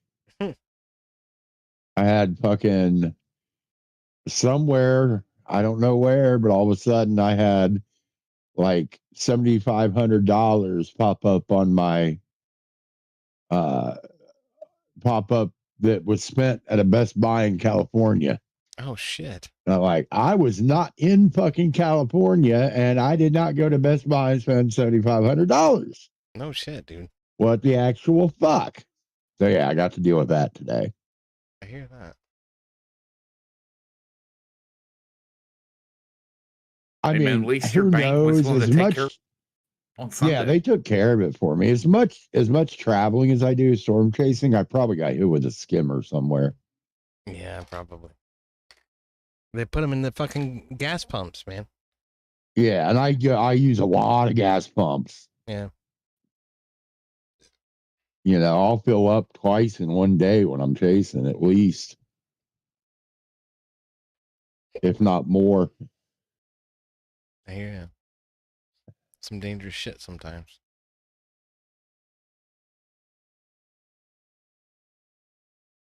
I see this happen last time. This makes me so mad. The fucking viewership will peak when I end the D&D game. Now we got 9 people watching over on fucking YouTube. I appreciate y'all so much, but I wish you were here for the game. Well, I mean, we generally end around the same time, so. pretty much. It could just be And you're probably getting that Australian crowd and stuff that are getting Maybe. on. It could be. I do like the Aussies. I do. Oi, oi, oi. Aussie, Aussie, Aussie. I think I did that backwards. That 10 p.m. to this time, there's probably a lull in viewership. Yeah, maybe.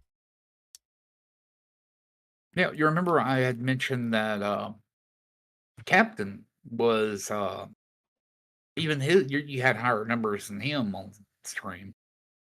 I did? Yeah, when we were there Well- towards the end, we were talking about everything. If I fucking get rated, maybe. But Remember, you had 60 people, and yeah, I got rated. That's why. That's the only reason I ever have that many. It's okay.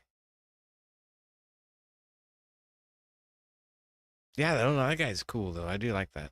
I love Foundry too. Like I'm looking at a lot of people playing Foundry, and I'm like, that is so much cooler than Roll20. I need to fucking get with that.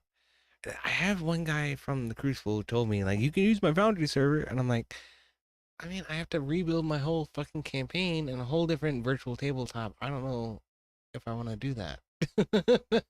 Maybe hold it for the start of the next one. Perhaps, yeah. You know, can always do that. Continue the two we're doing here and then move to that when you start another one. It's an ideal. It's an ideal. But the next thing on my horizon is your Stargate thing. Yeah. So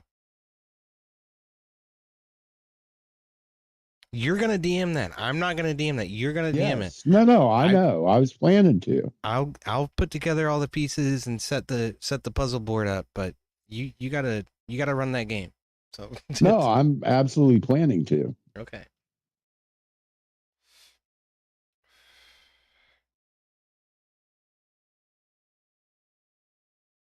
That's what I was Hopefully, I planning don't on too. completely fuck it up. As long as I only fuck it up a little bit, I'm okay.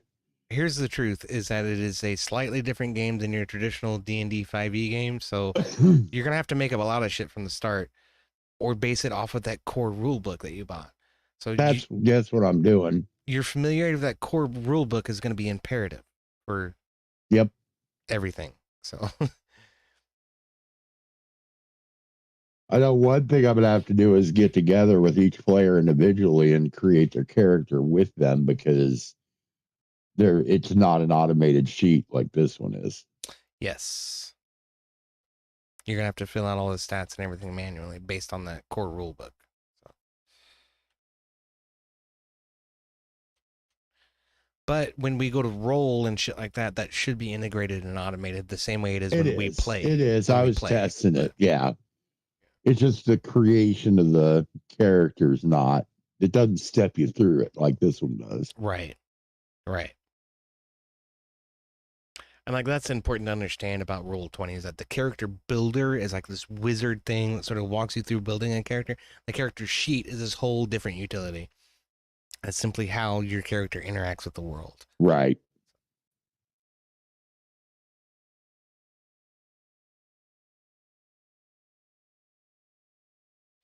So like two separate utilities. And there's a lot. There's a lot about Roll20 that's pretty jank. I wish it weren't, but what can you do? It's free. I can't complain. Right. I think Foundry might be a lot better at that kind of shit, frankly, from what I'm seeing. Foundry's a lot better at just about everything. It's like Roll20 on steroids. So Does a Foundry, do you have to pay for the Foundry server? yeah, first of all, you have to pay for a one-time pay license. It's $50. And then Okay. when you want to run a game, you have to open up a server. So that means if you want to run it off your personal machine, like if I wanted to run it off of this box right here, I'd have to pop a hole in my firewall so you guys could access my computer to get to the server. I don't want to do that. Well, I have an extra computer that I'd be willing to open up. No. We don't have to do that. Alternatively, what you can I'm do. just saying that if we wanted to, I'd be willing to. I have an extra PC just sitting here that I'll point a firewall to it. It's an ideal. But alternatively, what you can do is spin it up on like AWS or something like that to make it more accessible and more reliable. Because the other side of that is it depends on your personal internet connection as to how well people are able to connect to that thing. So, well, I have gigabit fiber, so it sounds good. yeah, I have bidirectional gigabit fiber. Well, we can try it. We can try it. Put it in practice and see how it goes. But my initial inclination with that is just drop it on AWS and then pay whatever $10 a month to just run it off AWS. $10 a month ain't bad. That's what I figured. Is Foundry only for D&D, or do they do the Stargate stuff? I don't know. I have not explored what's available for Foundry in terms of content because I'm focused on Roll20, and Heavy's been contributing a lot to making this possible in Roll20. So I've been kind of just making Roll20 as good as I can. Well, with Foundry, I would probably say so because you're looking at a situation where people are using it for homebrews, and that's basically what your game is. That's essentially, yeah. The ideal is though, we want to be able to just grab shit out of the ether and make it work without having to build it ourselves. Like, I'm absolutely certain that yes, we can definitely build an SG1 game on Foundry without a doubt. But ideally, we'd be able to just pick up a content pack and not have to worry about all the particulars of how it works. And then it just works, But with Roll20, we've already found a character sheet. We got the core rule book. And I was telling Heavy, I was telling Twisted, I'm sorry. I don't know why I get you two confused. That if we can find some art assets, if we can find the tokens, we can find the maps, then it'll all just fall in place. Because the main I've thing... already got maps that ChatGPT generated for me. Oh, yeah. The main thing holding the game together is that core rule book and the GM's rulings on what happens. So that's what the core rule book describes. This is how you're supposed to rule in these particular situations. This is how characters are supposed to work. This is how whatever magic or technology is supposed to work. Which is what I've got. Yeah. So I don't know how you get me and Heavy confused. He's a lot more good looking than I am, but I have a bigger penis. That's the way to tell us apart. I think I lose you on both those, man. Oh shit! Fire. Well, I just have to ball check both you guys when I walk up to you, I guess. Oh, there's a big log in there. That's Twisted, I guess. All right.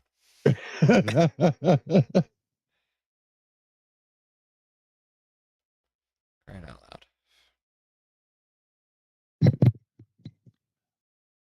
Yeah, I had a good time there. It was fun. It's good stuff.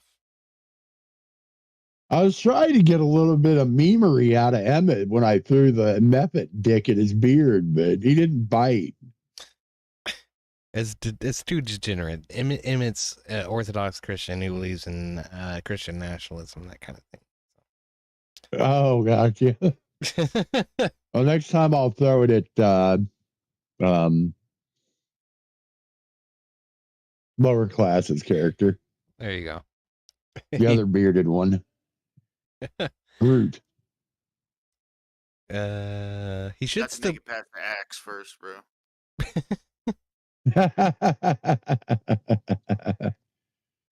I was saying Emmet lower class. See, now I'm getting you two confused.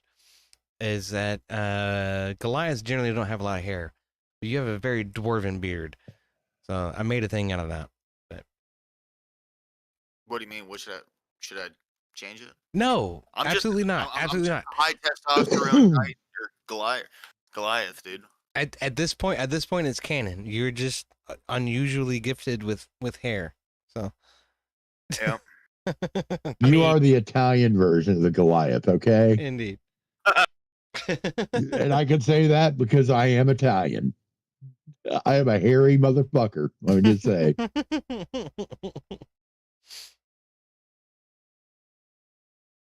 Oh, shit. But what you can do is kind of pull one out of Critical Role, he's got a belt of the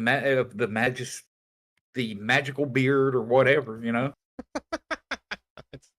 Because if you remember, Grog didn't have a beard until he got that belt. No, I don't fucking remember that. Oh my god, I fucking forgot about that. Ah, shit, man. That shit went on way too long, man. What was it?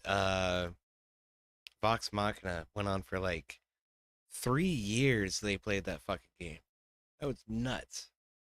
Dude, I've been watching. Well, Beeble Dirt League is at 5 years. You're kidding with me. their current run. Good No, lord. every week. That's awesome. See, this is something I think a lot of people don't fucking think about either when they're like, I want to play a D&D. Like, well, you realize this might be like a 5-year engagement. Like, well, I'm good with that.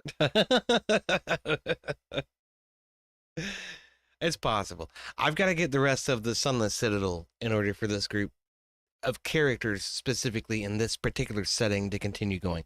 There's nothing stopping us from carrying these characters over into a completely different campaign that does something else, or meshing the two parties together, right, between Wednesday and Sunday somehow.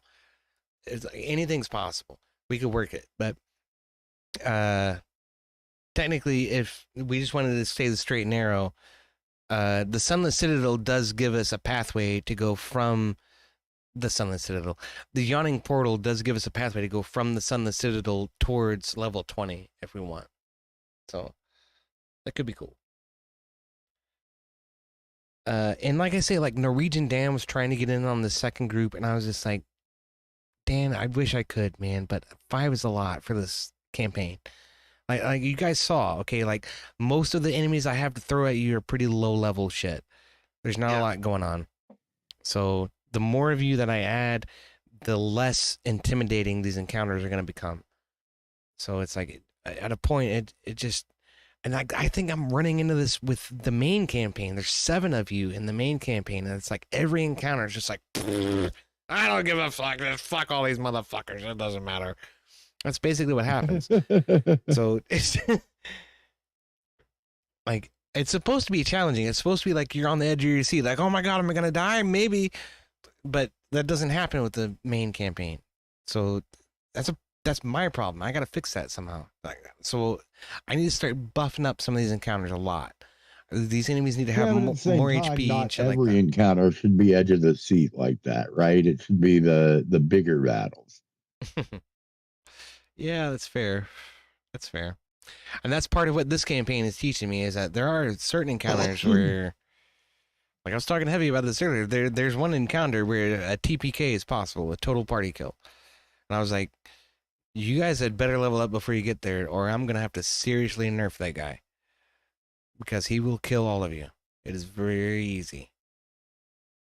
And like, as a DM, that's my greatest fear. Like, personally, you know, when I look at things, like, the worst thing that could happen is if I kill everybody in the party immediately, just with one attack. I'm just like, that's not cool.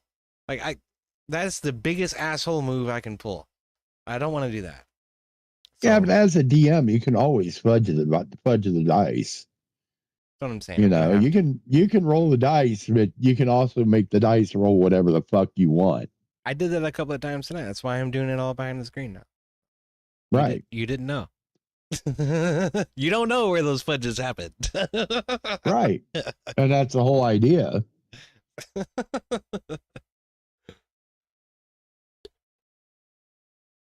I've never actually played. I know. D&D, like, at all. I know. That's what I hadn't played until our first campaign a few months ago. With me, yeah, I was the DM. Yeah. We did Dragons of Stormwreck Isle, which is another starter set campaign. It's rather small. It has 3 basic encounters. Adventures really is what they are. They're 3 separate adventures inside the module. And this one is just one big adventure. Dragon of Icespire Peak is like... But I had a really good time with it. I was like, yeah. It was fun. With my cock flail. Yeah, indeed. It was a mace. but Is that different? I think so. Isn't a flail like the chain and ball on a stick? I thought that's what a mace was. A mace is like a stick that has spikes on it. You A just whack flail? them with a stick. A flail is the one that has either leather bound or a chain to a attachment onto a stick. A morning star is basically a rounded mace with pointy object, pointy spikes or whatever off of it, and then a mace is I mean, mace is pretty much just a big piece of wood, Could be. or you can actually have a mace head on it that's like very common is like 4 edges or 4 blades intersection. So yeah. A baseball bat with But nails in anyway, it. I had one attached to my wiener in the first campaign. Yeah. That was my weapon. I'll tell you what I envisioned was some sort of chastity belt that's designed to go around your dick. And Yeah, basically. out of it sprouted all these spikes, and you're just whacking people with the dick. That's what I was about. Can't believe I had to put the image in my mind, but I did. You're welcome. Thanks.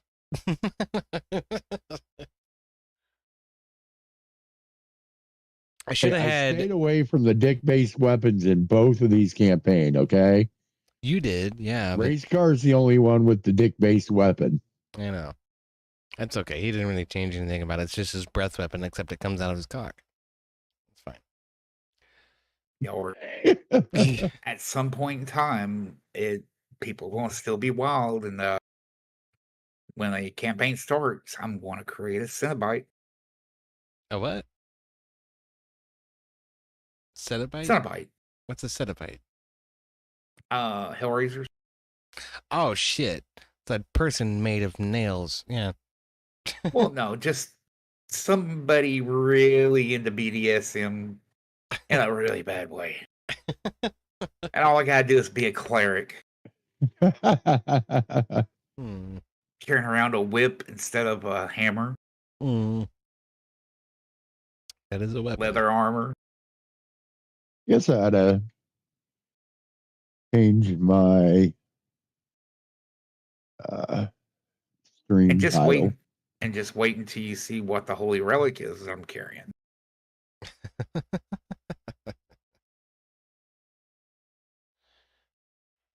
Oh, shit. That's something else that I'm bad at, is trying to make sure that spellcasters have a relic or, some sort of material fucking component for their spells. I'm really bad at making sure that happens. But Well, the biggest problem with D&D in that, Wait, you're supposed to have material for your spells? potentially, yes, it depends on the spell. And here's the problem. Well, there's one good thing about it. God. Whenever you pick If you a start priest, doing that, I'm literally going to ask you to kill my character off in the main campaign, and I'll make a new one because I'm not dealing with all that shit. when you make a priest or different classes, they'll give you like the holy relic or an amulet or something. That's one good thing that they do. But a lot of the stuff that they use, like we were talking about the other day about incense, that doesn't exist in the game. The item doesn't. Yeah. Like I say, that's one of those things that just floats into gold, essentially. So, yeah, strips of white cloth, things of that nature. Yeah. Yeah. A lot of that is. That's why I'm not too terribly worried about it. So yeah, I'm not gonna be that pedantic about it. I'm trying to draw a line somewhere between, genuine good, rule following and being overly pedantic. And I'm doing my best with that, but it's a wishy-washy kind of spectrum. And there's also that balance between rule booking and just having a good time too. Absolutely. Yeah. Like I said, if I had to track all these components and shit for every spell, I'm not going to have any fun with that. And I literally would say kill that character and make a new one. I hear you. like I say, I'm not gonna be that pedantic about it. I want to. The main thing, the whole 'Cause purpose, that's just not enjoyable to me. right? The whole to do purpose that. of the That's game is for minutia. That's just everybody to have a good time. It's for everybody to have a good time. That's the whole purpose. right. And like, if you wanted to dock me 10 gold every time we go to town or something for spell components as a generic term, that's fine. Sure, that's one way You to know what handle I it. mean? That Yeah. kind of thing. That's one way to handle it for sure. Because I'm not interested in tracking every, you have the butthole of a rat and the fucking penis of a fucking werewolf to cast this spell. It would be a butthole and a penis, wouldn't it?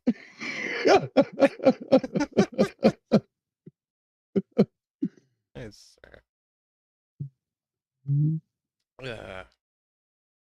like I say, it is about everybody having a good time at the end of the day. I'm just, like I say, there's a careful balance to strike between fudging the rules and saying it's whatever, and saying okay, we should be somewhat rigid here in order to make sure that everybody's on the same level and the same capability. Essentially, I feel like I've been okay at that with the players, but with the enemies, I've been awful at that. Cause like last session on the main campaign, I realized a lot of my enemies have multi-attack, and I wasn't using that. It was a terrible mistake. That encounter with the were-rats and the gang of were-rats should have been a lot harder than it was. But it was way easier because none of them use their multi-attack. None of them use their crossbows. So all of that was available to those enemies, and I didn't leverage any of it. So I have to be better about understanding my own NPCs, my own creatures, and at the same time, I have to be vigilant about understanding all of your all's classes. So it's a lot Well, and for a again, DM to keep in his you head. also can adjust on the fly. If an encounter is going too easily, just because we hit for 30 damage doesn't mean you need to do 30 damage to the enemy. That's true. That's what know? IPLI keeps telling me. Just buff the enemies. Just buff them. Just give them 3 times as much HP as they're supposed to have. And I'm like, Well, it's not even necessarily buffing it, but it just go with the flow on how the encounter's going. If it's supposed to be a difficult encounter and everybody's hitting for 30 damage and everything's almost dead, well, next time 30 damage hits, okay, yeah, you hit for 30 damage. But on your sheet, you're only taking 10 HP off of the critter. yeah, You know what I mean? that's an ideal. That's an ideal. That way you can adjust things on the fly on how challenging you want it to be. The basic encounter with a bunch of rats, man, we should be able to sweep through those with no problem. But you got a, fucking dragon or a werewolf, there's no way we should be able to beat that thing down at our level. You know what I mean? Well, doing the whole doing 30 damage, only taking off 10 health, that still is basically just increasing the health pool. Like, Right, by it X amount. is, but it's a little bit more on the fly than going into the beginning of it, saying, okay, this guy had 20 HP, I'm going to make him have 50. That way he can adjust on the fly in a fluid manner depending on what the party's doing. Yeah.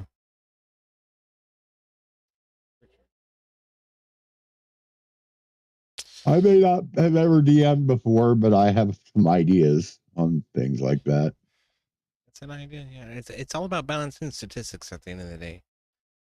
And I like I say, I try my best with this, but I don't want to kill you guys. Like I say, I feel like the most asshole thing I can do as a DM is to let one of my fucking creatures just halt. Both of those methods had breath attacks tonight. Okay, I did not use the Steam method's breath attack because I was like, no, it's a long while before we're gonna get a rest again. Just no. I could have hit 3 of you with the Steam method's breath, and I was like, no. Well, that probably could have been a lot worse if we didn't have our saving throws. That's true. And so the other thing is you hadn't met the kobolds yet. I didn't know if you were going to be antagonistic to the kobolds. So that was the other part of it. Is like you might just be in a fight with 5 kobolds in a minute and you not even realize it. So.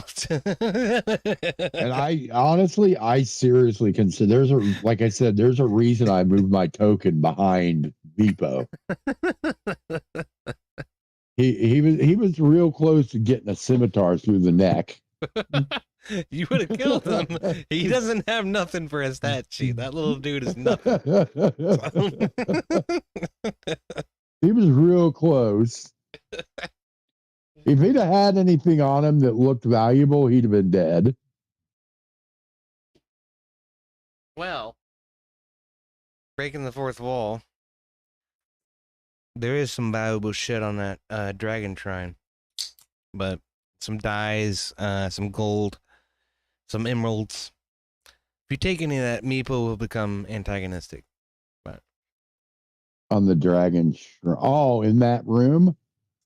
Yeah, there's a table and a shrine right next to the cage where they sort of worship the dragon when he was there, and all their offerings are still on the shrine. So. Well, hey man, we have to go back to that area at some point in time. Then we'll be a little higher in level, and we'll see what happens. Yeah. Well, and I have also had my thought that dragons always have a horde. So when we find our little pet dragon,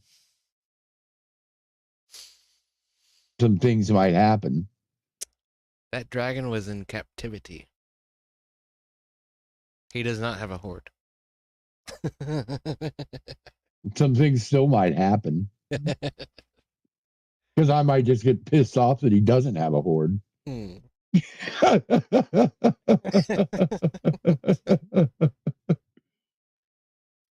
And then the party dies. I don't know what you're talking about. Disengage, stealth check. Disengage is an action you guys often forget about. You can use disengage as your action to avoid an opportunity of attack. So. Oh, okay. Yeah. But that consumes your action. So. Right. You can't attack and then disengage. That's literally like unless you have a feature or a feat that tells you can disengage with a bonus action. But it has to consume an action or a bonus action. But you can avoid an opportunity attack by using disengage, one way or the other. Well, here in a couple levels, I get darkness as a racial trait. Yeah, that could come in handy. This campaign will only go to level 3, so I'm not sure if you get it by level 3 or not. I don't know if it's 3 or 5. It's either 3 or 5. I don't know. If it shows up, it shows up. If it doesn't, it doesn't. But this race is really cool. I'm definitely going to play this race again. You need to research them a little bit in the lore. They're evil. I have been. They're inherently evil. Yeah. That's why I'm playing him true neutral, but I'm a little bit evil tendencies here and there. You know what I mean? Kind of like he's broken away from the pure evil, but he still has that evil tendency. That's good. I appreciate that. This goes back to what I was talking about at the beginning of the campaign, though, or at the beginning of the session tonight. Was, I don't want anybody to be chaotic evil. I really don't, because that means I have to figure out how you're going to turn against the party. It's not a matter of whether or not you will. It's a matter of when. Right? Right. So it's why I don't want you to be chaotic evil. Well, this guy's right in the middle on true neutral, but I'm still, because of his racial traits, I'm giving him that little bit of a borderline between evil and neutral type thing on the good, neutral, evil axis. Interesting. It's a pity we don't have a gnome in the group. You might meet one before the end of it. Why is that? Kobolds and gnomes are like fire and gasoline. Oh. It's possible.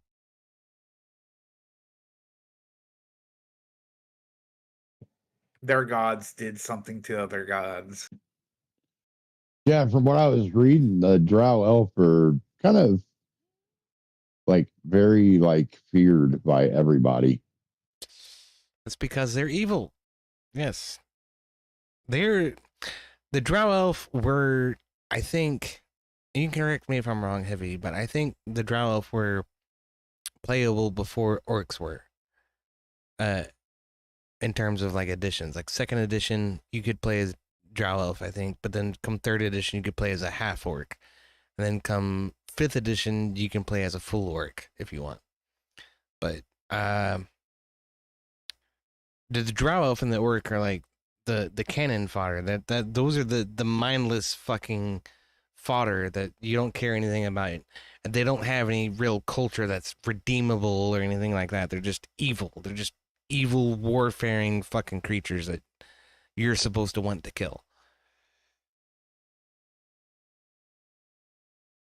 But Well, like I said, that's why I'm giving that little bit of a evil flair to him, even though not like pure true evil. yeah, I mean, it's okay. It's one thing to be like Loki and to be like a jackass and to be making fun of stuff and having a good time, but there is some weight to these cultures and the way they interact with one another. So I'm trying to maintain that. This is Faerun after all. It's not Middle Earth and it's not EOD's little conscripted fucking universe. It is Faerun as it's described, the Forgotten Realms as it's described by Wizards of the Coast and previous publishers of DnD. So I'm trying to be true to that as best I can. But like, I would never choose this race and choose a good alignment because that just goes against the entire idea of what this race is. Yeah, I agree with that. You cannot, You know, you could not be I lawful think- good as a Drow elf. I'll agree with No, that. I think a neutral, a neutral could be okay because there's always going to be variances between individuals, right? For sure.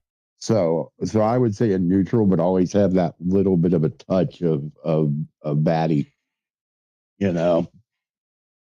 Now, the Sure. one thing that I think that I should have gone with was make him chaotic neutral instead of true neutral, based on what I've been reading, but that's okay. We'll go with it with this guy. You know what? The transition from true neutral to chaotic neutral is something I could accept for your character. Absolutely. If you want to try to roleplay that out, that I'd be okay with that. Well, I just feel like with the way the Drow are, in order to be neutral, you have to be chaotic. Yeah. If that makes sense. Because if you're neutral or lawful, then you should follow the Drow society and be that evil. Right. All right, I agree with that. So then, embracing the chaotic side of the law perspective, you rebel slightly against your own society and try to be Exactly. somewhat moral towards your own group. Exactly. Yeah. Exactly. Basically, he doesn't care about anybody else, and he cares about his own party a little bit. Right on. I can get on board with that. That helps a lot. Yeah. You know, he wouldn't hesitate to stab one of them if they wronged him, but he's not going to go out of his way to stab one of them. Right now. Like I said, that fucking AI campaign gave a perfect fucking presentation of a chaotic evil character with Rick, who's Rick and Morty, the Rick guy. He's got a last name. I forget what it is. Rick and Morty. Yeah, well, it's a cartoon. Anyway, Rick joins the party and he kills Samuel L. Jackson. Stabs a knife into his neck. And they're part of the party. This part of the same party. I'm like, that is a chaotic evil character. You have to turn against the party.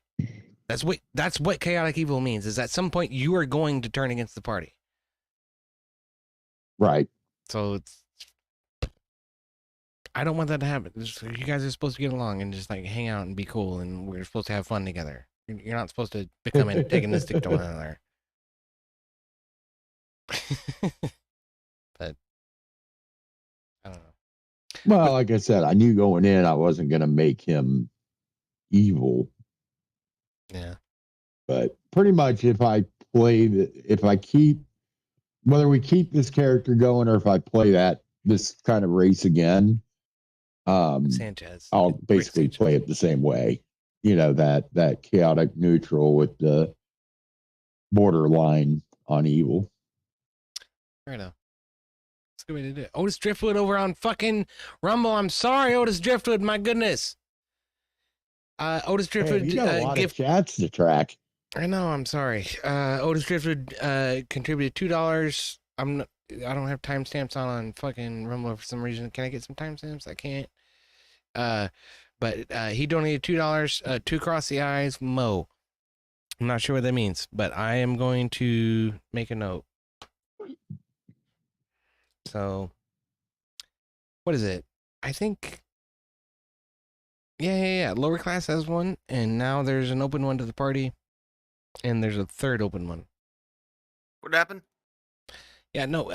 You donated $2 for your tardy fee, but that's gonna count towards or $5 towards your tardy fee, and that's gonna count towards your yeah, it's $5, isn't it?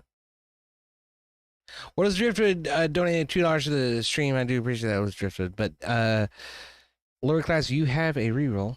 I'm making note of that. And then Right.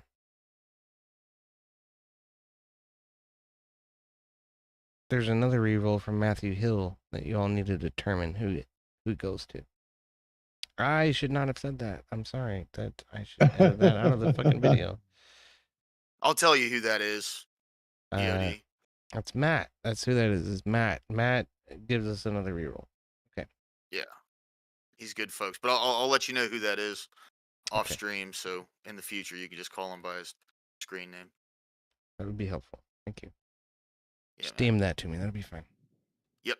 Let me finish this matchup real quick. Right away. But you know, yeah, it's been crazy to me though. A lot of people are interested in getting involved. A lot of people are interested in contributing. It's good stuff. Yeah, dude. It's really good shit happening right now. Yeah, and like, I don't know. I just at the end of the day, I hope my players just appreciate hanging out and being a part of it. I love you guys so much. Thank you for being a part of it. Of course, bro. Yeah, having a good time, man. Oh man, I'm hating every minute of it. What do you think?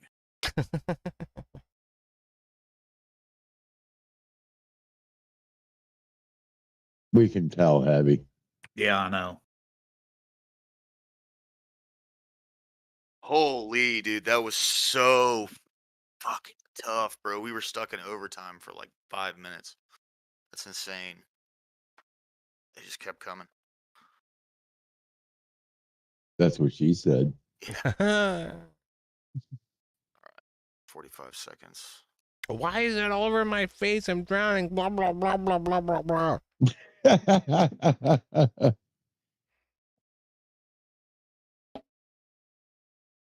Like I get the humor and stuff, but there's so much depth to this world that I think you guys are missing out on when you just try to make a fucking joke out of it. It is really a well-developed universe that's worth exploring, I think. Dungeons and Dragons is? Yeah. Yeah, dude.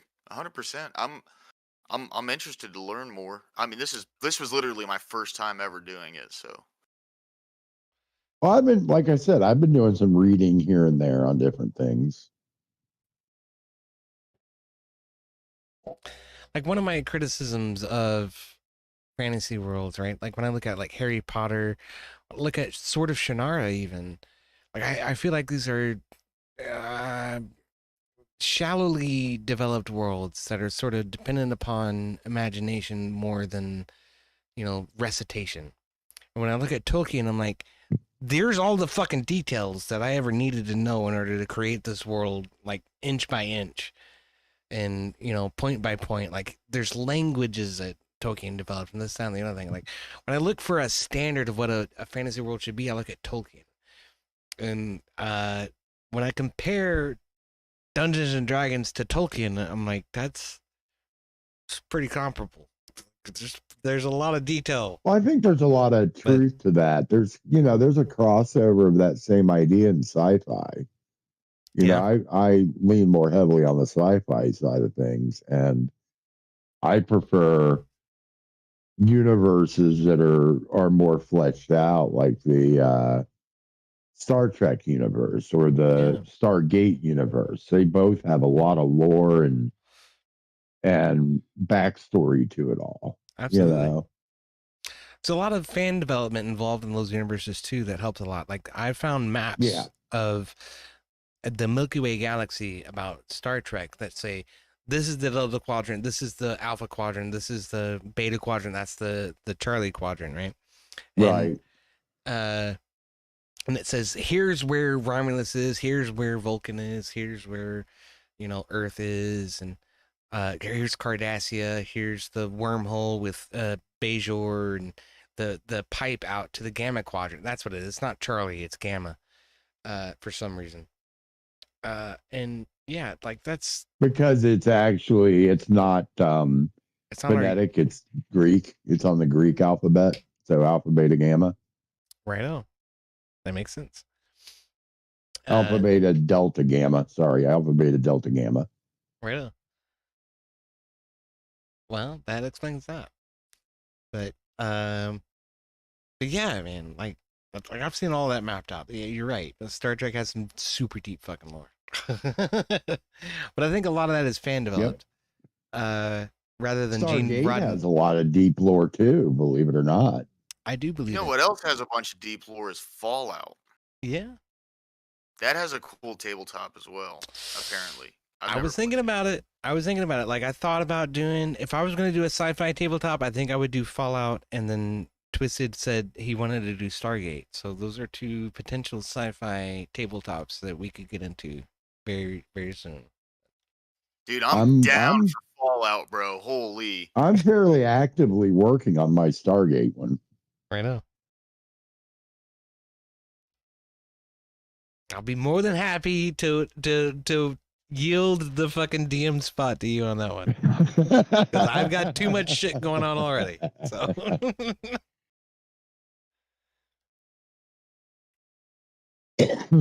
well, Stargate is actually my number one all-time sci-fi series. I love that universe. I love the series.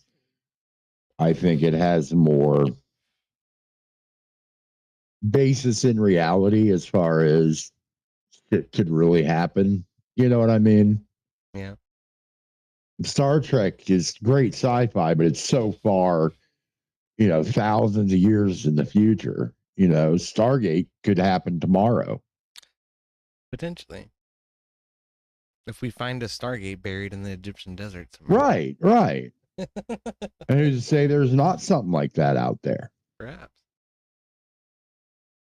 It's more, like I said, it's more plausible in current times, maybe, I guess is the right term. I remember I watched the first season of SG1. There's a lot of Air Force iconography and uniforms and stuff like that in there. I was like, that's cool. They did a pretty good job on that. All of that's pretty. Oh yeah, well, up and up. There were 2 or 3 different Air Force Secretary of the Air Force that came in and had cameos in it. In that the doesn't series. Surprise me. Over the they're fucking publicists. I swear. Yep. The secretaries of the Air Force, that is. I'm guessing that's what they're called. They're basically like the Air Force equivalent of the Commandant of the Marine Corps. Yeah, that's essentially correct. They're not secretaries. They're generals of the Air Force. General of the Air Force. Yeah. But yeah, they had several come in different time periods in the show as themselves. That's cool. They had a lot of support from the Air Force for that show. That is cool. There's a rumor that Amazon is doing a sequel to it. No shit. In the same, not like Atlantis or any of the other ones, but actually like the original Stargate, but a sequel. Awesome. Yeah. I don't know how much truth there is to that. They're just kind of the rumor mill on some of the Stargate forums and stuff that I read occasionally. It wouldn't surprise me, man. I mean, they always have to recycle shit. Nobody can make anything new anymore, you know? So. Well, the fan base of Stargate has been clamoring for a sequel. They don't want a reboot. Nobody wants a reboot of SG-1. They want a sequel to SG-1. Right. Well, So, and I, we've had, if I were Amazon, I'd bite on that. That's a we've had significant fan base. We've had at least 1 or 2 spin-offs already of SG-1, like SG-1 Atlantis, and there was another one. It was Stargate Atlantis and Stargate Universe were the spin-offs. Right. But everybody wants a true sequel to SG-1, like Yeah. still operating out of Cheyenne Mountain and, blah, blah, blah. Air Force is still in command. Hell yeah, man. I can get on board with that.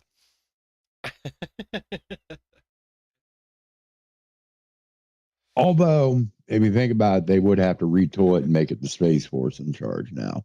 Yeah. No, they wouldn't. The Space Force is right at his stepchild. They don't get any fucking publicity. Fuck that. Yeah, but at one time, the Air Force was the redheaded stepchild of the Army. So, well, that is not now. Now it's the fucking Space Force. They're the bottom of the totem pole. Fuck them. no, a lot of the totem pole is still the Coast Guard. National Guard is probably at the bottom of the totem pole. Okay, redheaded Air Force stepchild. EO Ginger. EO Ginger, indeed. Executor of gingers or whatever it is. Executor being a ginger. Yeah, right.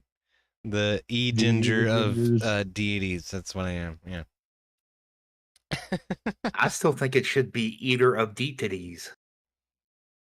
Deities? Eater of retards? You remember the comedian? Yeah. Oh, yeah, Carlos Mencia. Yeah.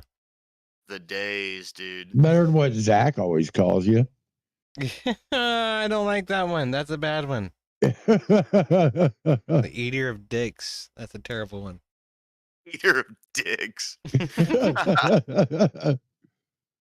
At least it's He not. calls you Eater of Dicks, and what is the other one he says? He says you're a forest goblin. Oh, it's because of my fucking laugh. Yeah, that's what that was Kate's contribution. Was that my goblin laugh? So, I should At play. least EOD's never waxed his taint, Yeah. I cannot believe you fucking did that. He waxed his balls too. Oh my god. Oh, dude is nuts. I'd love to have him in the campaign, man, but it's like Z just told me 10 minutes before our session tonight. He's like, Zach wants to join. I'm like, dude, not 10 minutes before the session. No, I can't. Yeah, we can get him in on the next one or something. That's exactly what I told him. I'm like, tell him to DM me. Like, I will get him in. Absolutely. But that would be kind of interesting with at some point coming up. You know exactly what I'm talking about. The EOD, don't you? The character he could play. the Warlock? No. Very short. The gnome? The gnome, I guess. Yeah. I don't know. Try not to let too much slip, okay? I know it's okay. Just go ahead and let it slip. It's fine. So lower class. One of the things you're gonna have to learn about D&D is that occasionally you have to forget things that you know as your character. Okay. All right. So you may learn some things about the story that you're not supposed to know. Just try to not remember that when you're in character. So. Okay. What are you talking about, Heavy? You just got to kind of separate what does my character know, what do I know? Right. Yeah. A possible gnomish encounter cage. Yeah, that's the gnome. Yeah, right. Yeah. So we're gonna get to do gnome tossing. All right. maybe Zach could play that character. It's possible, yeah. He's not very. He's not supposed to be very powerful. He could be though. He could be. So yeah, we could work that out. We could work that out.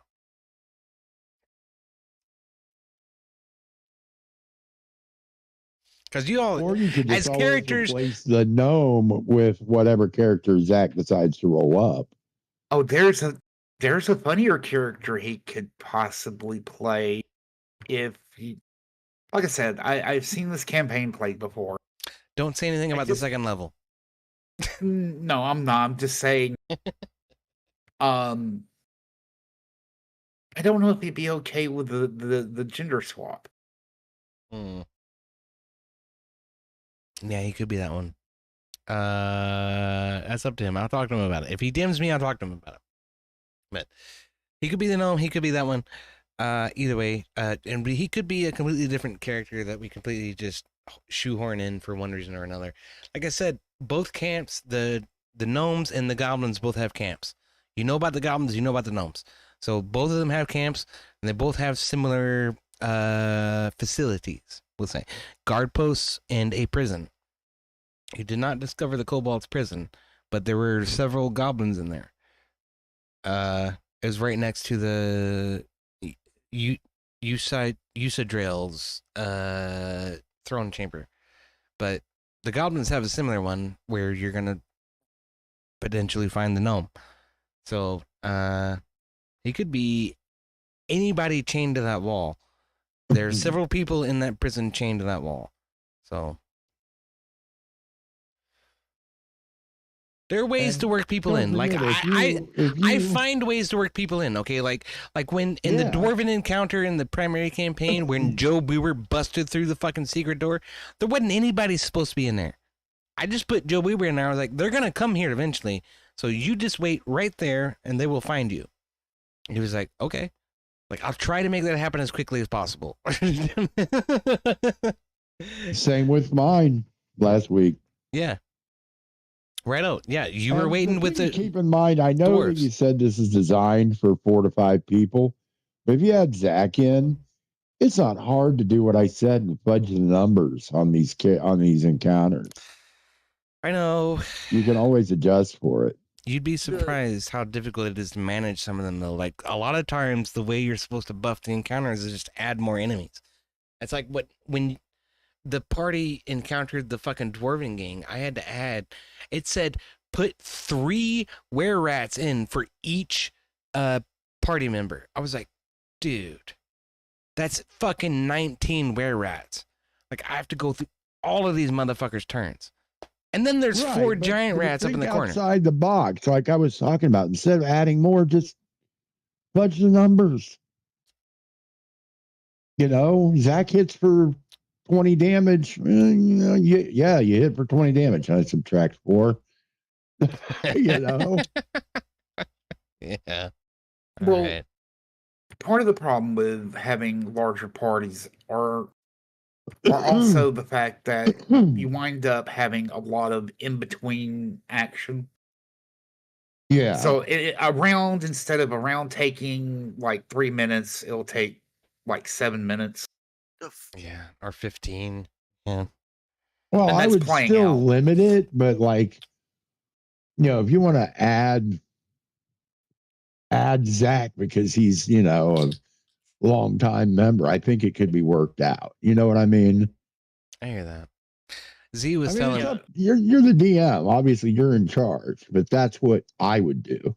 Zach was telling me, Z, I should say, was telling me that Zach wants to be part of the campaign with Rob Nord specifically. And I'm like, okay, I can't.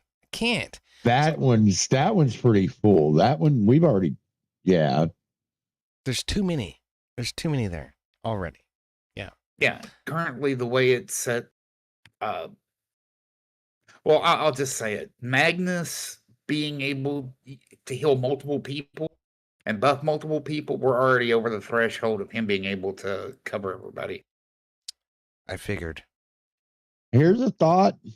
I don't know if you want to try and do a Friday campaign. I'm sure Heavy and I would join. You could get Zach in. I could. Just the three of you could do fucking amazing shit, I'm sure of it. But Maybe the three of us add race car, have four member party. that would be complete fucking shenanigans.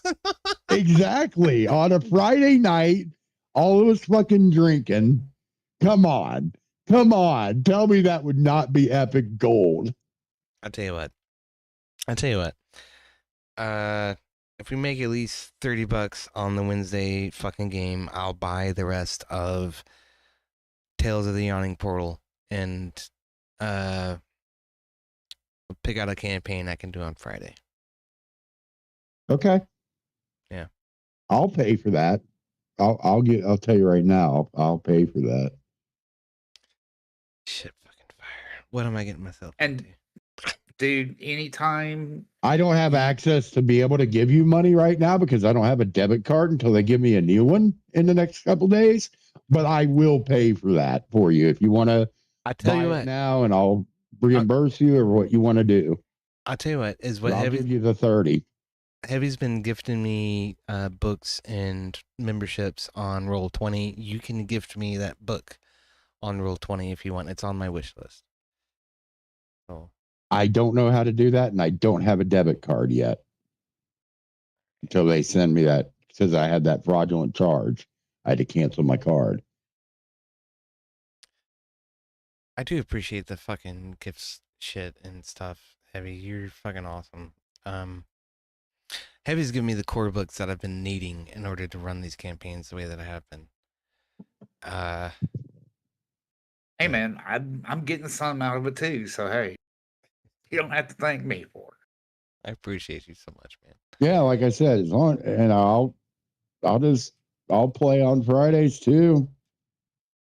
Like I said, even if I'm on the road, I can play in the evenings. You're running these things at 10 o'clock. I'm done chasing by then. I'm trying to, yeah. So, and I've got 3 tablets now, so I could use my tablets to play if it's on Roll20. Okay. So, let me do this. Switch this over to that. And then I'll show you this. This is my wish list. There's a bunch of stuff in here. Some of this I could probably live without, like Tasha's Cauldron of Everything, or Explorer's Guide to Wildemount, or the Dragon Delves, or Storm King's Thunder, or Tyranny of Dragons. Like, these are things that I was like, these might be cool to explore. But Tomb of Annihilation, the Monster Manual, and the Essentials Kit expansion, I think. Okay, so the important thing about the Essentials Kit expansion is that it will expand our main campaign on Wednesday. And it could carry us to level 20 if we want. That's why I want that. The Monster Manual, I want that because I'm using monsters from the Monster Manual and I don't want to get copyright struck.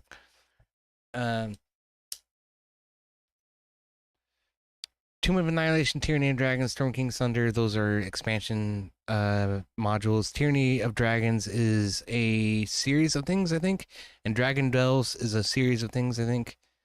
But the main one that we're talking about is the fucking one that includes the Sunless Citadel. What is that called? I fucking forget. Tales from the Yawning Portal. That's it. Yes. Tales from the Yawning Portal. I don't know why that's not on my wish list. That should be. But add it to the wish list. Definitely. And this includes the one we're working on, Sunless Citadel. It also includes Forge of Fury, Dead and Day. How do I access your wish list? Well, now that I've added The it to my wish easiest list. way is go to the game screen and click on his icon. Or I'll just... Okay. That takes you to his, basically his public profile, and there's wish list there. Ah, yes. Okay. Yeah, and I added it to our party chat and the direct messages and stuff. So there's a direct link to it. And now Tales from the Yawning Portal is in there. So, yeah, anything in here would be fucking amazing. I wish this stuff was free, but it's not. And it's probably not free for Foundry either, which is another reason why I don't want to switch to Foundry. I want to run as much as I can out of Roll20 for as long as I can because I have a lot of resources here. I just figured something out here. Just give me. Nice. Yes, it will work.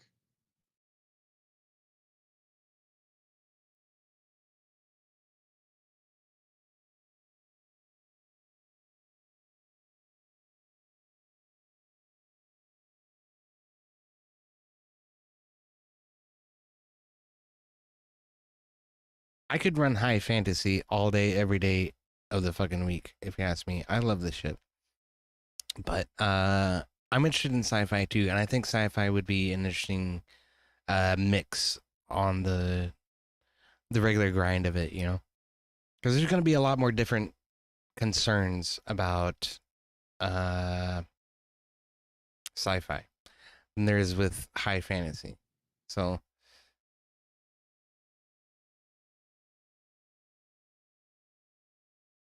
could be an interesting way to mix that. Okay. Check your thingy. Check my thing. You just did it, didn't you? Oh my goodness sakes. What thingy?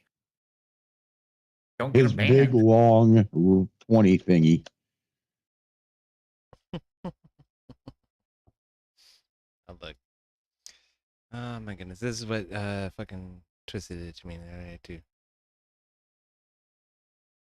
Okay, it's Forge of Fury. Excellent. End the dead thing. End the. You did the whole thing. You did the whole thing. Oh my god. Okay, great. Thank you so much, What? fucking Twisted. You did the whole thing. That's awesome. You're fucking awesome. Oh man, where is my fucking battle success music? I'm sure I have that somewhere. Thank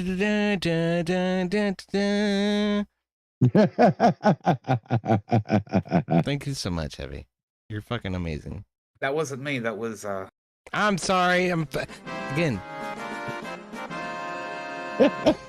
That was from the clown penis. If you notice that, yeah. It was from Clown Penis, indeed.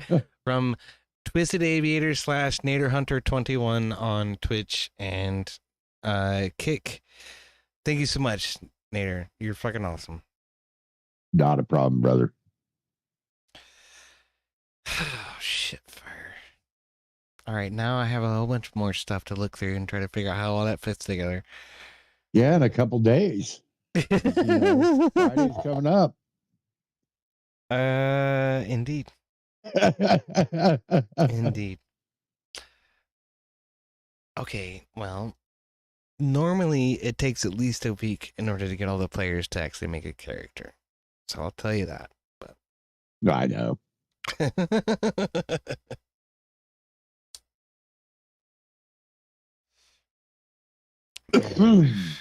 Fuck me. Am I gonna run 3 campaigns in a week? I'm running 3 campaigns in a week. That's what I'm doing. Yep. I gotta pick one. Or you have to pick one. You bought them. Which one do you want to run? I don't know. What's in there? I don't even know how to look at it. How do I look at it? Well, I have to share it with you, I guess, because you gifted it to me. So let me make sure that that is shared with Sunless Citadel players, I guess.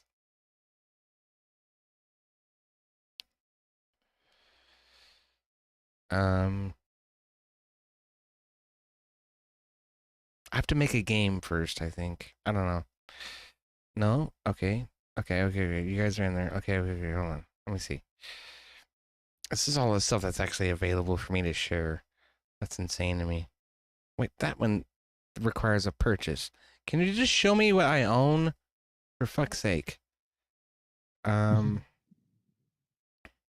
Tales from the Yawning Portal owned is already shared. So it's in your compendium as well. So if you look at the bookshelf in your compendium, you'll see them all. How do I get to that? So tools, compendium. Ah. and then it'll say your bookshelf. Okay. Hit Yep. view all at the top right of that, and then it'll show you all the Okay. free shit that's available on Roll20, as well as anything that I've shared with you. Among those will be Tales Yep. from the Yawning Tales Portal. From the Yawning Portal. Yep. I click on that. Yeah. Aha. Oh, this is just the fucking preface shit. That's not the whole thing. Yeah. That's okay. You're not It really says rules.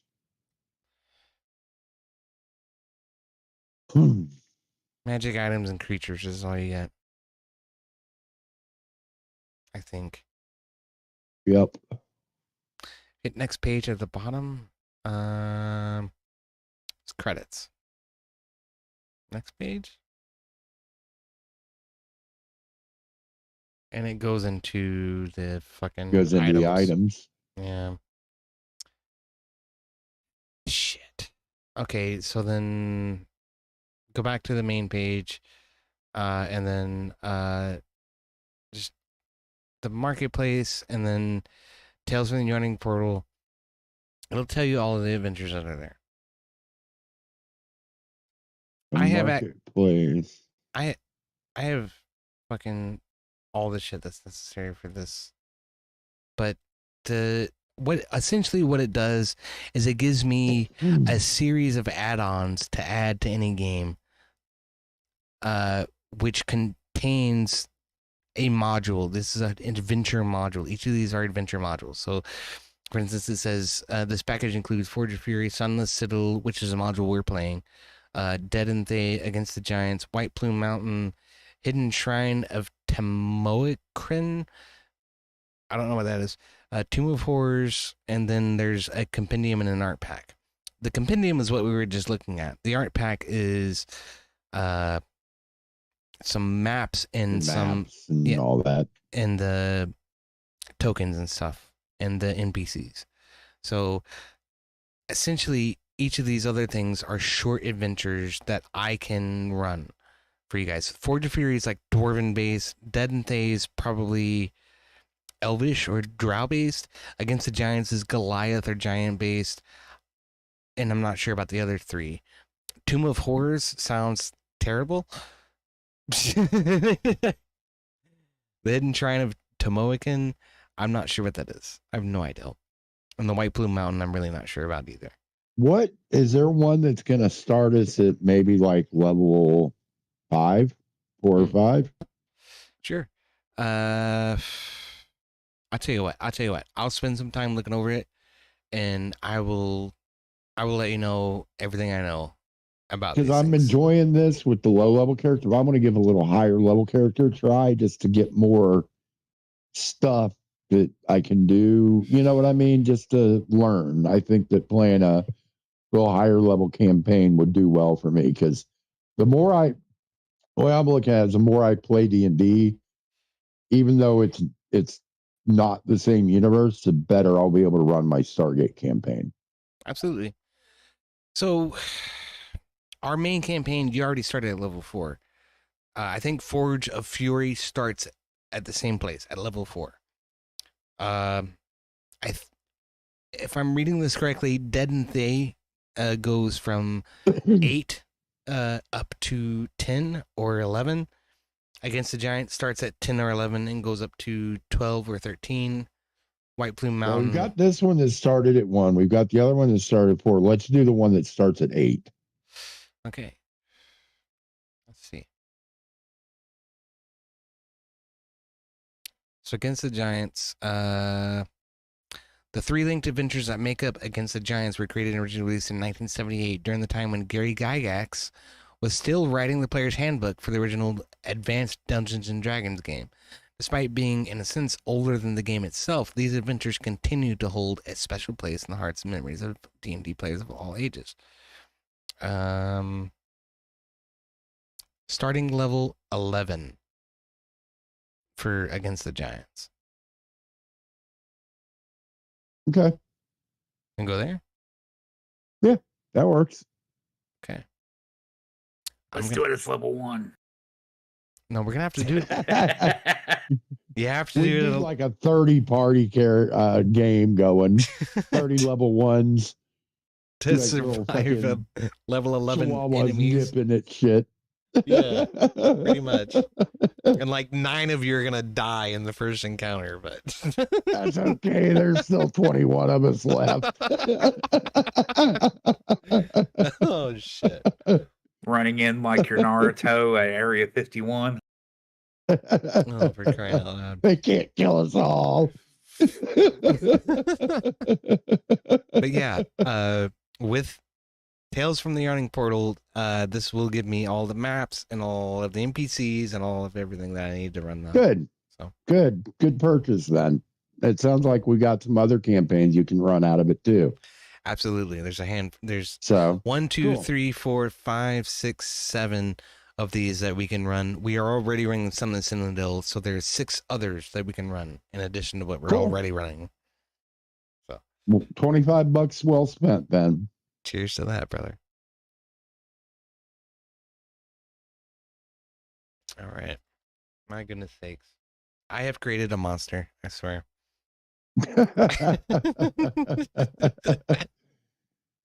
Get the game created so I can get my character made in that one, because I'm going to do. Oh, you give me a little bit on that. I got to decide on which one. I'm pretty sure I'm going to play a drow elf again because it's cool. They're neat. They're nifty, and I like it. They're definitely different. I'll tell you that.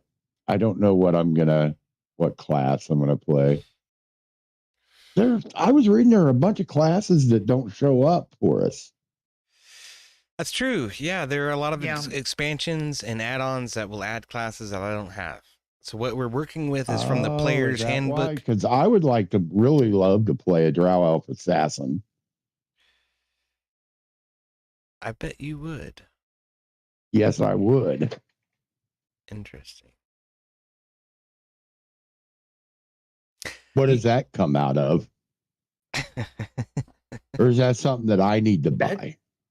You should actually be able to do that now. I should.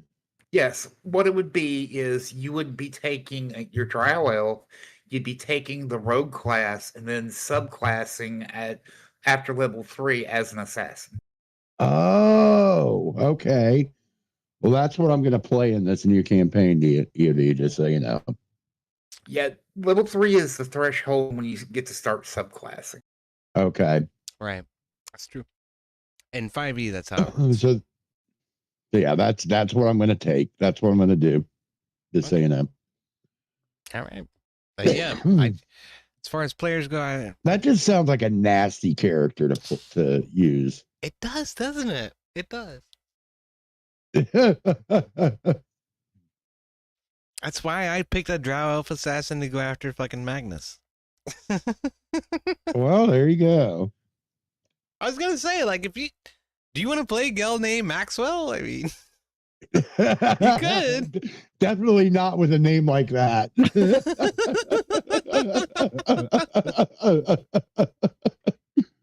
Actually, I was when I saw it, I'm like, why didn't he do Jizwell? oh, it's because your name's supposed to be. Yeah, it could have been. It should have been, I guess. But here's what I did. Okay, I went to a name generator and I asked for a drow elf name, and it gave me Gelnay something, and I was like, I don't like the something, but Gelnay, that's sort of like Ghislaine, so I'm gonna say that's Gelnay Maxwell. Yeah, so that's what I did. But yeah, if you can get that game created, I'm gonna make a character because Absolutely, yeah. I'll that'll be a good one. I gotta look It's over a those. pity fucking- Because I want to take some time to look through everything because being level 11, there's I'm gonna have I'm gonna need some time to dig through all the different shit. Here's what I'll suggest to you is look through the class articles in the compendium, because the class article will Okay. tell you everything that happens from level 1 to level 20, everything. So Okay. And I'll also I'll link inside chat a website that does pretty well, like especially with the classes that we've got right this minute. Yeah. In 2024. I'll link that one. Is that would that be in the player's handbook for the classes? The compendium actually combines everything that's available to you. So if you just type some shit in the search bar and it's available in one of the books that's available to you, being part of one of my games, which means you have access to my whole bookshelf, yeah, it'll pop up. So, But this site kind of lays out some of the subclasses, what's good about them, what's bad about them. But I'm No, so I searched for assassin. There were no matching pages found for those terms. press that. Really? That can't be right. You're talking about on Roll20? Yes. Yeah, I'm gonna be honest with you. Going to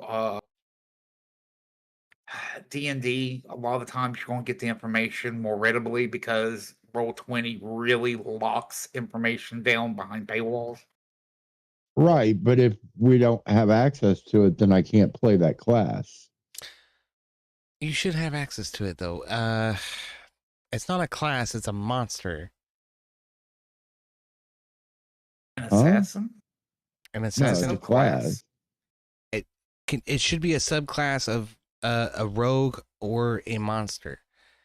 Gelne Maxwell is a monster assassin. There's also the subclass assassin for rogue. So those are two different articles. I can link you Right, both. but it's not bringing me anything up. I'll tell you what. I'll link this in the side chat right here, right in front of us right now. So that is the subclass of assassin right there. You should be able to access that. That is part of the Dungeon Master's. No, it's part of the player's handbook. Is what it's part of. You should definitely have access to that. Yeah, wonder why it didn't. Oh, did I fat finger it? Maybe. You might have spelled it Like I wrong. It's a strange word to spell. It has 4 S's. So Yeah, it's ass in. indeed. Yep, it showed up. I misspelled it. There you go. I fat finger fumbled it. It's okay. The search engine is trash. It should compensate for that, but it did not. So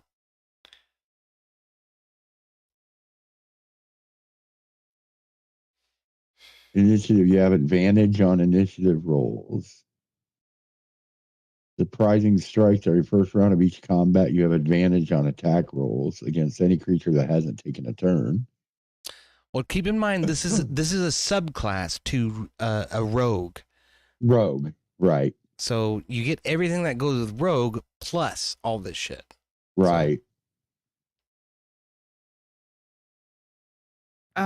Depending on choices as well, because like the war cleric that I'm playing, I have to choose certain aspects of it over what a normal cleric would be.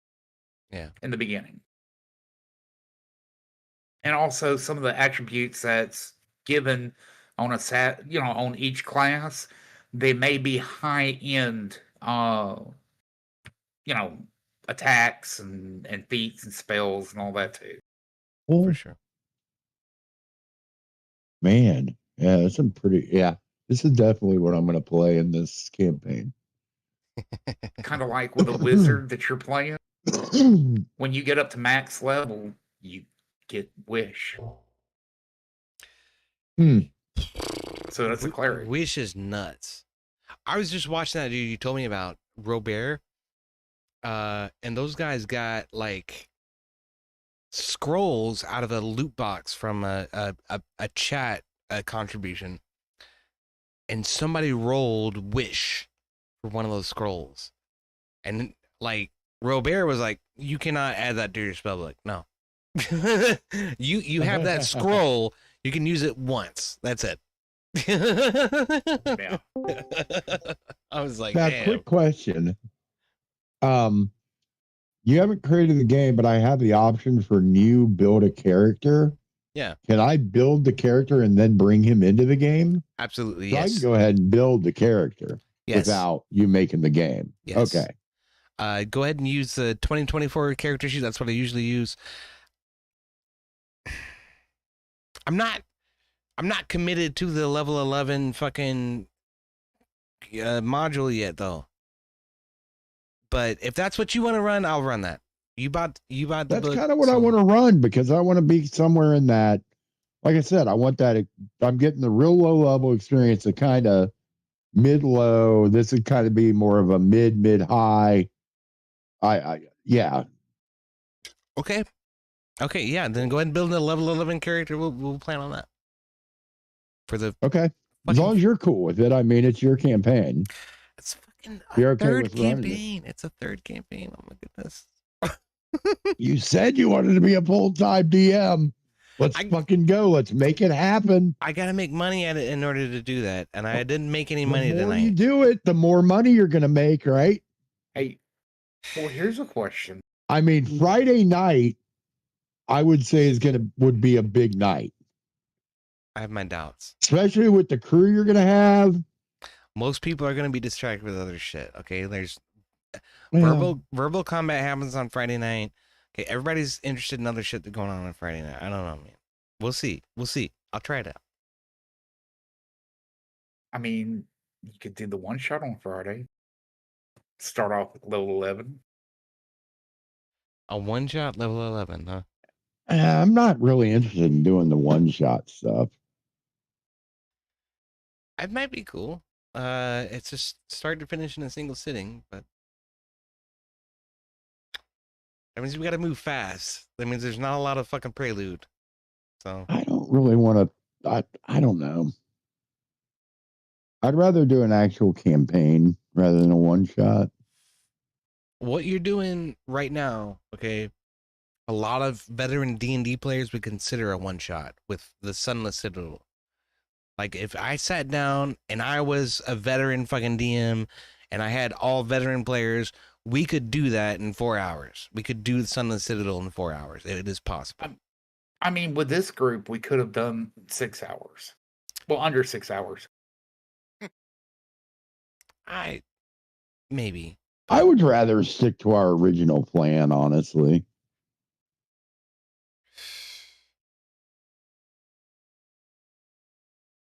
Which Well, is I what? wasn't Be explicit exactly about mentioning that as, as the next campaign. I'm just saying a one shot.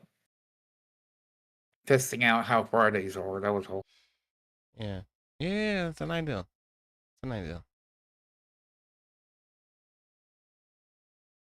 I want to keep it going. I do want to keep it going. I'm having a lot of fun with it. What'd you think, Emmet? Did you have fun tonight? Yeah, it was great. It was a really fun campaign, really fun idea. I don't know if you wanna speed run it. We can speed run it a little bit more. I don't want to one shot it. That wasn't what I was saying. What I was trying to say is that it is possible to do the Sunless Citadel as a one shot. I'm not saying that that's what we should do, but Twisted just I'm sorry, Naderhunter just bought the whole Tales of the Yawning Portal for me. So we have a lot of short campaigns that we can actually explore and do stuff with. Potentially some one shots in there. So I got to look at them. I haven't actually seen what's in the Tales from the Yawning Portal until, like right now. So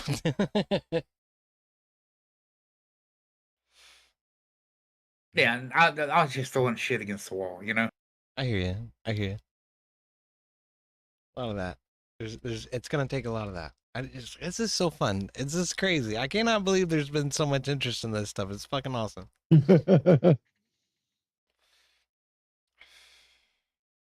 Build a character, Dungeons and Dragons 2024, right? That's correct. That's one I like to use. Yeah.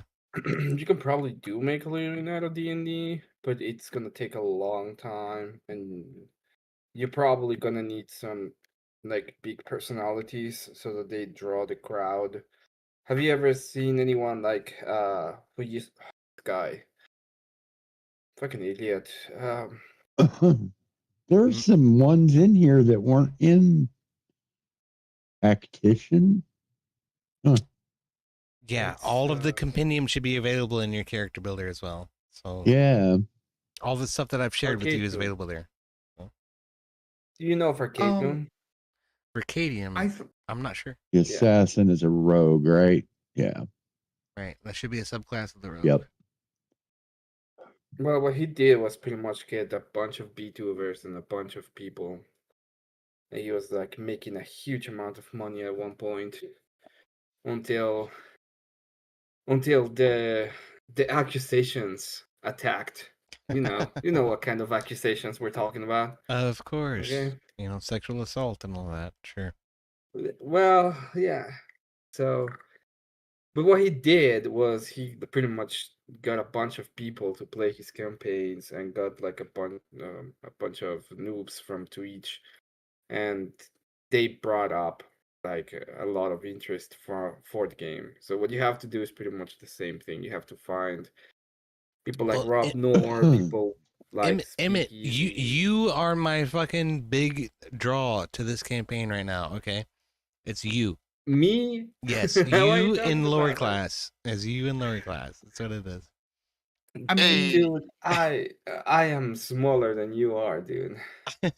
honestly, you So don't what's have to our- start off with what's big our- names or try to get big names in. You look at Adventurous; they're as big as Roll or as Critical Role, and they started off just humbly as a small group of friends.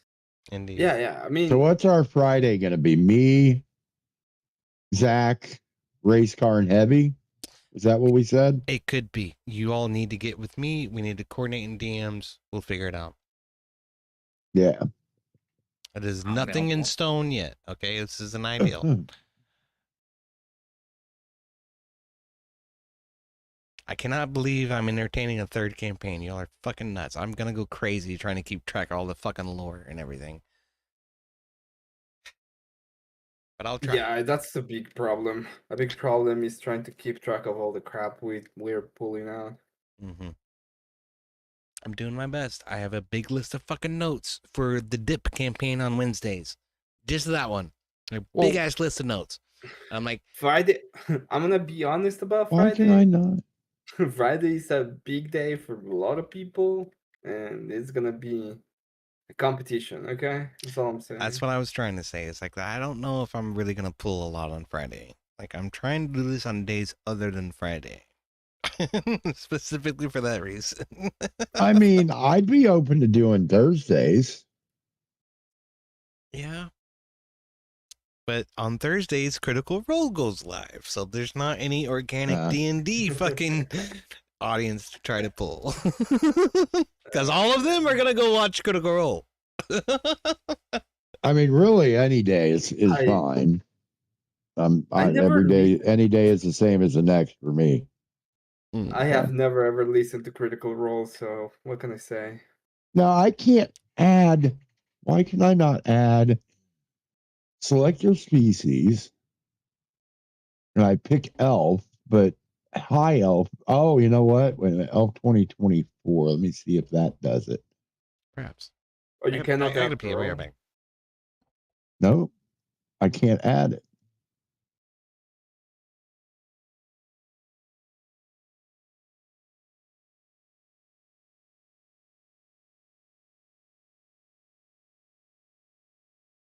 No.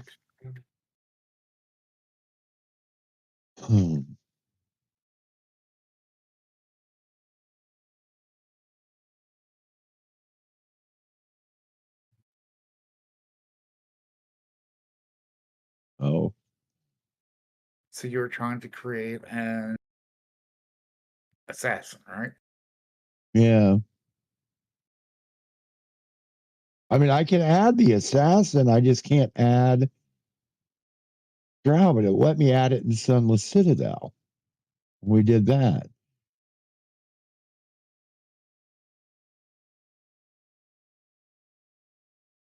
Because I can choose the high elf subspecies. Unless I'm missing something. No? Nope. I do still have my stream up if you want to look at what I'm seeing.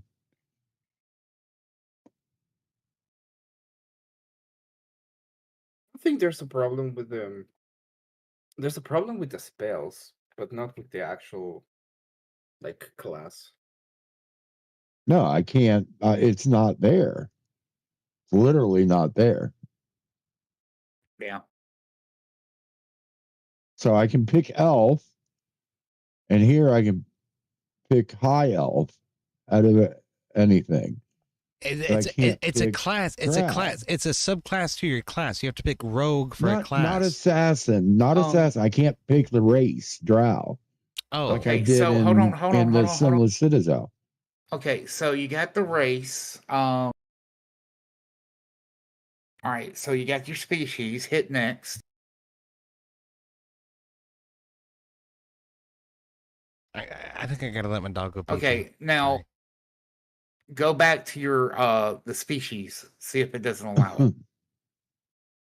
Sometimes it can get wonky. I wonder if I just need to refresh and let me try refreshing my browser.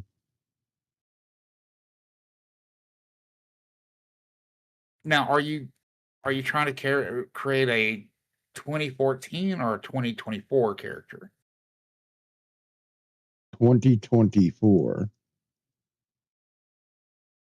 Because I'm sitting here on a 2024 and I'm seeing Drow.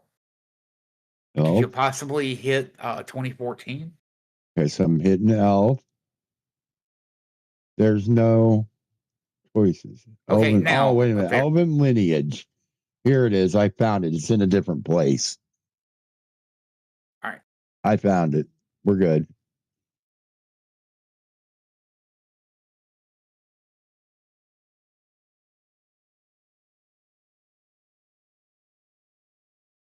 Yep. We're good. Because I'd accidentally tried to create a 2014 one, and it won't allow certain aspects because the 2024 compendiums. Oh, okay. So it can get wonky. Yeah.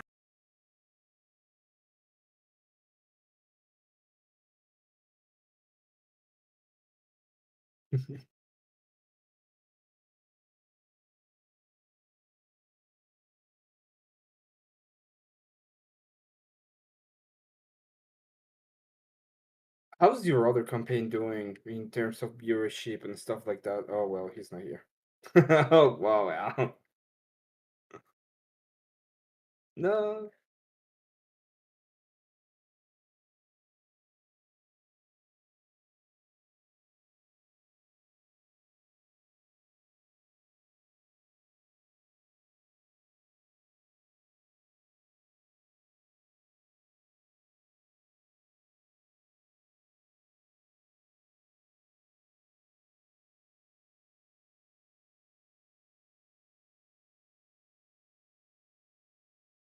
Okay, good.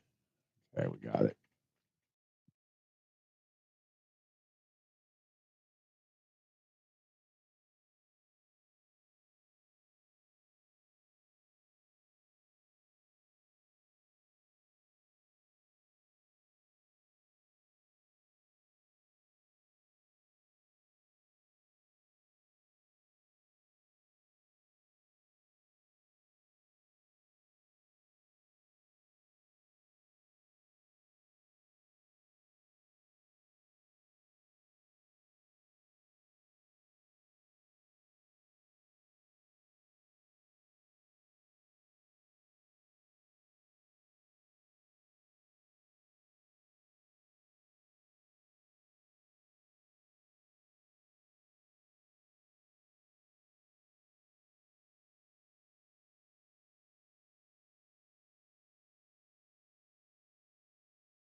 Okay.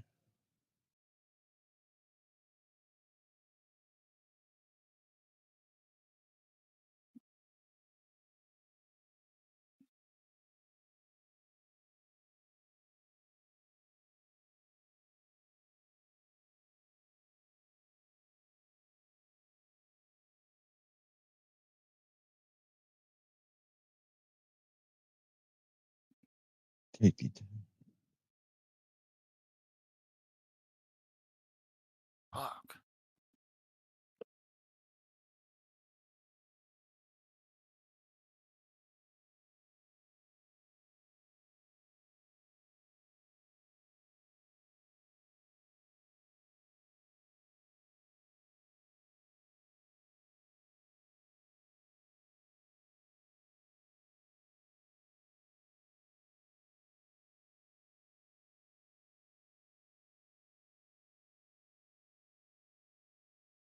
Um, so Twisted, have you watched the D&D dudes? Any? No. They do a pretty good breakdown on everything for each class as well. Well, the dungeon dudes, they're linked in that side chat as well. Yeah, I like the dungeon. Just in case you dudes. get stuck. For sure. Gotcha. It fares you well to just read the whole article, though. It really does.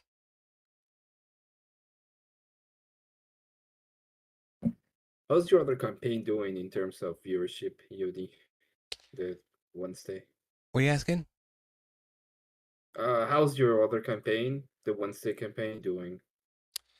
Does really well when Rob Nor reads. Fucking fantastic. But where are we at? We averaged about 8 during the session tonight. I'm up to 11 right now. So Oh my god. yeah. When Not- was it? There was not 200. fantastic. That was last Wednesday? I don't think that was last Wednesday. we probably had a max of 100 last Wednesday, and then it dropped off from there. But there have been times where like Rob will get raided by fucking Crucible and shit like that. And then he'll raid me, and then I end up with like 300 viewers. I'm like, oh my god.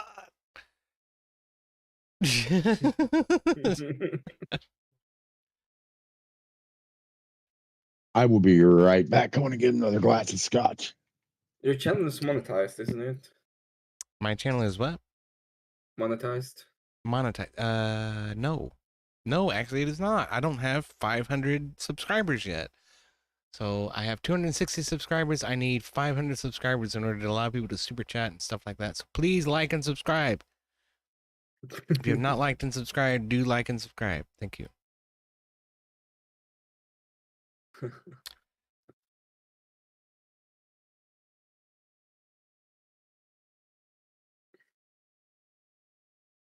My recommendation, play Stellar Blade, I guess. I think Abe has actually surpassed me in subscriptions, which is ironic. Abe is wait. This is the dumbest thing I've ever seen in my life. Abe was 537, 38 subscribers last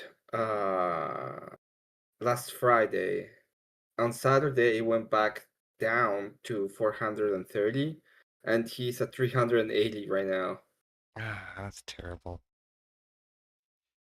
But Dude, he got up to like 470 at one point. he got up No, over he 500 was- is what, yeah, Emmet Yeah, is this saying. Friday he went 537, Yeah. 38, 37, 38. So I And think, then he went right back down. That's YouTube throttling, bro. I can't, Yeah. like, you can't convince me otherwise. that's true. Probably. It's But you know, he gets raids from VK, he gets raids from Raging Tomato, and occasionally Yeah. from Rob Noor when I send Rob Noor that way. He got so. a Crucible raid too. he got a Crucible Yeah, raid. that's true. Yeah. Crucible was gonna raid Rob, and Rob was like, "Nah, send it to Abe." No, I was like- he got the raid. I know. So that's really cool for Abe. I wish him the best, man. He's good people. He really is, bro. Abe's a great guy.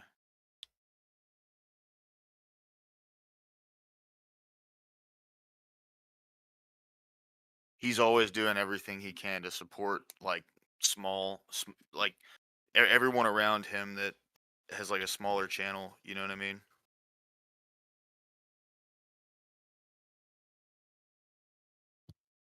You gotta spread the love sometimes. That's what I always say.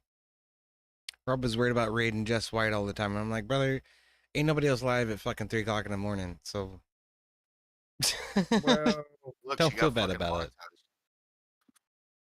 It works after a while, man. yeah.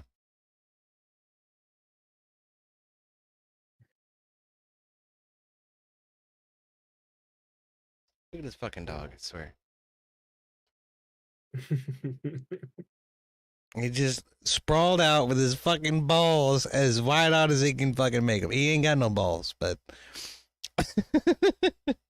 Sorry.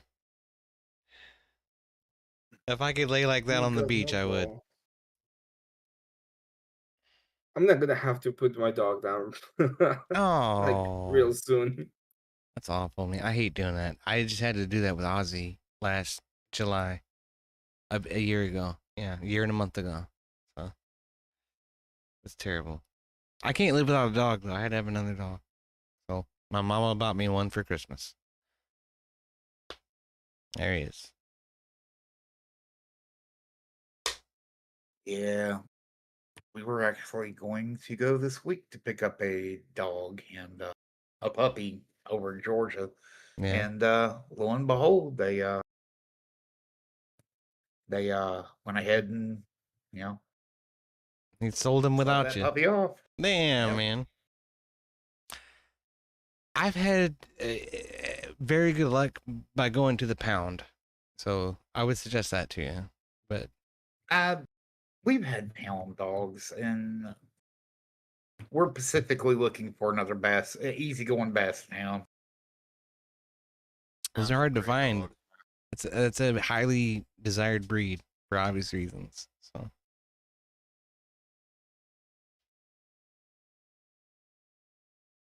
good duck dogs for sure. Are you gonna come get it? Come on. Come on. You can get it. Come on. I know you can. Come on and get it. Come on. I got the ball. You're gonna have to get it. There you go.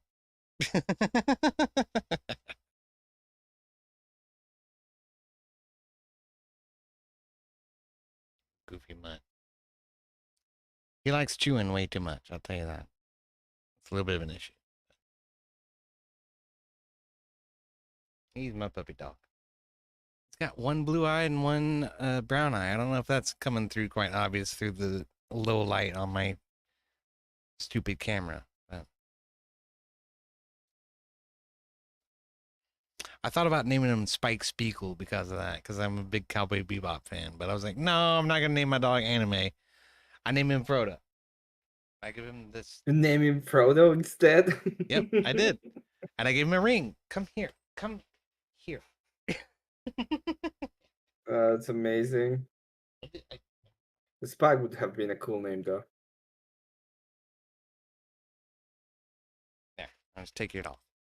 You take the ball. I'll take the collar. Go on. Here. Okay. He has the ring. He has the one ring on his collar. That's the only thing on his collar. It actually has the inscription on it, but you can't see that because my camera sucks. Okay, come here.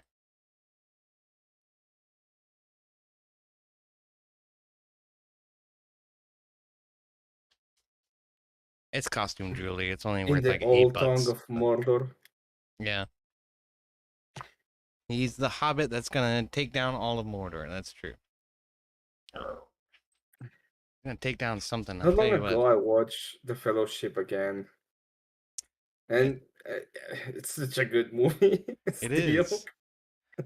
It's fucking nuts how good it is, man. Like, I've heard people say that is one of the greatest films ever fucking made. Was Peter Jackson's Lord of the Rings. I'm back. Had to do a little pooping too. Well, thanks for the information. We didn't really need that. Thank you. I mean, I'm glad to share. Thank you. Nutbag. But yeah, man, there are people who say that Peter Jackson's Lord of the Rings is one of the greatest movies ever made. And I'm like, it was great. I don't know if it's one of the greatest movies ever made. You know, like, you consider that against something like, I don't know, Gone with the Wind or, you know, fucking... No, it's one of the movies, one of the greatest movies ever made. Yeah, It's rough. It could be. it looks better than 99% of the current special effects.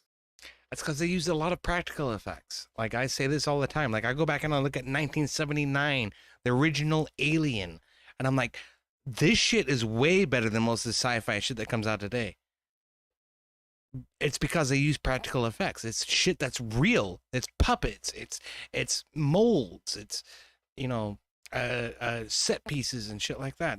There's actual shit happening instead of Peter, or what is his name, Michael Bay's CG bullshit that's just blowing up in your face, you know, 1,000 times a second. What? You don't like Explosion Man?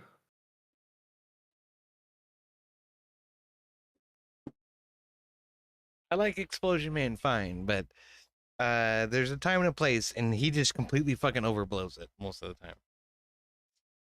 Yeah, he does. That's why he's called him Explosion Man. I tell you, one of the things I've been impressed with recently, though, is the Fallout series on Netflix. Have y'all seen that? Yeah, it's good. It is good. It is really good. It's not bad at all. Yeah, they did a damn good job with that, dude. I'm quite Well- surprised. They had a Mary Sue right there in front of their face the whole time, and they did not make her a Mary Sue, and I'm very pleased with that. So. If that is if that is the measure of success, I guess. At this point, it is, man. Okay, like look what they did with Star Wars and everything else. There's Mary Sues all over the place. So. I'm never counting Star Wars. Like I'm done. I am just done.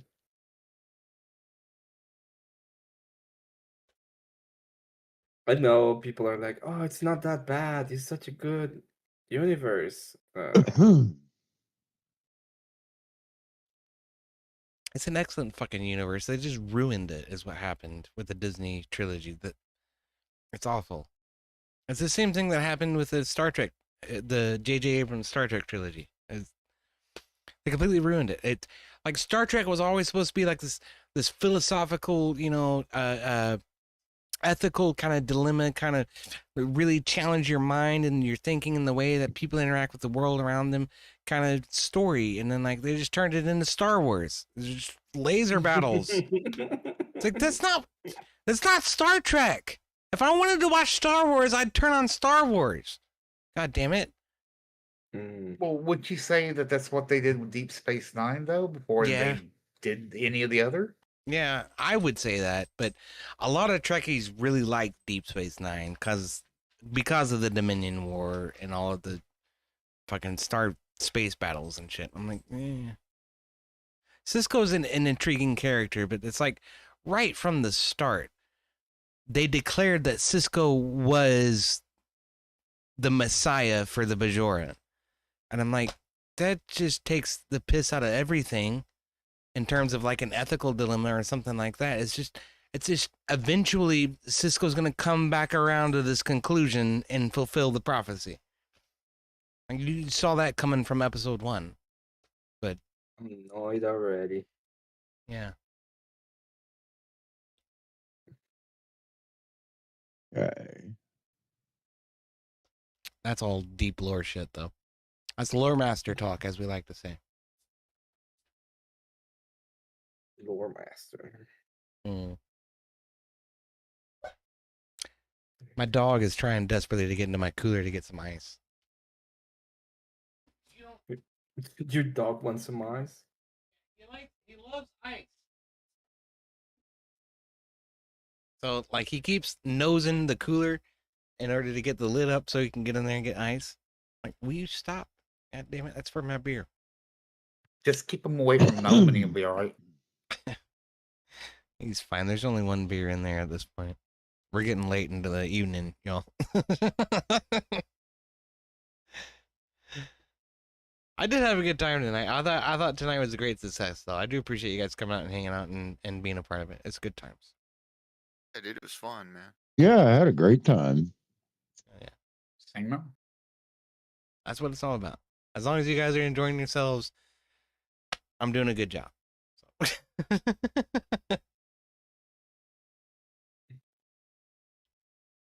That's what it's all about. That's true.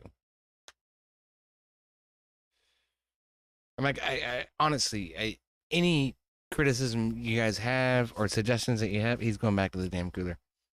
Any criticism or suggestions you guys have, please let me know. I will entertain it to the fullest degree. But I will avoid things that will break the game, in my opinion. So I'll tell you that. No, I think you did really good. It was a good. This is gonna be slick. So this character is a Drow Elf assassin, shadow touched, which means I can cast invisibility, and then my Drow gives me darkness, and I took silent image as another spell. So I'll be able to hide myself and then make another me appear.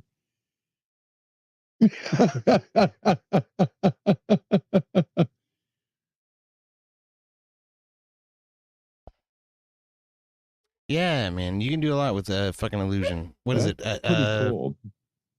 Heavy's character has illusion in the current campaign with Sunless Citadel, so that could be interesting. Yep. Took Magic Initiate, got a minor illusion and magic hand. So yeah, want to be interesting. Very much so. I was gonna play Pick one. mage, but I decided against it. They're gonna need someone to heal them It's true.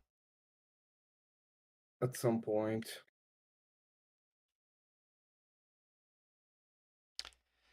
That's very true. Heavy usually hangs back until the rest of the party has figured out their fucking classes and races and everything, and then he's like, okay, what role needs to be filled? And I'm like, okay, well, we have this, and this, so probably that. When it came to this campaign, I was like, I think everything is pretty well covered. So you just do whatever the fuck you want. You can be a rogue or a bard or whatever. And so I guess he hemmed and hawed between being a spellcaster and a rogue and decided on the rogue. So Now, Uh, I guess you can call it a rogue. It's more like a walking skill check. Yeah, walking skill checks are cool. It's been kind of fun. I've been just stepping back, and people are like, "Hey, I want to do this." I'm sitting there going, "Yeah, I got +7 in that." Walking axes are also cool. yeah, that's what Groot is essentially. Lowerclass. Walking axe that kills. Something Lowerclass. You got to look into your character sheet a little more. There's a lot of things you can do. So you can rage. that gives you advantage on attacks, as well as gives you resistance to like bludgeoning, piercing, and slashing damage. Something I forget Really? about Rob Nor's character a lot. Rob Nor is also a barbarian. So when you rage, which you have not yet, yeah, any attack against you that is physical, essentially, you take half damage. So Pretty much. that's pretty awesome. The other thing is don't wear armor. You're better off without armor. If you wear armor, you don't get those benefits. So Yeah. Okay, I've got this character created. nice.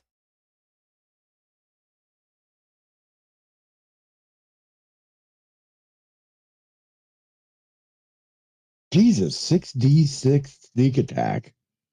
Holy shit, that's a lot of damage. Sneak attack is designed to be a one-shot kill. Yeah, so that can be nuts. Plus, I have a one called Surprising Strikes, which is an additional plus 11. I almost killed Magnus with a sneak attack. Wow. Yeah, almost.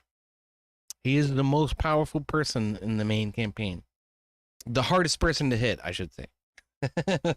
Right. I almost Why killed he- him with the one shot. Just about. But he's actually resistant to poison damage, so it should have been a lot less damage than I dealt, but he survived. It served the purpose. Everybody hates Gelne Maxwell now, so that was the ideal.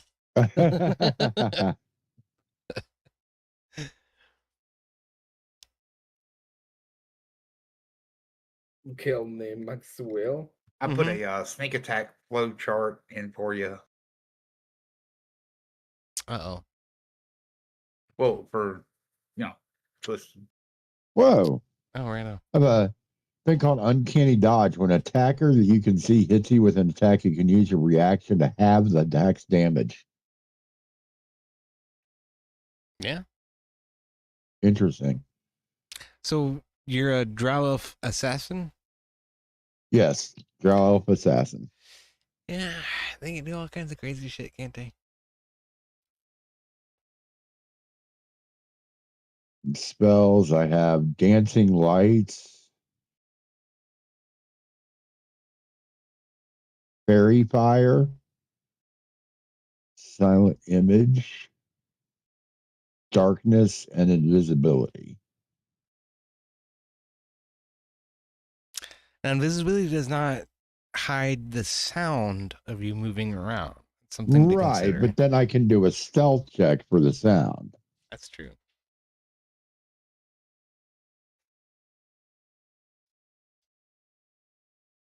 Of course, it's a blind ass fucking strike if somebody tries to find you, but Right. That would actually be kind of funny, though. I know a gimmick with each of the characters, but the super stealthy rogue that has flagellant issues.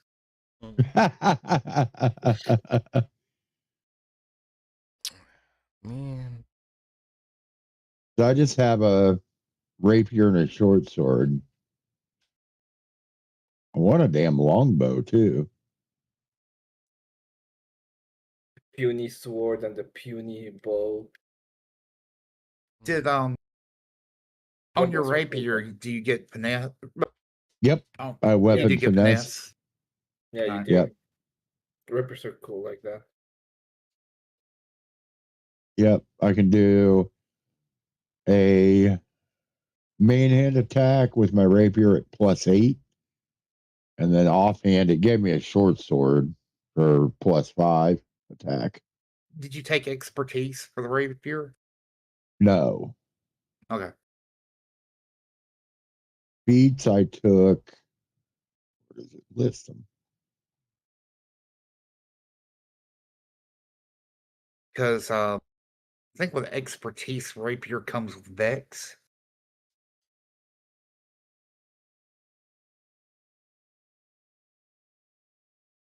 Feats I took archery, martial weapons training, and shadow touched.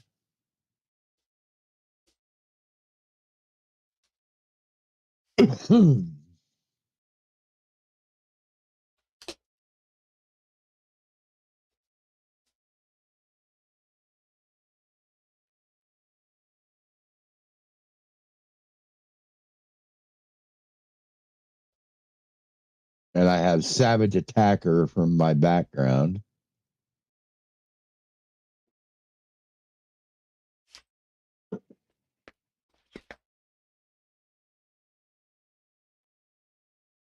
A dog.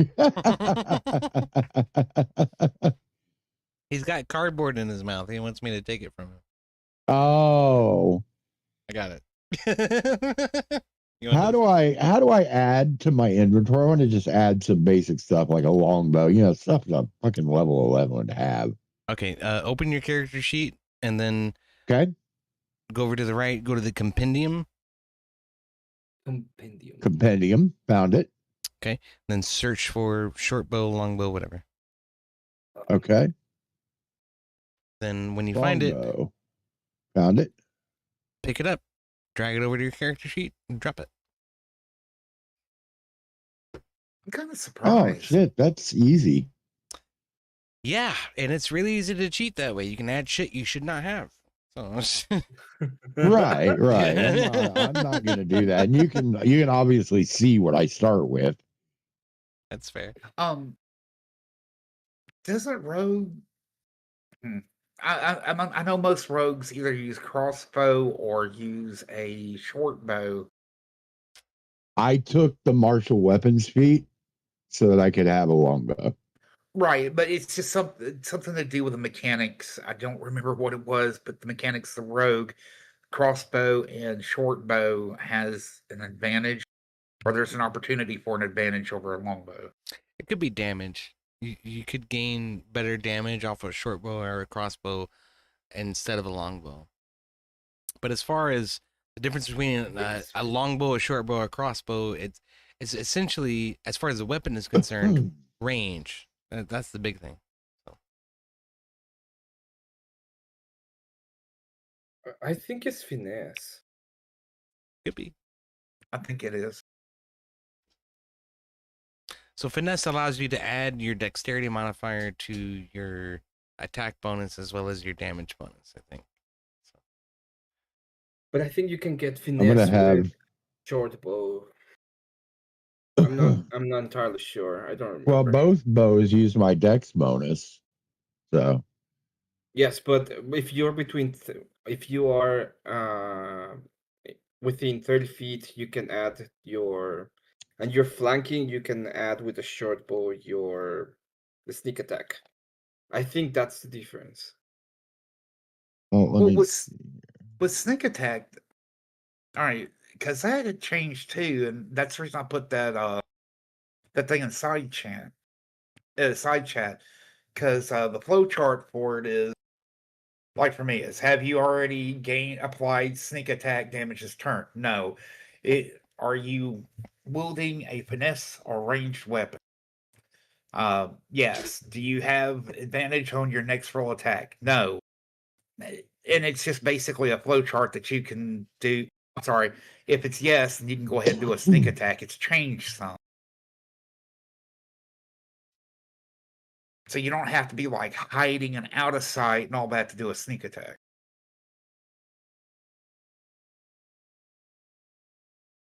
Which I thought was kind of strange. I was fucking around with it. I did a sneak attack with my longbow and landed for 30 points of damage with a fucking longbow. That's nasty. And that doesn't include my surging strikes or surprising strikes. What is your character level at that point? 11. Yeah, that's fair. At 11, that's fair. Like I say, the game changes a lot as you get further. So, with my surging strikes active too, which is kind of like sneak attack, but it only works on the first round. At 11th level, I hit for 44 damage. you're gonna face enemies that can hit you for 30 or 40 damage Right. too. Oh yeah. So Well, everything scales, right? Or it would be get stupid as you got higher level. it does A get, higher level would make it easier. It just gives you more shit you can do. it does tend to get stupid actually with predefined modules. That's why people usually start homebrewing around level 10. But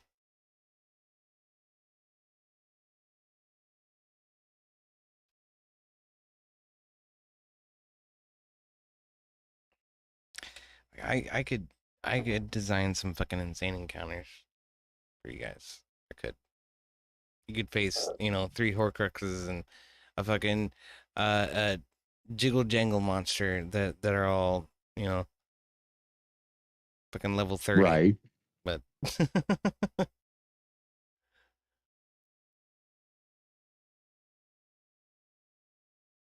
Man. So as long as I don't do an attack of opportunity, I can use my uncanny dodge. Because the opportunity attack is a reaction, the uncanny dodge is a reaction, so they're mutually exclusive. It even says it there.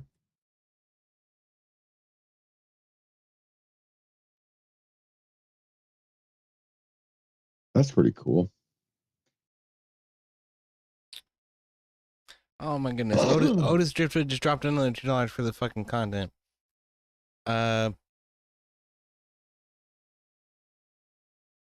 Do what? Otis Driftwood just dropped $2 more for the fucking content. That's what he said. Thank you, Otis. Nice. Cheers, man. What a legend. Absolutely. Fucking legend. you, Otis man. Driftwood over on Rumble. You're the fucking man.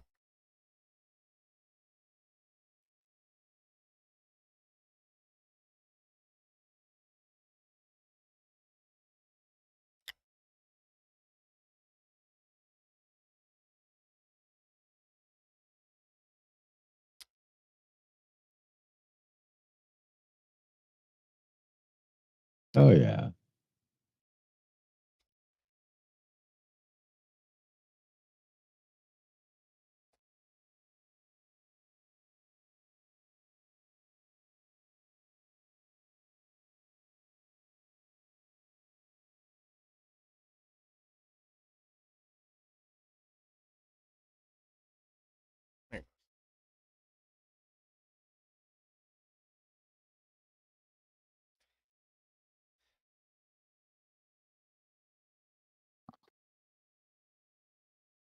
It's gonna be a lot of fun, but understanding all the rules and everything that goes along with it is a trial.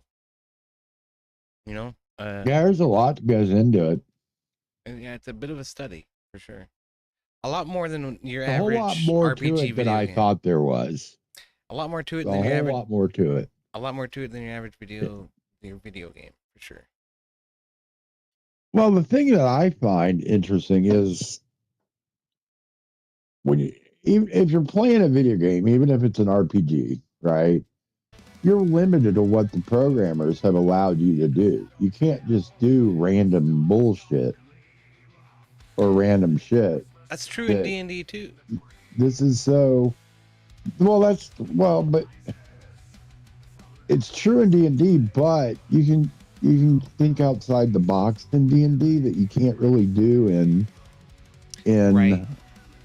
The thing is if we had a halfling, if we had a halfling and a fucking some big strong motherfucker could throw the halfling behind the enemies so that the halfling would have flanking. You can't do that in a computer game because the programmers didn't say at this point you can do this. That's true. So like I was gonna say is I as the DM am not a computer. I'm not bound by the most stringent fucking interpretation of the rules. I can make some leeway here, there, or otherwise in order to make things happen that you guys want to happen. And I'm more than happy to fucking do that. I really try to a lot of times. I'm not sure how obvious that is or how well it comes across. But I do like to give you guys a lot of leeway in what you want to do with the campaign. So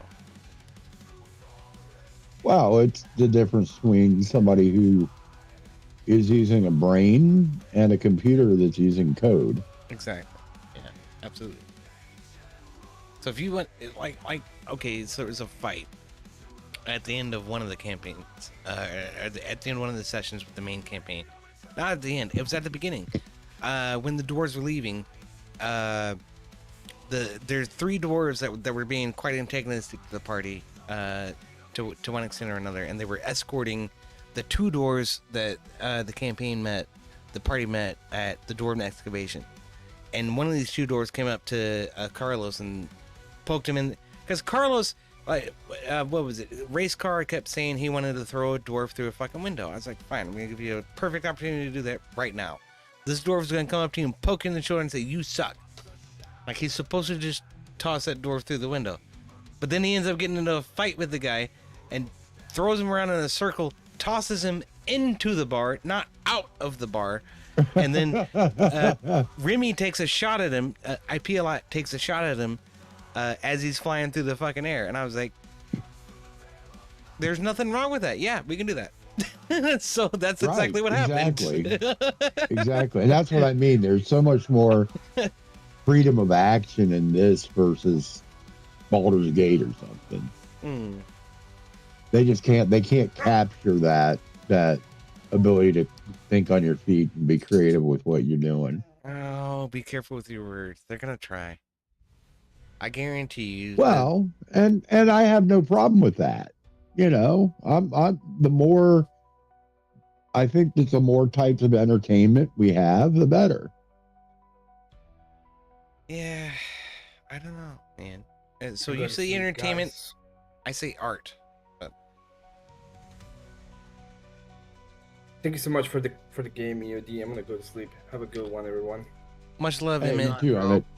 Thanks for playing with us. Absolutely. Thank you for hanging out, Emmet. Non-homosexual, non-gay way. It's been a lot of fun, man. Thank you so much for being a part of this. I appreciate you. See you later. Yeah, EOD, I didn't even realize it's 3:30. I'm gonna go to bed too, man. Oh yeah, but that's all right. All right. Dude, Cheers, Lowerclass. fun playing with you, man. Oh yeah, it's been a hell of a time. Seeing you next Saturday or next Sunday, dude. Oh yeah. Did you get my message, by the way, with who that donator was? No. Oh yes, I did. Yes, I did. I'm sorry. Yes, I got that. Oh, you're good. Yeah, he's a really solid dude, man. He absolutely is. He's just starting to like get on cam and jump into panels and stuff. So The dude lives like 10 minutes from me, so me and him gotta get together and have a beer, so for sure. yeah, he's a good guy, bro, for sure. Absolutely. I fucking love that guy. Dude, thank you so much for hanging out. Thank you for being a part of this, man. It's fucking awesome to have you here. So, thank you. Yeah, dude, it was fun. We're dude. I having had a good fucking blast. time. Next time when I get off my stream, I'm not gonna fucking lay down for 2 seconds. Well, quote unquote 2 seconds. You know what I'm saying? Just not on Sundays. Do it every other day except for Sunday. Yeah, right. All right, man. You guys have a great night. God bless. Thank you. Cheers, man. God You bless. too, man. You have a great night. Thanks for coming out. Thank you, man. So I'm going through the item list here, just looking. You okay if I have an antimatter rifle? I'm No. kidding. I'm not okay with that. Absolutely not. All of the shit in the Tales of the Yawning Portal are supposed to happen in a plane of DnD. Okay, so some of them happen in one plane or another. Again, this is why I need to research this stuff. I need to look into these modules a little bit. That's gonna take just me like reading a book. So, I gotta do that. So, you stop! Thank God. He's eating the top of my cooler. I swear. They got automatic rifles. I wonder. No.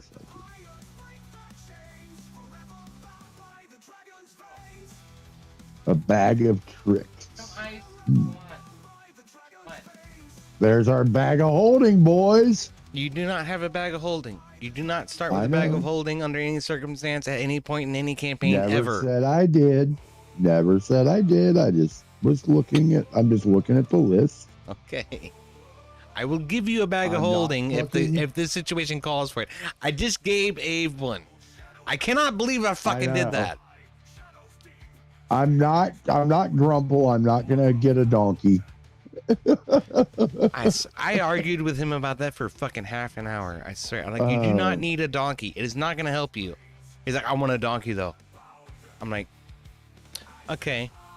You can have a donkey, but he can't get off the boat. How about that? That's ultimately the conclusion I fucking came to on that one. I'm just like, this is so stupid. Just stop being such a dick and just play the game. That's what I'm just trying to get you guys to do. Just play the fucking game. I love Grumple to death, but he was hard to play this game with. Yeah, he was. And he was a good player, but everything had to be so detailed, like, you know what I mean?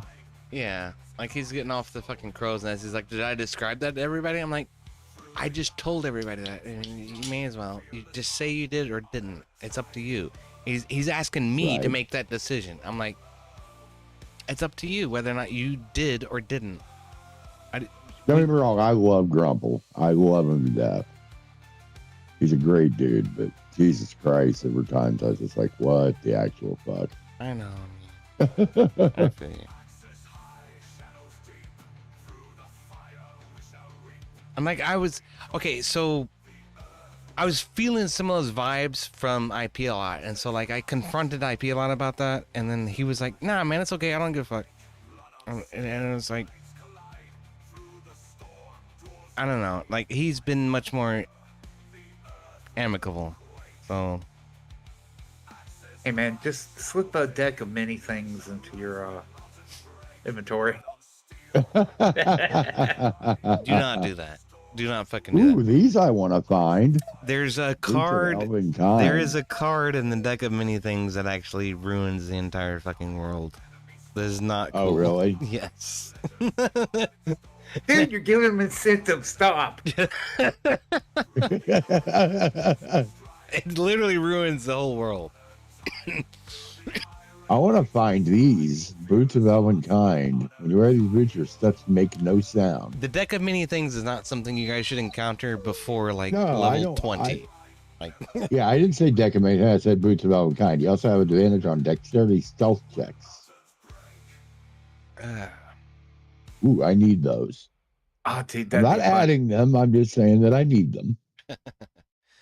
There's things to think about. I'm not adding anything without EOD approval. These are things to think about. Is what you need to think about it as.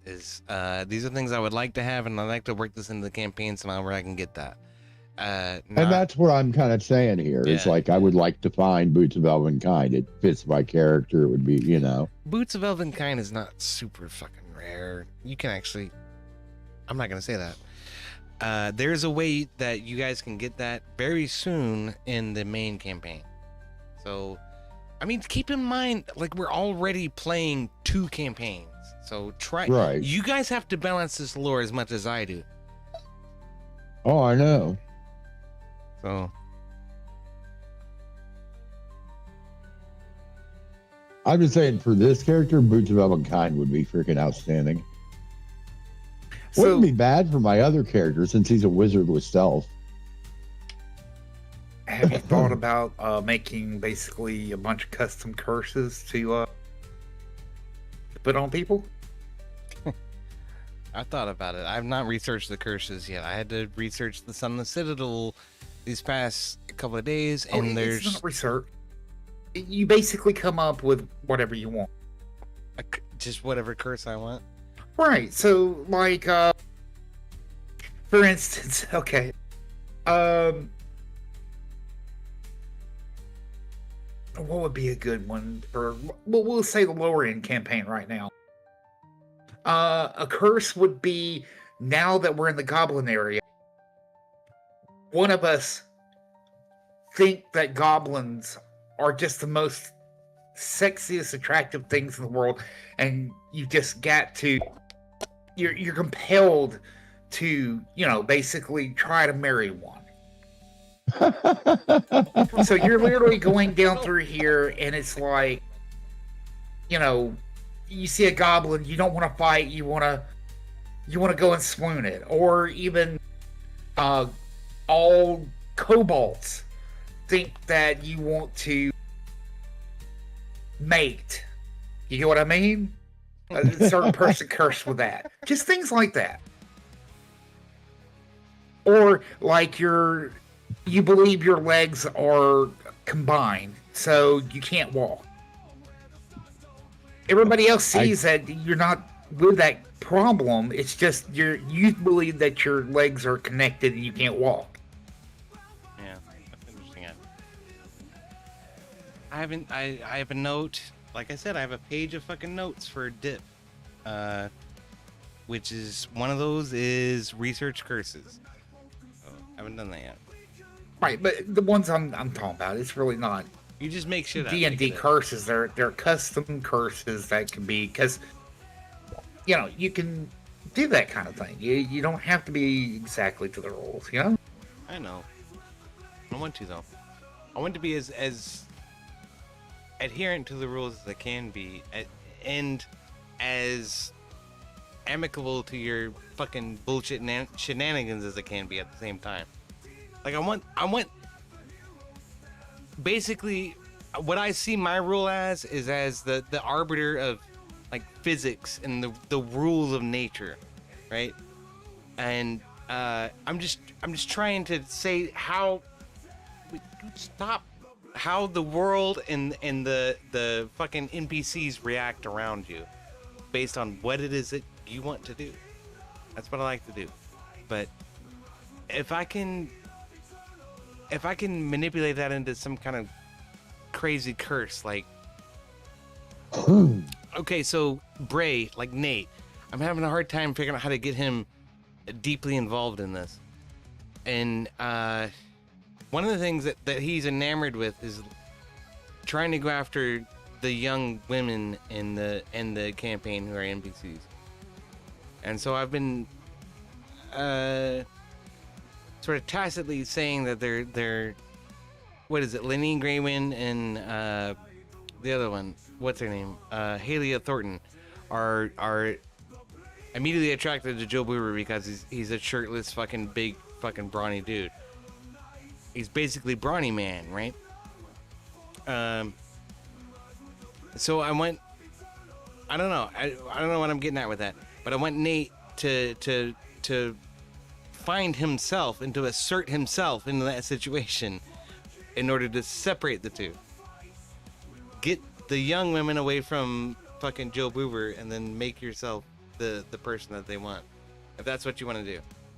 But instead, he's just like telling Joe Boober, like, that's my girlfriend, dude. Don't you know that? Dude, you should have a bearded dwarf lady or young girl be attracted to him, or a gnome, or just the kind of women that he would be more prevalent to. That's a good idea. It could be a dwarf. It could very easily be a dwarf. There's a lot of dwarfs in Phandalin that are mining around the Sword Mountains. So. Dwarf, gnome, orc. Ooh, there's one for you. We're gonna go slaughter orcs. You got a female orc that's like, we want to breed. Okay, so one of the NPCs I've left out of the main campaign has been the assistant to Lenine Graven and the Lion Shield Coster, and she is stealing everything that you put in the Luck Shrine. So that's why none of that has actually mattered. You guys haven't figured it out yet. So maybe she's an orc. And maybe that would be cool. The Luck Shrine, I was treating more like a goodwill. You get what I mean? I wasn't exactly putting things there because of wanting to get some kind of offering. It was more of like, not penance, but just charity. Because anybody who's coming to that place is asking for something. Yeah.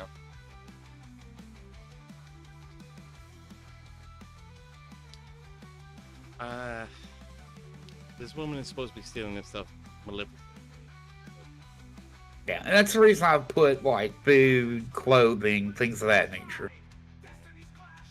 She's still them. Oh god, that'd be so funny. The orc woman telling Nate, "You want to go to Pound Town?" It makes a lot more sense for her to be an orc. That's why it comes to my mind. Nate, She's supposed to be. Nate gets jumped and dragged to some hollow, you know. Oh. Oh, you could even make it even funnier, but the pity of the map is already out. You could have had like this big lake with an island on it. You get where I'm going. Hold on.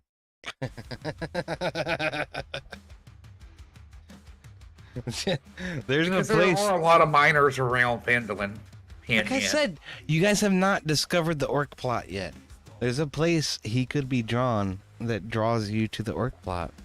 Maybe you should go there sooner than I think you should. Sooner than the module thinks you should. Dude, it'd be funny as hell if a orc female literally knocked Nate Picked out. him up and or some fucking occurred. abducted them. Yes. It's literally the last fucking quest you're supposed to get. Oh my god. You like little squishy, man. I think you could fucking handle it though. I've looked over it already. I think you could handle it. I don't think it would pose you any problem at all. You could do it. We should do that. You gotta go to Butterskull Ranch first. God damn it. You have to meet Alphonse. It's not super important to the story actually, but you know, I went and I found that cool fucking AI fucking display of Butterskulls, which I read like 3 times in the module.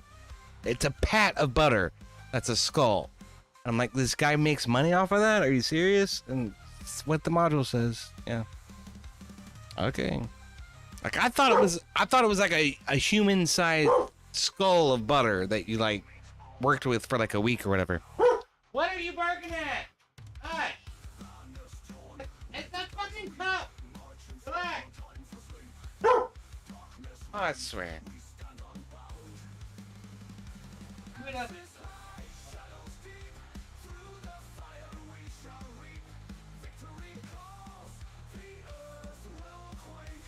It'd be funny if the Butter Skulls actually was something a little more nefarious.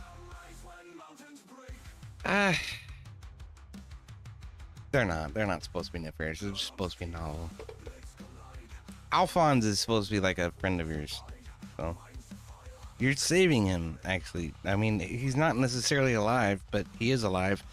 And he's in the basement of the farmhouse. But you gotta get to the farmhouse and get to the basement to find him. So.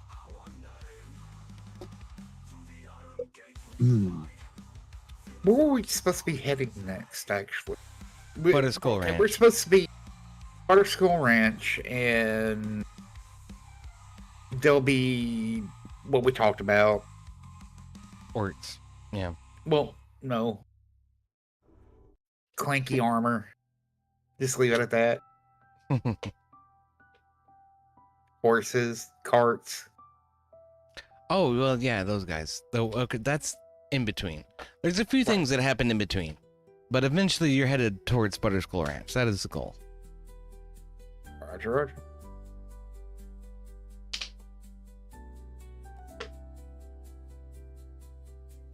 Oh, even better. Or takes him and smothers him with Butterskull butter.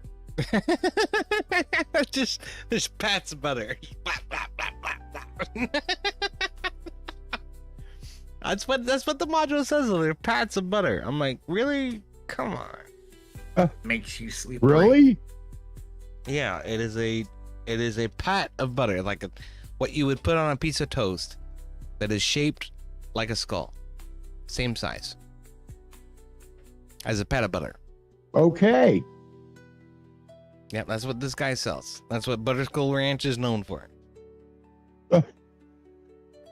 What does he make the scones look like? What do you mean? They look like skulls. No, what does he make the scones look like? He doesn't make scones. He makes butter. Well, then he's not cornering the market. You just What a lick loser. the butter. You just lick the butter, okay? Just sit back, relax, and let it happen, okay? Just lick the butter. Guys, like, a lot of this stuff is not very well thought out in terms of like storytelling and whatnot. It's more about game mechanics, but that's okay. It should have been whole heads of butter. It should have been whole human skulls of butter, and then it would be like, okay, I can use that for a week or two. You know, like that would make some sense for me to go down to the general store and buy that. But Meet my assistant, Pat McButterson. Oh shit, there's a cloak of Elvenkind too that does the same thing for visibility as the boots do for stealth. Sweet. yeah, it's all kinds of crazy shit you can do, man. I love it. You know, it's like I was telling this to Rob one night. Like I was telling him a little bit about like some backstory stuff, like how some of his stuff is gonna overlap with Bray, and or Nate is the name of the person, and then Bray is the name of the character. And he was like, "Man, I'm fucking excited. I can't fucking wait." And I'm like, "Yeah, now's the hardest part, is because you have to keep all that to yourself until Wednesday."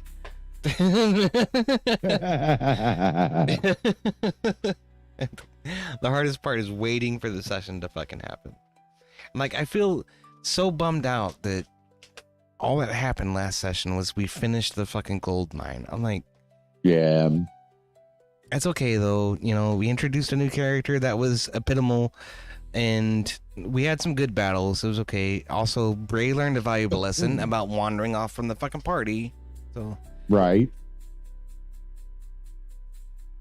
even though I Just probably FYI, should have if hit we him a ever few times, do- but If you ever decide to do like specific loot for a specific, for a specific person, or if I buy you a loot box or whatever, all of my characters are going to wind up with stealth. I always play sneaky characters, so anything that helps with any stealth stuff is always a gold mine for me.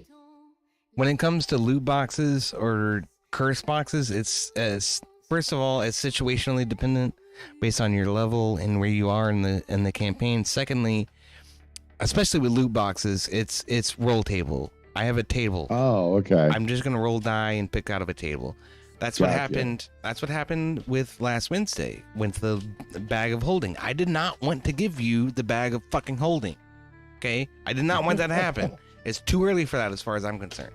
But that's what the die said. I said I'd let the die make the decision. So you have a bag of holding. Abe Dinkus has a bag of holding. So I just mean in general, you can count on me liking stealth items. I'm sure for that. That's just any kind of game I play. When I was a computer or this now, I always manage to make him sneaky somehow. We have to understand, like, I'm trying desperately to separate my personal, ambitions and relationships from the game itself.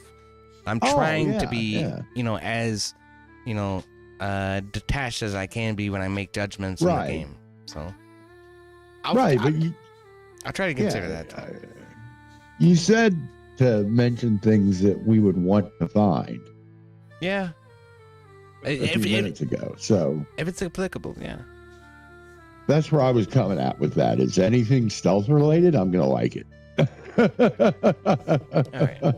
Well, I'm just saying, like, I'm not like picking favorites or saying like this person gets this and this person gets that. I wouldn't expect you to. All right. If you did that, you'd be a bad fucking GM, DM, whatever. I would, yeah. But I do have D100 right here. But I'll tell you this is like normally when it comes to,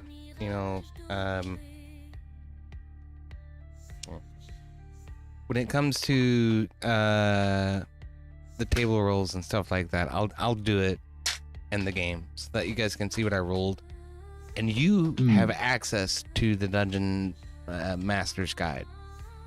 because I have access to the Dungeon Master's Guide and I've shared that with you guys. So in the Roll20 Compendium, you can look at the Dungeon Master's Guide. You can look at the tables that I'm drawing from. When I roll publicly and you guys see what I roll, you can look at those tables that I'm talking about. Like I said, like we're going to roll from the uncommon table, the uncommon implements table. And then I roll it and it's an 8. You can go look at the Dungeon Master's Guide, look at that uncommon implements table, and you can tell what 8 gets you. It's a bag of holding. So that's why I did it that way. Okay. Is that if you guys want to check me, you can. Okay, I got to read this because I just found it. I'm going through the list of items. There's a deck of many things. Mm-hmm. Doesn't say what it does. No, it doesn't. The deck of many Oh. things does a lot of things. Because it's a deck of many things. Here it is. Balance. Changes your alignment. The thing is, with the deck of many things, what you get is a deck. You get one deck. And then when Right. you want one of those things to happen, you draw from the deck. That's a random draw. Right. So it you can don't be any of these effects. you don't know what you're gonna get exactly. That's what's wrong with the deck of Damn. many things, especially at 4th level, because one of those things is everything ceases to exist. You disappear and become entombed in a state of suspended animation. Everything you're wearing and carrying stays behind. You remain imprisoned until you're found and removed. You can't be located by any divination magic, but a wish spell can reveal your. They have to use a wish to find your ass. Yep, Grog found that out. Nobody has wish anymore. Right now in our campaigns, nobody has wish. Yeah, you have to No, be level I'm just 20 to saying. get wish. Yeah. Oh, 20 or 19? Which one is it? I'm not sure. You're probably right 'Cause though. I think wizard and priest both get that.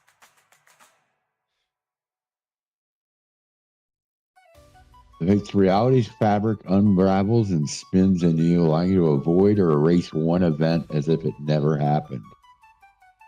You can use the card's magic as soon as you draw the card or at any time before you die. Damn. Powerful devil becomes your enemy. The deck of many things is not something you can have until Ooh. you're level 15, I will say. Yeah, I'm just looking at it. I'm not saying I want one. This is kind of this is boy, that's gambling. 100% gambling. Yeah. It's heavy Because gambling. there's a lot of shit that can get you good. It's And putting there's a lot of shit that either kills you or effectively kills you. it is literally putting your fucking mortgage on the blackjack table. That's what the deck of many things is. Yeah.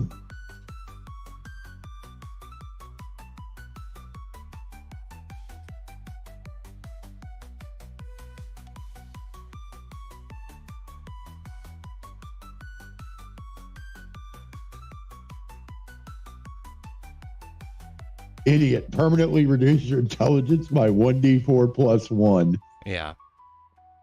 And you draw an additional card. Jesus, that could... Imagine being a fucking wizard and getting hit with that. Hmm. He'd be nerfed for life. Yeah.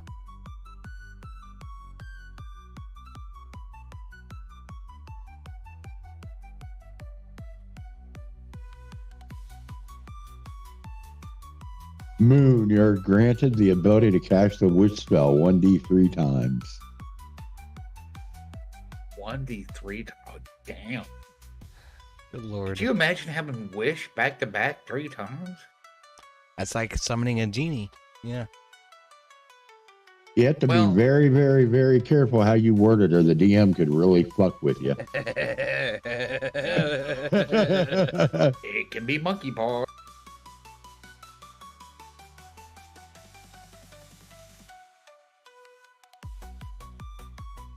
Shit, bro.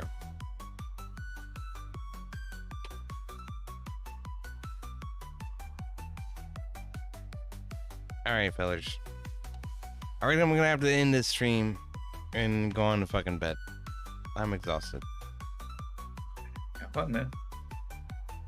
It's been good fucking times. I hope you guys enjoyed yourselves. Sure have. Oh yeah, it's really what it's all about. So I appreciate everybody coming out. Boy, there it is. Wow. Man, that thing's... Seems like there's a lot more bad things that can happen than good things out of that many things. Yep, that's why you have to be level 15 first. One reason, anyway. Some of the good things are part of that reason.